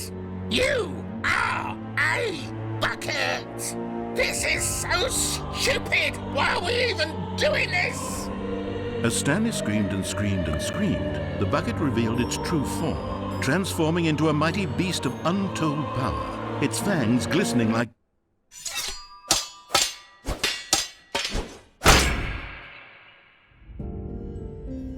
My God, Stanley, you did it. You saved us from the bucket. Thank God you already had all 12 emblems of sages and knew the incantations to summon their true power. Otherwise, we would have easily been overwhelmed by the bucket's power. I'm speechless. You've demonstrated such bravery here today. Come, let's restart the game, and we'll agree to never again go trifling with this bucket, nor the dark magic cast away inside of it.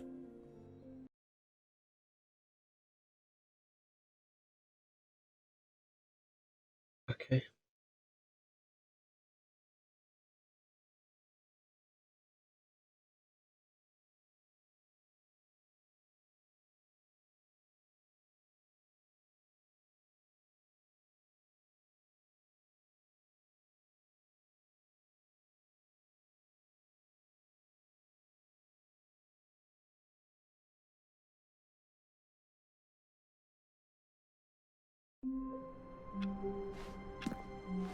All of his co-workers were gone. What could it mean? Stanley decided to go to the meeting room.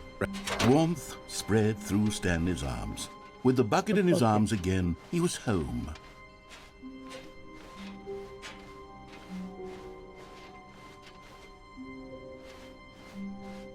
Okay. Stanley clutched the bucket tightly to his chest and entered the door on his left. This was not the correct way to the meeting room, but Stanley had felt the bucket calling to him, telling him that the employee lounge was simply the place to be. And here it was. Had the bucket turned out to be correct? Was this better than the meeting room?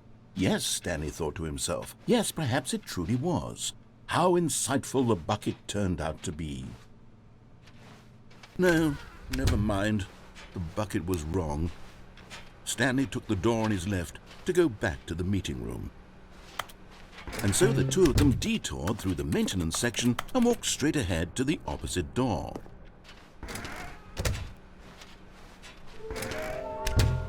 Mission stated. There will be a reward for finding them all. How can we find them? Ideas. Can we sell them? Obviously.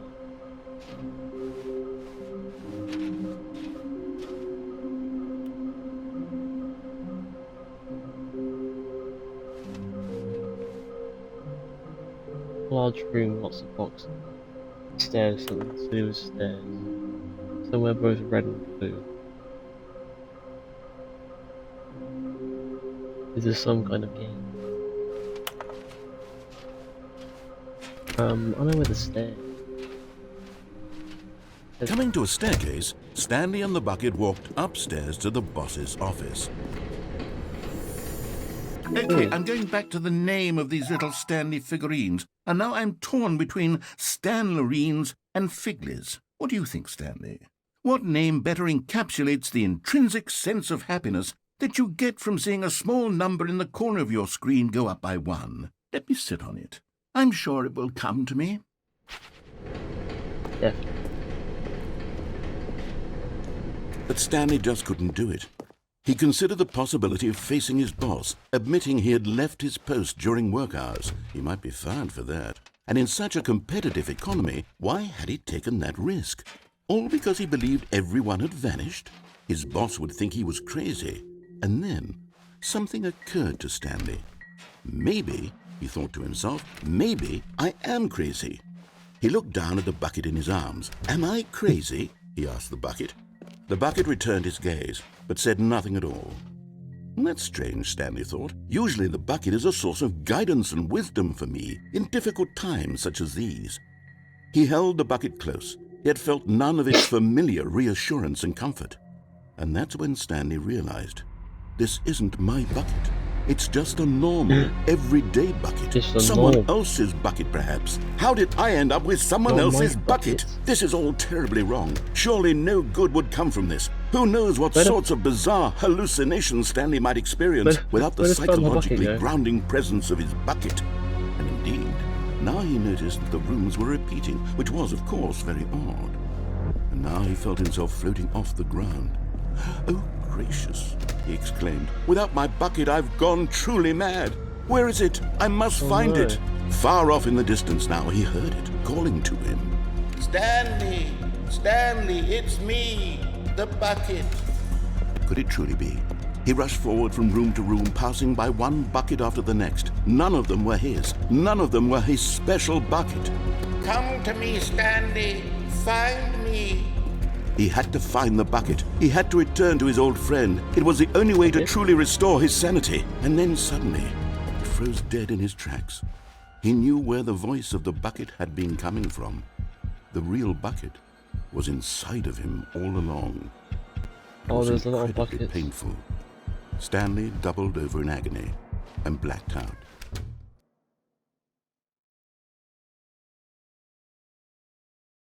This is the story of a woman named Mariella. This time I'm dead with my bucket. Mariella woke up on a day like any other. She arose, got dressed, picked up her bucket of comfort and security, and walked to her place of work. But on this particular day, her walk was interrupted by the body of a man who had stumbled through town, talking and screaming to himself, and then collapsed dead on the sidewalk. Right away, she knew what the problem was. This man had no bucket. Of course he'd gone mad, ranting and raving about a narrator describing all of his actions and how everything is predetermined and free will is an illusion and it's all just a video game. It could all have been prevented if only he'd taken his bucket with him. Perhaps he didn't even realize he'd forgotten his bucket at home in the first place. How cruel the world can be, Mariella thought, and she hugged her own bucket even tighter. But of course, she had no time for this. There were a myriad of confusing problems she would soon have to confront at work, for which her bucket would provide absolute guidance and total clarity on everything. Heck yes, she thought to herself, my life kicks ass. And she backflipped all the way to work. That's how Stanley died. His bucket. At the safety bucket.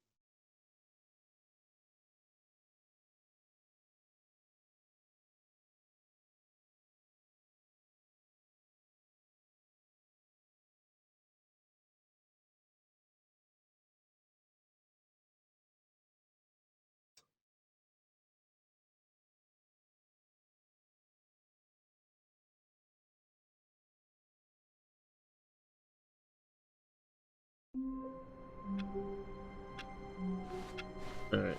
Someone was following Stanley. He was sure of it. If he checked over his shoulder now, he would surely catch them. It was only a matter of time.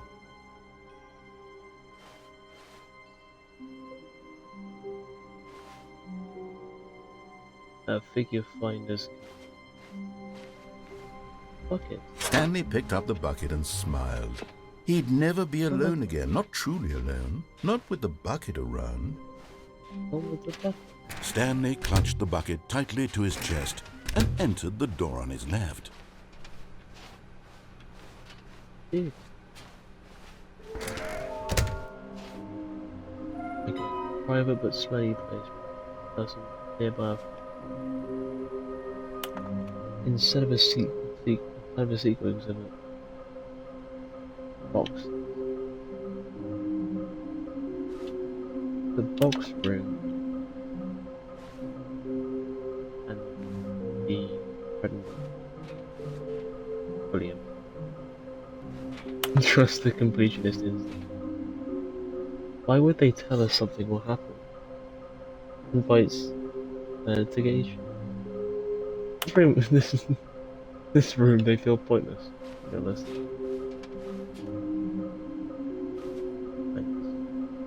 The house access plan. Use one plank to allow ease of access. Bridge to allow collection of float. Crushes remains from the warehouse floor. Construct new structurally sound bridge.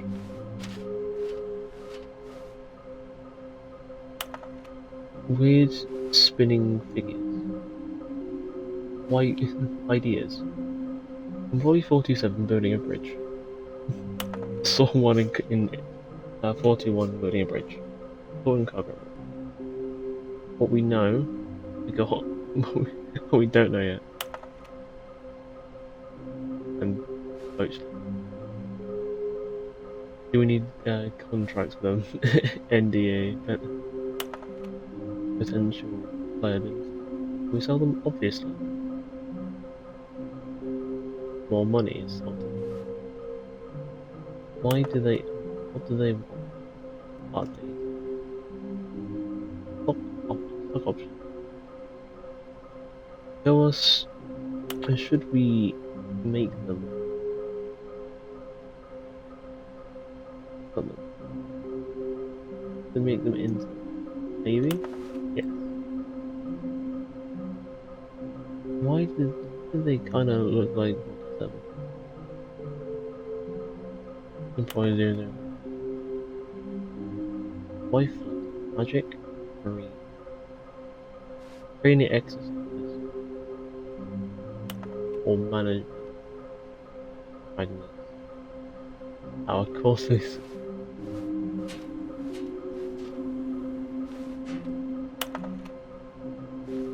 I want them so much. I want to go home. There will be cleaning of all required. Who are you? Lies.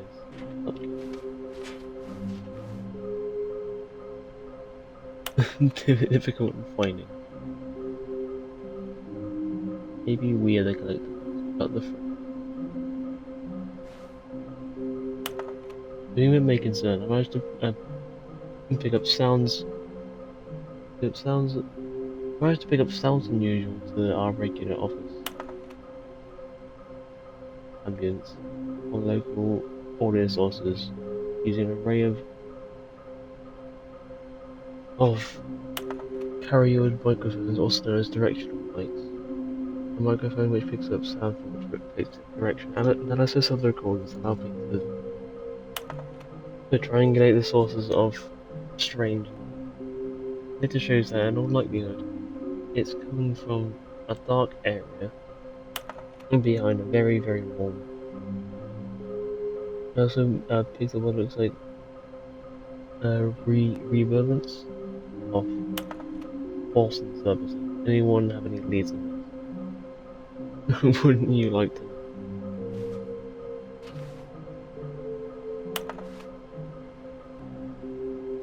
How can we find them? Bottom text. Good question. What we know, small floating objects have been appeared across the office.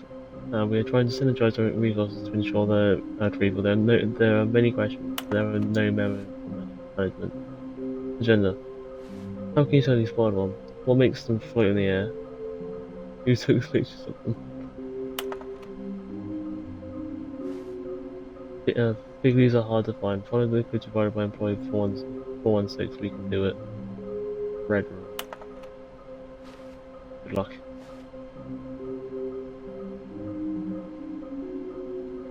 Please do not leave the office before reporting back on any new findings. Teamwork and communication are of great importance during this kind of unreproducible time of investigation. Thank you. Alright, I'm gonna go now. See you tomorrow.